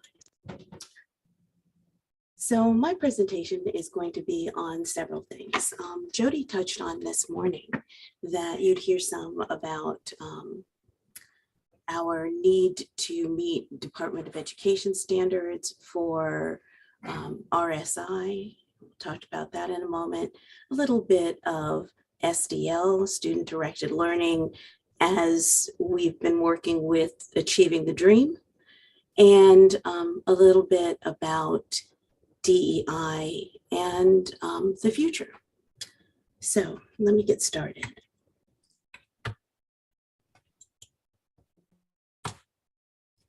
Okay, there are changes. There are lots of changes on the horizon for us. RSI means regular scheduled interaction. SDL is self-directed learning. I decided today, because of time, to leave out social presence and the community of inquiry.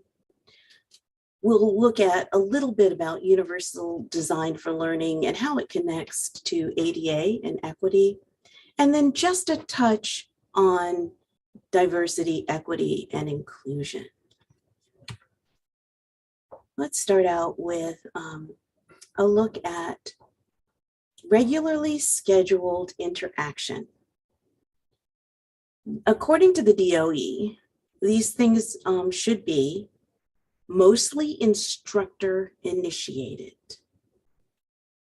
They need to be regular, scheduled, and predictable, and they must be substantive, i.e. they focus on the content in the course, and also added to that is the actual individual student that you're communicating with. So what do we mean when we say that they should be mostly instructor initiated? This means that the instructor should set up clear parameters that the students are informed of from the beginning of the course, that these opportunities for communication and interaction will be available. And the students should be reminded by the instructor throughout the semester that these are available and when they are available. Some examples: individualized email, instructor facilitated discussions, scheduled office hours. These can be done synchronously or asynchronously. You can use either video discussion in Canvas or a tool like Flipgrid, where if a student is studying at 2 o'clock in the morning, they can get on there and ask a question of the instructor. And when the instructor comes online the next day, the instructor will see a video. A lot of times students, particularly students for whom English is not their first language, explaining what they need from the instructor can be cumbersome if you force them to type it on the discussion board. The advantage of doing it through video is you see the student's level of urgency, you see their level of understanding, and then your response is humanizing. It makes them feel communicated with and included. These things need to be regular, scheduled, and predictable. This means that the student shouldn't sit in anxiety on the other end of a distance learning screen, wondering, oh my gosh, when will my instructor respond to me? Or when will I get a chance to actually ask my instructor for help? From the start of the course, students should be absolutely clear, and they should be comfortable with, okay, every Tuesday, my instructor is going to have office hours, or I just sent this email to my instructor. I know that they're going to respond to me within 24 hours. Or, 24 hours is actually a long time. So it would be better if they had 12 hours or less. Some examples are weekly course announcements. If students can predict and know that you're going to tell them what they need to participate in at the beginning of the week, they can rest, they can relax, and they can know that they will be refocused on your course by you. Weekly summaries or highlights of discussions. This way students know that you're going to tell them what was important in this discussion, and they don't have to try to memorize every tiny little comment. And regularly scheduled online review or help sessions. This is very important. We have our lovely SLC to make them aware of resources like that being available to them.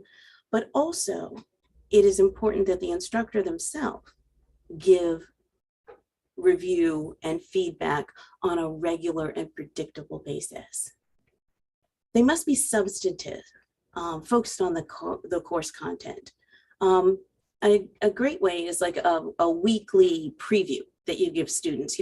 Pop on and give a preview, not one that you recorded 3 semesters ago, but one that talks about what's going on in this course for these students now in a way that they can tell that you're talking about them. You're talking about what's occurring for them in the moment. You can send emails in the same way, not a copy and paste, but a real email to these students that lets them know. It can be to the whole class, it can be to individual students. Listing questions from students for students to have in mind when they read the textbook, saying, as you read chapter 4, look for these points. These are the most important ones. And we have these little boxes here, and these are important. RSI is not putting a discussion board in your course. That's not what it means. RSI is how you respond to your students and participate in the discussion with your students right now in this class, in this moment. RSI is not putting an essay question on your test. RSI is providing personally relevant feedback to each student based on their response to that essay question. So when we're looking at regularly scheduled interaction, it's something that is basically not optional. It's something that we are required to do. And if you look at the Padlet that I've put up for this discussion, I really invite you to go in there and share with your colleagues things that you're already doing that meet these criteria. I bet that every one of our faculty is doing something that meets at least 1 or 2 of these criteria already in their course, and probably something that meets all of them. So this isn't something that we need to panic about and create something new out of the blue. We can look to what we're already doing as a resource.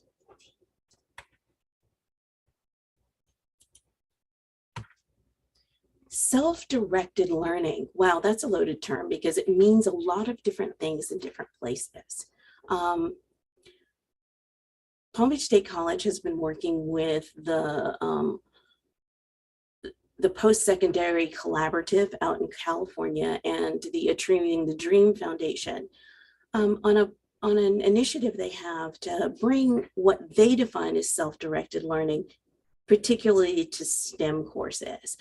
I had the pleasure of working with Professor Rachel McDermott, Professor Brownlee, Professor Walker, and Joshua Knies, and a lovely coordinator provided to us by ADT. And we really had some deep discussions with other 2-year colleges from around the country.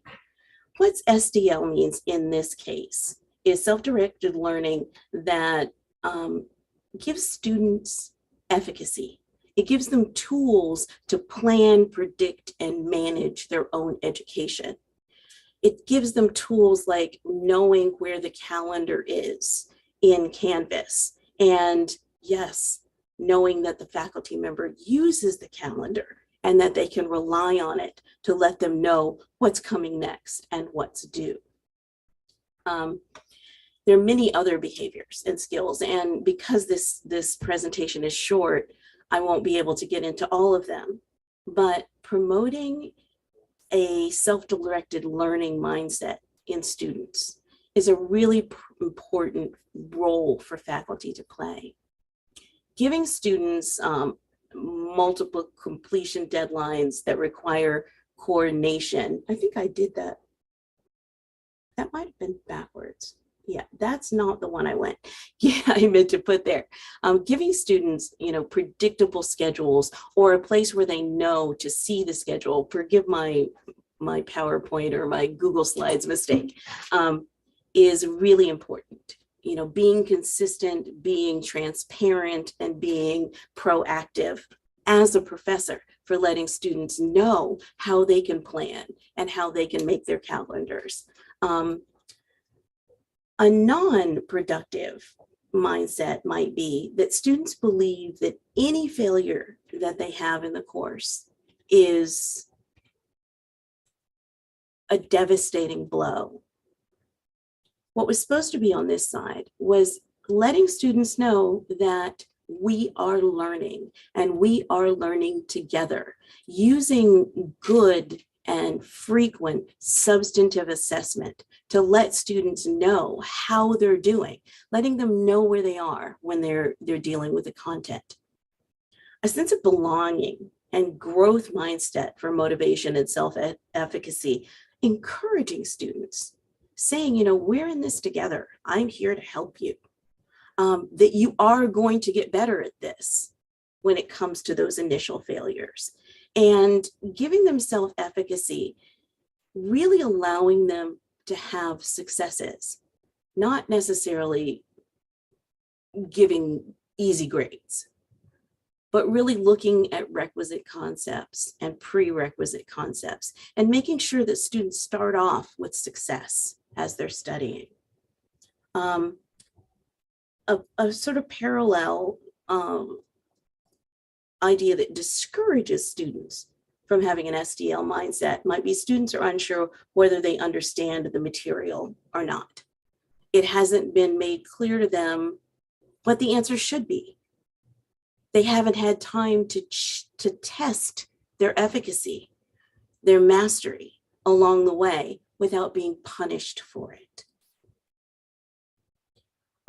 Planning and scheduling your tasks, providing students with prompts and tools that prioritize tasks, and setting aside an adequate amount of time to complete tasks.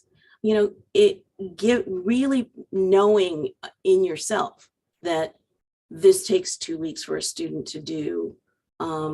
So I'm going to give it early in the semester. If I can, I'm going to let the student know how much time to put aside to study for this thing. And this is where the one about the multiple deadlines belongs. But the point of self-directed learning is that we're giving our students this place where they feel comfortable, they feel sure, they know where to find things, they know when to do things. So they're not always standing on the edge of, oh no, I don't know what I'm supposed to do. We allow them to sink into being comfortable in the learning environment. Now, UDL for ADA, this one could get deep. So I'm just going to go over the surface of it. The way UDL, which is Universal Design for Learning, came to be, was that universal design was originally an architectural principle, that they weren't going to just put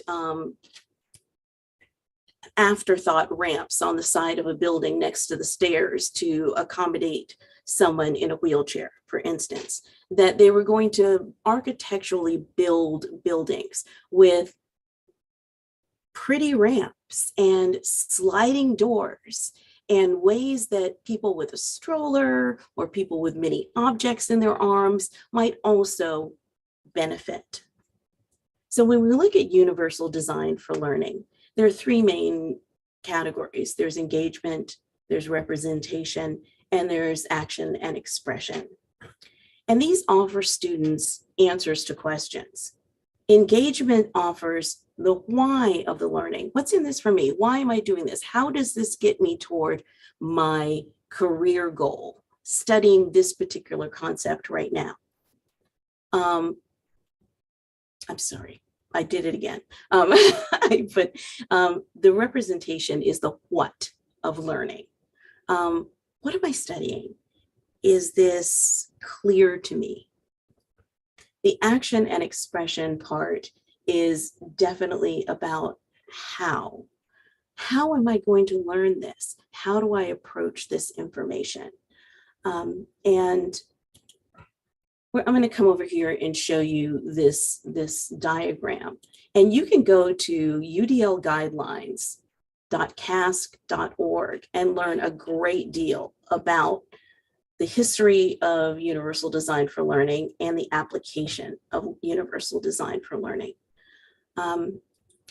It's really important that we think of the brain functions, the cognitive load we're offering students. And it's a good idea to move between these and among these, as I know learning styles can be controversial, but these address different types of learners. And also they allow students, if you really get into UDL, you can get into how much it can enhance student learning by allowing students, not everybody turns in a paper. Maybe somebody makes a film. Maybe somebody makes a PowerPoint. Maybe there are different ways to show their learning that are more appropriate to the student's way of learning and the student's way of expressing knowledge. And how this ties into ADA is if we look at universal design for learning as a way to create equity and accessibility in our courses, we can make a lesson that doesn't need a lot of ADA accommodations, because we've already looked at, is the color contrast good? Have we used captions on all of our videos? Not because the law says we should, but because probably 60 to 80% of people who watch videos watch them with sound off. And that's just a reality of life now. That's a way that videos are consumed. So if you don't have subtitles, you may put it outside of the learning or content consumption of many of your students. There are many other factors that go into this. And where this ties in to equity is it's really important that everyone feels like they have what they need. Like Dr. Yogi mentioned earlier, that entrance ticket for class. Universal design for learning, works into providing students with that entrance ticket. Everybody gets what they need. No one has to feel like they are begging for special accommodations. And it puts all of our students more on an equal playing field, which again, brings them comfort. So diversity, equity, and inclusion, this has almost become a buzzword these days. Everyone's talking about it. Diversity is more than ethnicity. Diversity is certainly, yes, ethnicity, but it's also socioeconomic. It's also religious. It's also about exposure, whether or not a student has been exposed to technology at home or at school, or whether we are bringing them into their first new technology-heavy environment. And diversity and equity are more than just, well, all three of these, diversity, equity, and inclusion, are more than merely making things available. I know we've all seen that picture of the child standing on a box so he can see over the fence, and the tall people are seeing over the fence, and the thing that was provided to make this equitable for the child was the box. That is a good analogy. However, it might be more than that. Equity and inclusion might include thinking hard before you make students turn on their camera in a class. They may be in a chaotic environment. They may not want to show the conditions of their home. It might be easier for them to go outside while studying because they live in a busy home environment and they don't want to be judged that they're slacking or something. There can be many reasons that students do not want to share their camera views. You can, and I know many professors talk about wanting to be able to see that the students are there. Well, we just had a lovely presentation about Nearpod. If you're teaching a live online class, get out of PowerPoint, go into Nearpod. Make those interactions periodic throughout your lecture on Zoom or on Teams, and you will know whether or not your students are there, and you will know whether or not your students are participating, and you will actually be able, and not even just there, not just sitting there looking down at their phone while they're on camera just to pretend to be present in your course. You'll know whether or not they're listening, whether or not they're learning, whether or not they're absorbing the information. And when I say inclusion is more than access, yes, we can bolster inclusion for students by handing out laptops, which is an important step, I think, because there's such a great digital divide. But we also have to think about inclusion in terms of, do we ask students or require students to, it's my deadline or you're dead? You know, maybe something goes on in that person's world that they feel they can't share with you, but may interrupt meeting strict, inflexible deadlines. Inclusion is more than access. Can mean that students might need guidance on finishing assignments. So maybe don't make your assignments always due at midnight, because that just sort of teaches them to try to get this, between 10:30 and midnight, get an assignment done. Ask if they be due in the middle of the day on a Tuesday, because that may teach them to have a different pattern of addressing their needs. ADA without accommodation. I think I already touched on that with Universal Design for Learning, but there are also many other ADA requirements. You can really delve into using and learning to use the ADA compliance software inside Canvas. There is immersive reader available in Word, in Canvas. Allow students, not just because they cannot see, but maybe because their eyes are tired from working a computer job all day, to have the content read out loud to them. Consider using digital textbooks so that students can have alternative ways of interacting with content. So our charge in these changing times is to teach students, not just teach courses, not just hand out information, but teach the students who we are speaking to. Own and meet our legal obligations. I know it's not often pointed out to faculty, but ADA is a federal law. And if you are putting up uncaptioned videos in your course, you are actually personally breaking a federal law. And you are open to litigation personally, just like the college is. And take responsibility for quality.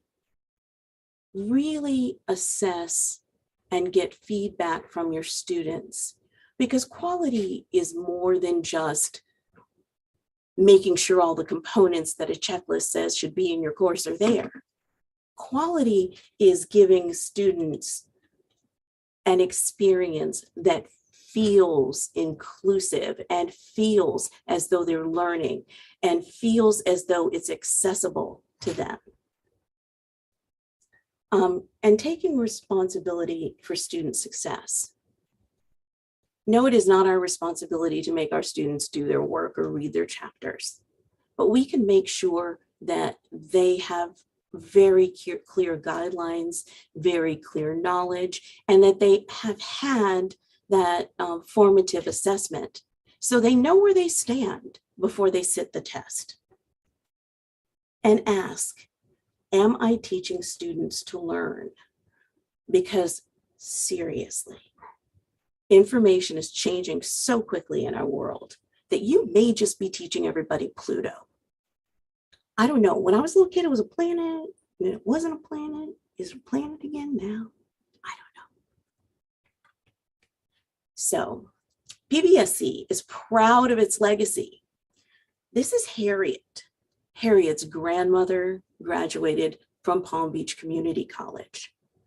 Harriet's mother graduated from Palm Beach State College.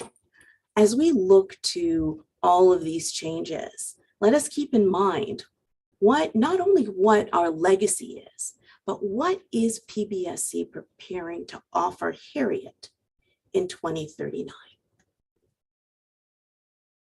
So I'm open for questions. I'm going to stop sharing my screen so I can see the chat. And I really am at the end of my time. So thank you, Luli. I'm going to leave you all with my Padlet link. I'm going to post that again. And I'm going to remind you that, and I'll post this after I kick it back to Robin in a second, that this Google Doc and these Padlets are going to last far beyond this meeting itself. And you can continue to comment and continue to ask questions after the Tech Summit is over. So I'm encouraging everyone to save this Google Doc link, because we will also put a link to the recording of this Tech Summit, so you can go back and watch it in this Google Doc as soon as it is ready. So thank you all for listening, and I push it back over to Robin.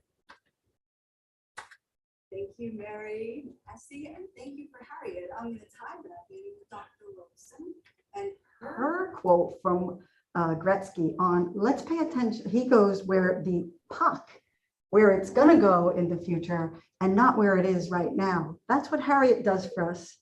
And that's where I'm going to segue into artificial intelligence. I'm intrigued and obsessed with it.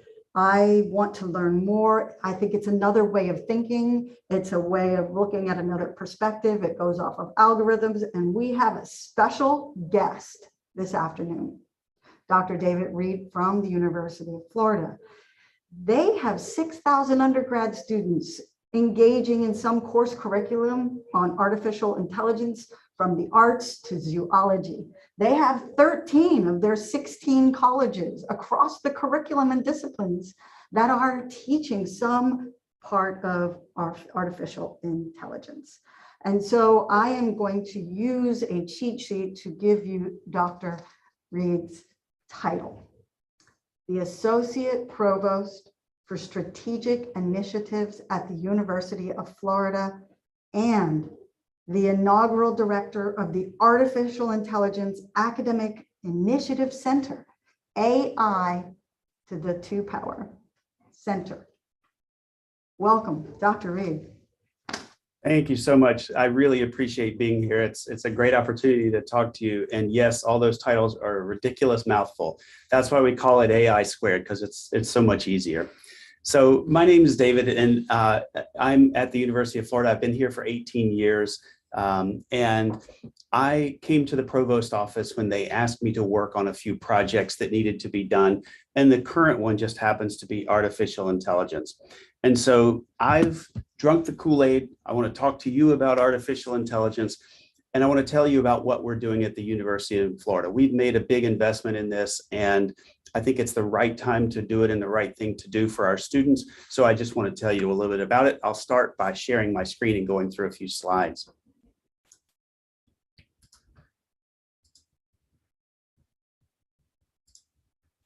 Fantastic.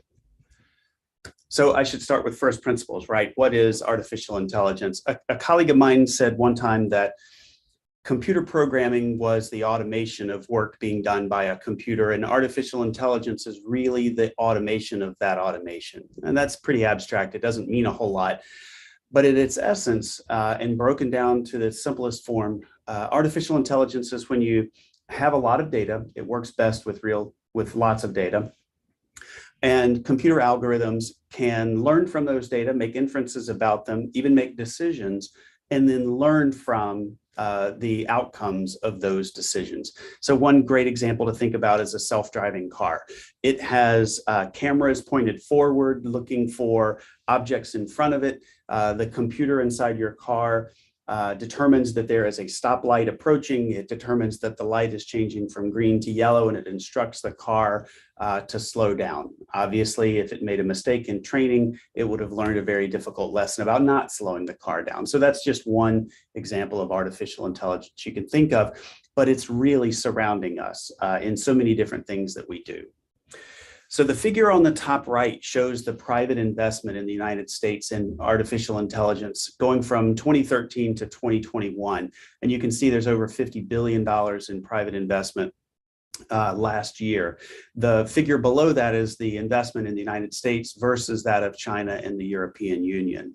And it's not hard to find impressive quotes that tell you we really need to learn about this and you're going to be left behind. I think the most colorful one is by Mark Cuban.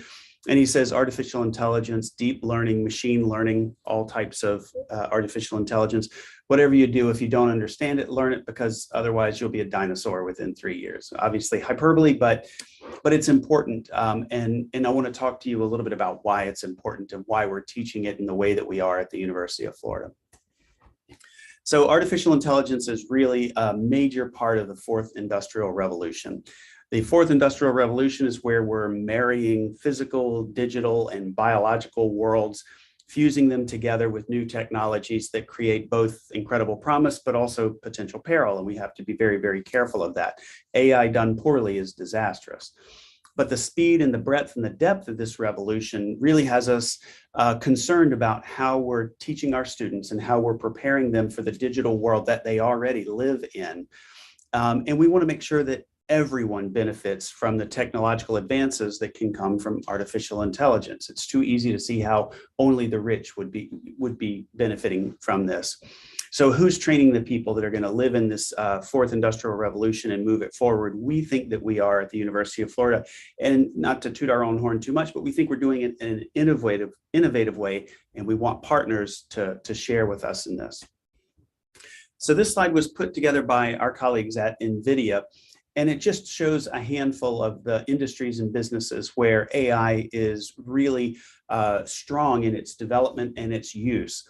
I would make the argument that there are many sectors where it's being used and developed and deployed that aren't on this list. Agriculture being, one of the ones we think about at the University of Florida quite frequently. But in law and policy, in journalism and communications, and in the arts, and the list goes on and on and on. So why is UF going all in on artificial intelligence? It's partly because of what I just showed in that last slide. AI really is ubiquitous in every sector of business and industry. Our students are going to need it. Large amounts of data are available in most sectors. That's really the fuel that allows AI to really work. You have to have large amounts of data. And when you think about it, we can collect that in almost every business now. But I think the thing that's going to keep it sticky and allow it to flourish more than it has in the past, artificial intelligence has been around for since the 1950s, and it's had heydays and winters, so to speak. But I think the thing that's going to keep it around right now is there are lots and lots of applications that apply AI in a specific business or discipline. The ease with which we can now apply AI to big sets of data, I think, is the piece that's going to keep it around the longest. You don't have to have quite the level of expertise in building out new AI in order to apply it in your discipline. So I think that's one of the reasons why we're making this big bet in artificial intelligence. There's also an enormous growth in AI jobs that are available. And so we want our students to get the best jobs they possibly can. I know that you do as well. And so this is an area where we think our students can shine and be a little bit different. The other thing that I'll talk a bit more about too is the United States has a really big AI workforce problem, a problem that has to be solved in order for us to be competitive and prosperous. The last reason why we want to do this at the University of Florida is we're a large, comprehensive Research One university, and there's a bunch of those in the US. It's hard sometimes to differentiate ourselves from the others, and we think this is a way where we can do it. We've thought up something that we think is interesting and different. We think that nobody else is doing it this way. We've talked to a lot of our colleagues, and so for that reason, if it's successful, we think it could be a real differentiator for us. So our investment in artificial intelligence dates back to early in 2020. And it was right before we all left to go back home in the first instance of COVID. But one of our alumni, Chris Malachowski, the one shown on the right, alumnus of our College of Engineering, had gone on with 2 others to found this company, NVIDIA, which makes graphics cards for computers, personal computers, but also makes these graphics cards that are used in big AI supercomputers. And he approached us about making a big transformational gift to the University of Florida. And he said, if I partner with NVIDIA and we gift to you a large AI supercomputer, what would you do with it beyond supercharging your research programs that are there? And our provost very quickly said, in the ways that we've heard you talk about AI, we'll democratize AI by teaching it across the full breadth of the University of Florida. We have 16 colleges, from the College of the Arts to engineering and all the ones you might expect. We're going to teach AI across all of them. And they love that idea. Of course, we didn't know exactly how we were going to do it. This was 2 years ago, but we've made a tremendous amount of progress so far. And so that's what I want to talk to you about today. So the National Security Commission on AI, it was stood up in the Trump administration and finalized or finished in the Biden administration, and is really supported on both sides of the aisle quite vigorously. But it pointed out that big decisions needed to be made quickly so that we could accelerate AI innovation and defend against malign uses of AI by our competitors and other countries. They also said the most conspicuous absence or inability to get where we want to go is in human talent. We really just don't have enough human talent in artificial intelligence to meet the demand that's there. And worse, they said we need that AI talent by the year 2025. By my watch, that's basically tomorrow. And so we took this very seriously, and we read their report very carefully. Not in their report, but this shows some of the key core competencies that are needed in areas of readiness for AI. And we thought, how can we at the University of Florida prepare students for AI-enabled jobs and do it at scale with lots and lots of students, because that's what's required in order to solve this big nationwide deficit of AI-enabled students. So we formulated our goal at the University of Florida, and it really is to be the first comprehensive AI university. And here are the steps that we'll use to try and do that. We want to teach AI across the full breadth of our curriculum, and I'll tell you how we're doing that. In doing that, we're going to revolutionize, hopefully, how AI is being taught. We're going to provide innovative experiential learning for our students, like internships and co-ops and small group research projects. And we want to graduate AI-enabled students, primarily undergrads, but graduate and professional students too, en masse, lots of them if we can. We want to place them in top AI-enabled jobs to kind of complete that process. But we also want to package and disseminate the way that we're teaching AI across the full breadth of the university as a model that others can use, because if we're going to make a dent in the AI workforce crisis, we can't really just keep doing what we're doing, which is training AI students or AI workers in a college of engineering or a school of computer science, or maybe even a school of business.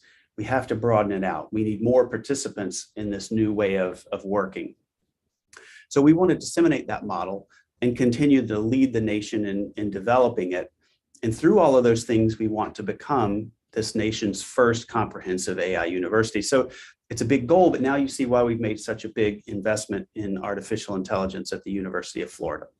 So we're building out this complicated ecosystem. It involves talent development, developing our curriculum, training our faculty on how to do AI, because many of them don't know yet how to incorporate AI, democratizing this process across all sectors, and so on. You can see that it's a multi-headed monster. We're trying to keep everybody moving in the same direction.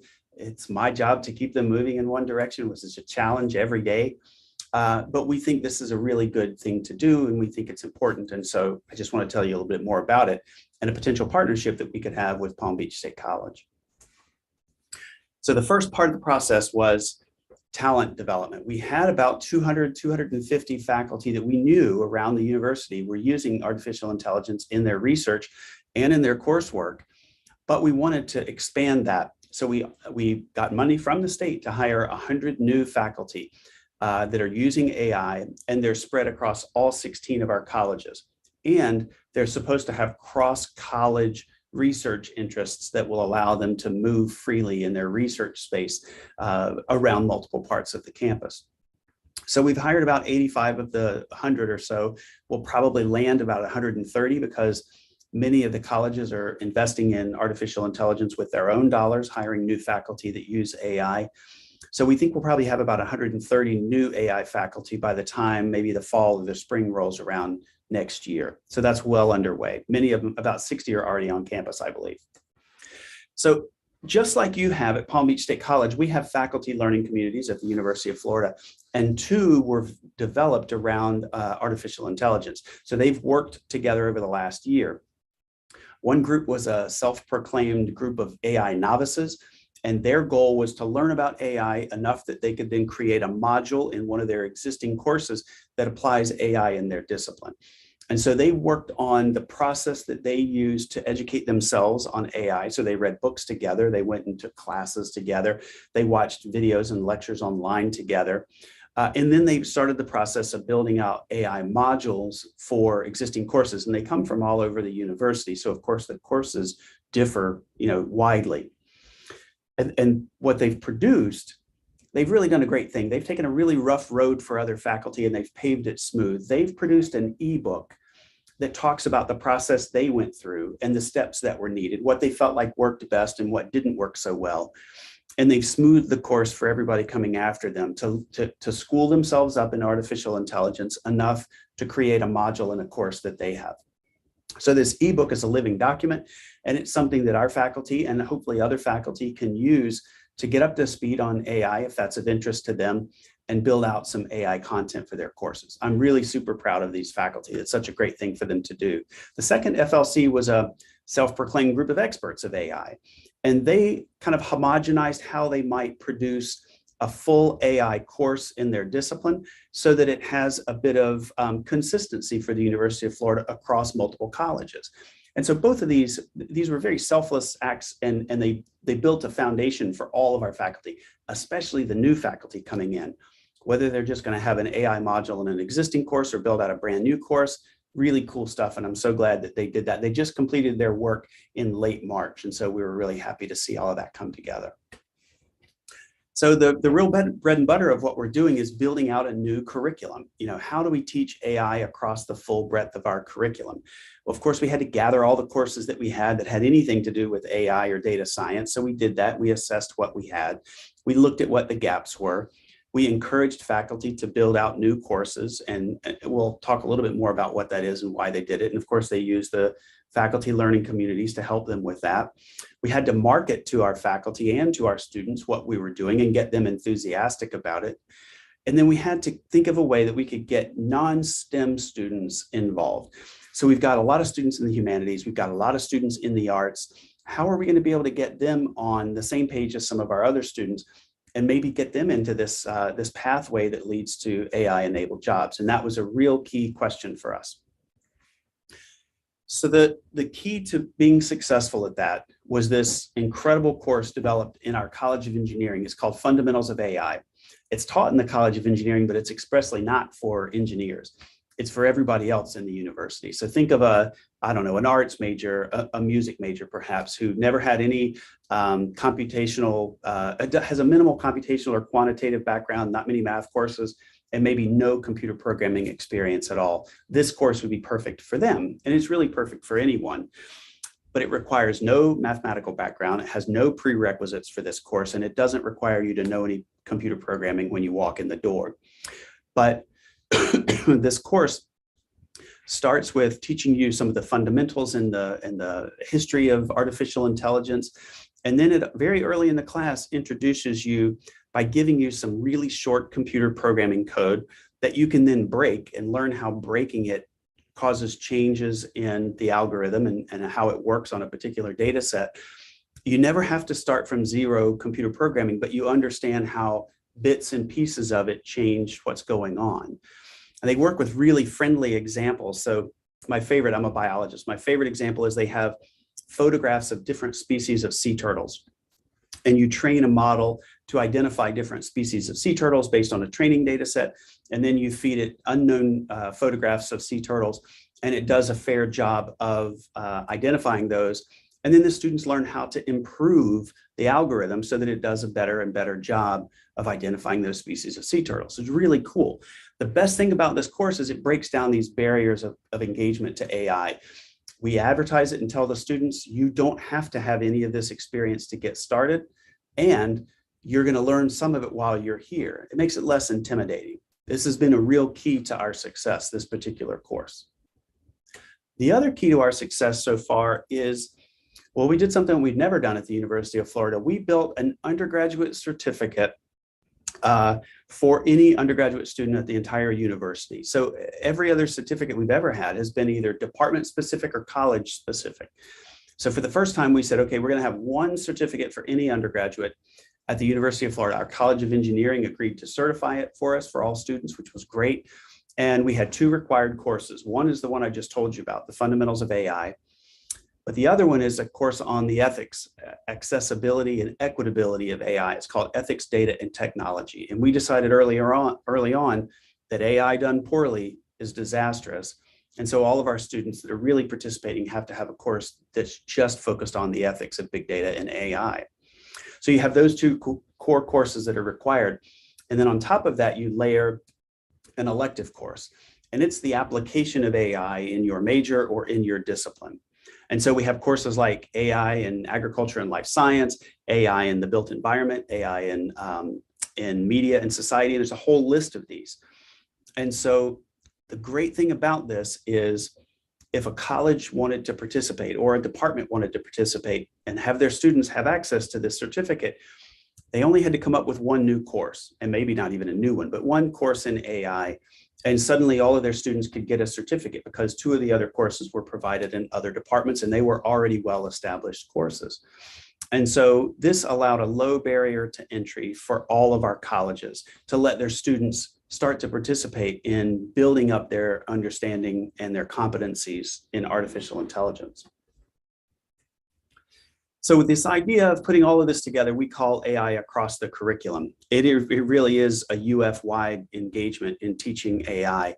The thing that I like about it the most, I think, is it started as a top-down, donor-driven initiative, which can be horrible sometimes, but it grew grassroots support very, very quickly. I think especially from the humanities when we said the ethics course is going to be required for this undergraduate certificate. And we had buy-in from all across the university. And that was really special because everybody had agency and excitement and something to give and something to offer. And so it really has been university-wide. We have now over 220 courses. We've actually retracted that first group of courses because they weren't exactly all AI related, but we've done a deep dive on that. We have about 220 real AI courses now. They're in 14 of our 16 colleges. I know the 15th one is coming online in the summer school. So they have a summer course in AI that'll be 15 out of 16 at that point. We also have other graduate certificates and undergraduate certificates that are specific to colleges and departments. We always told them, when we build out this one university-wide certificate, it's just a placeholder to get everybody started. If you want one that's more specific to your discipline, please go right ahead. And they've done that. So we're providing AI scholarship to undergraduate students, graduate students, and professional students here. It's not as much in the professional realm as we might like, but nevertheless, there's some there. So in doing so, we've come up with core competencies that we think are important, and we've found ways that we can help students. Maybe a student wants to have a passing familiarity with AI, and that's all. And that might really help them in a job interview. If their interviewer happens to say, we have a new project in artificial intelligence, they might be able to talk about it in a way that's compelling. Other students might want to do a deeper dive and might want to elevate their knowledge a bit and learn how to apply AI in their discipline, perhaps in communications or marketing. Further, students might want to do hardcore research, market analyst research in AI, and they'll be able to get that experience here as well.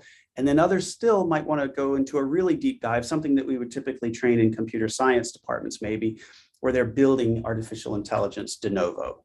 So we're going to try and do all of those things. And we have these different literacy competencies that help describe both on their transcript and hopefully on a comprehensive learner record what their experience has been like at the University of Florida, so that employers who hire them have some understanding of the experience that they've gotten. So a lot of people ask us, how do we know if we're succeeding in this endeavor? Well, just like you, we are accredited and we have to go through the process. Our accreditor is SAC-COC. I believe you have the same one. And as we go through accreditation, we have to have a quality enhancement plan. Our quality enhancement plan is focused on artificial intelligence. Our review and assessment period is 2024 through 2029. So we're going to be hyper analyzing and dissecting how we're doing with AI across the curriculum during that 5-year window. And so we're ramping up all the activities to be prepared for that so that we're ready for this and we can improve as we go along the way. Well, this is where other colleges and universities and others come in. We know and understand that there's a really wide pathway for people to get involved in artificial intelligence that ultimately leads to an AI-enabled job. So, for instance, we have multiple engagements, if you will, in different parts of that process. So we have K through 12 partnerships. We have partnerships with the Florida Department of Education, where we've now approved some teacher training elements, and we're working on curriculum building in the K through 12 space too. We're also working with the Federal Department of Education on the very same thing. And so these K through 12 partnerships give us the opportunity to try to help students who are in middle school and high school learn about some basic concepts that are going to help them with artificial intelligence and in a digital literacy sense. We also have scientists in every Florida school. If you're familiar with that, they have a node right there in Palm Beach County, but that places researchers and scientists directly into K through 12 schools, and they have AI curriculum components that they do as well. I think the thing where we're getting the most traction at the moment, though, is partnering with different colleges. So we have an NSF-funded partnership with Miami-Dade College, where we train their faculty about AI, as well as their students with those faculty. And then we try to create pipelines for those students to come to the University of Florida to further their education. That's NSF funded. We have another one that's funded through the NSF with FAMU, where we're trying to support undergraduate research in AI. They're doing research projects with our faculty as well as FAMU faculty, and trying to increase learning opportunities that way. We also have a proposed partnership with Palm Beach State College that, if it's funded and if it comes to fruition, would allow us to work with you on training faculty in AI and finding ways to incorporate AI modules into existing courses that you have in your curriculum. And then to follow this through, we have partnerships with our other SEC universities. This isn't incredibly important here, but the whole region of the Southeastern United States is coordinating on how we're teaching AI. The most critical part in my mind, though, is this step, a career services center, where we've got to get our students into jobs. So our Career Connection Center is heavily engaged. They're looking towards the corporate side and encouraging them to create new scholarships and opportunities that take advantage of AI skills, and letting them know what our students are going to be like in a couple of years. They're going to have these extra resources. And then they're looking to the student side as well, trying to get them engaged and ready to participate in these AI-enabled jobs. The last part into this pathway is professional development. So there's a lot of people who are already employed, but need to know something about AI, either to use it in their particular industry or to be more conversant about it because of the work going on in their business. And so we have professional development courses around artificial intelligence as well. So again, we're trying to build out this big ecosystem. We're looking for partners who also recognize the importance of teaching artificial intelligence across all sectors of their university or college. I know that at Palm Beach State College, you have these 7 pathways where students can identify very early in their educational journey where they want to go job-wise. I've looked at those 7, and I know that artificial intelligence is being used in every one of them. I also know you don't have to have a 4-year degree or a PhD in computer science to be able to understand AI, be a better digital citizen, and to be able to apply it in your discipline. So I hope that this is the beginning of a long-term conversation with the University of Florida and Palm Beach State College, and we can look for other ways to partner and keep talking about artificial intelligence and how we might educate our students with it, because I do think it's going to be really critical for their success. So thank you so much for your time today. I really appreciate it. Thank you, Dr. Reed, for spending a few moments with us to really kind of launch this whole concept at Palm Beach State College. So we look forward to great partnership together. UF, I think we're going to be neighbors soon too, right? I hope We're done with so. this poem, yeah. Yeah. That'll be exciting.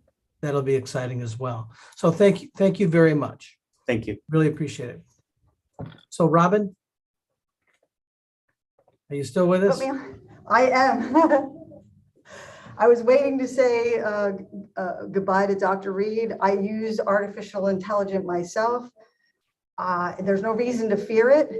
It actually enhances what I'm doing in my class and also allows me to have regularly scheduled interaction with my students while the AI takes over the algorithms of grading their social annotations.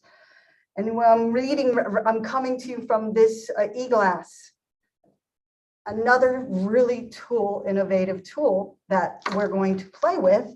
And I'm going to tie that in with Candace Walker, who said students still like us to write. So even though we might have AI as an option, they still like our sloppy handwriting.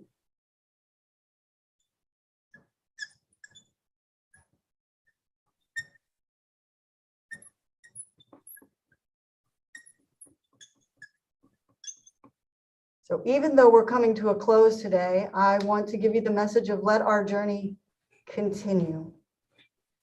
And Dr. Yohi is going to give us his closing thoughts for the PBSC 2022 Tech Summit.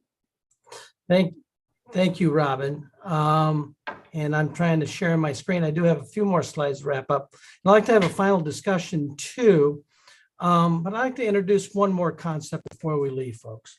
And I'm going to ask you this question. So this is going to be, again, I want you to share your thoughts on this, and that is, so what? So what? What did we learn today? Where are we going? So I'll give you an example. So what if faculty create all these OERs?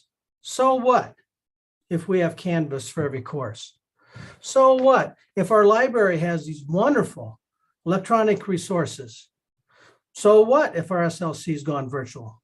So what if we have Gradescope or Zoom or Nearpod or Office for students or LinkedIn Learning? Look at all the tools that we've built up over the years, from Teams to Turnitin we got recently, right? We're listening to faculty. We're getting more and more tools. We did a lot of work today around Cultura. We have Adobe Creative Cloud for our students. We've got so much stuff available at Palm Beach State. We really built a digital infrastructure. And I tell you what, I'll hold it up against any colleges like ours. We've got many other tools too. This is just kind of a short list that I know that most of you use. But here's what I'm here to tell you today.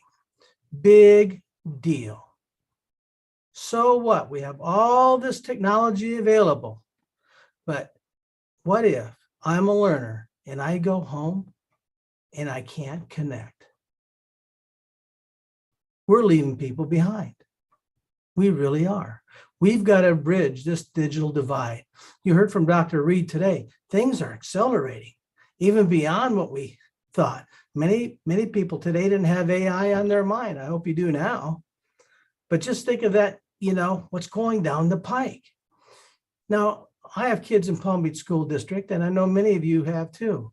They've made a commitment to a one-to-one environment, providing laptops to every student. But I'm hearing stories from our faculty that our students still taking a course off a cell phone. I'm thinking, what in the heck is going on? Now we have CARES funding available for students. They go to an A&E library or see Dr. Vargas down in Boca Raton, and we can check out a laptop to students. But that CARES funding is going to run out. What do we do after that? Do we continue to go back and build our 1980 style labs like we have here at the college? I think not. I think the real power of technology is not putting it in the hands of the professors. It's putting it in the hands of the students. Let the students create. Let the students synthesize. Give the power to the students with technology in their hands. And we need your help. We need your help. We got to look at new ways of, I'll give an example, embedding technology in a student's financial aid package. So they have a proper laptop for their studies here. Many of you are working on OERs. That's reducing the price of textbooks. That'll kind of soften the blow if students buy devices. We're looking at ways that students can connect with us virtually with virtual servers, and they have access to all that software there, even if they have a lower powered laptop. But if those students from Palm Beach School District, who comes from a technology-rich environment, come to our college, and we don't offer that connection, even if they go home and they have to share a computer with siblings, you know, that's a digital divide. We have to bridge that, folks, and I need your help. And here's why. Let's say in a few years, we require students, and we have great ways of students get laptops to come to college. We can't have them come to campus and then have professors say, put that contraption away. We're not going to use that in this class. Now, I'm not saying you should have a laptop drive your class or anything like that. But we should really look at ways of utilizing this technology and getting the hands of students. If we don't bridge the digital divide now, that could be a pandemic plus if we do. This is something I've been trying to do for decades. It's been very difficult to do. But we're not looking forward to building more basic computer labs on campus. If we have technology on campus, it should be advanced computing. You know, we should have devices and servers and systems available that students don't have at home or available on the basic laptop. But I need your help if we're going to do this, because all this effort, all this digital infrastructure that we're putting together, if students can't connect to it, so what? Right? So what I'm really pleased about, our very large academic innovation committee got together last Friday. We kind of asked, what do we want to focus on next year? And Robbie Allen kind of alluded to it. We're going to fold Canvas for every course into course quality action team. We're going to create a new action team. I sat down with Dr. Klass and Dr. Idris, the chair of our academic innovation committees. And we kind of came up with this concept of digital equity we want to focus on next year. So if you want to join the academic innovation committee, you can shoot me a note. I'll send a call out at the beginning of the fall semester. You can join and try to help us figure out how to do this. But, you know, with that, I know it's late Friday afternoon. I'd like to open it up with a discussion. Please share your thoughts on this whole idea about digital equity and going forward, or about what Dr. Reed said on AI. So I want to give everyone else a microphone to chime in before we wrap it up today.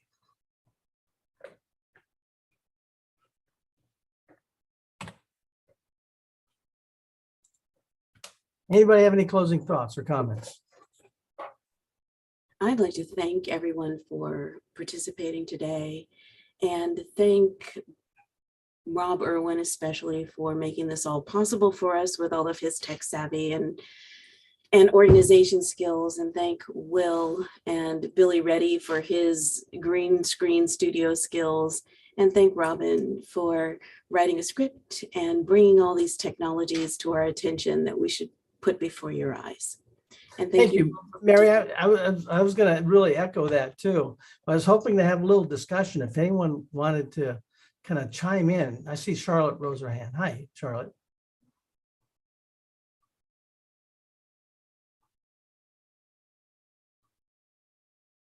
Charlotte, you're muted if you're talking. I'm sorry. Can the adjuncts join that equity, that group you were talking about? Yeah, so the Academic Innovation Committee is open to anyone at Palm Beach State College to join. Okay, that's thanks. 75 members this year. Thank you. So how do we get the link for that? Oh, To just join if you can send me an email, say I'd like to join the committee. That's all you the need. committee? Okay. Yeah.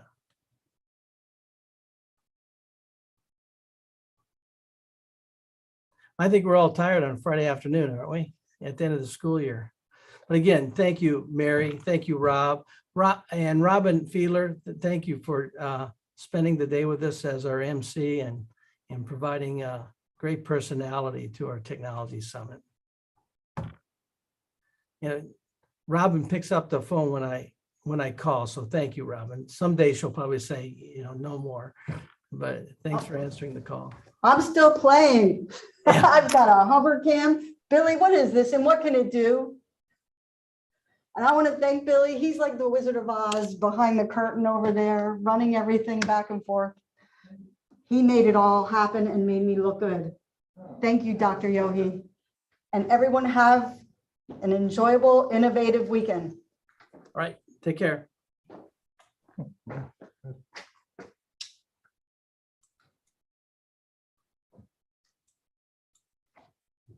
Let's get this switched over. We're good.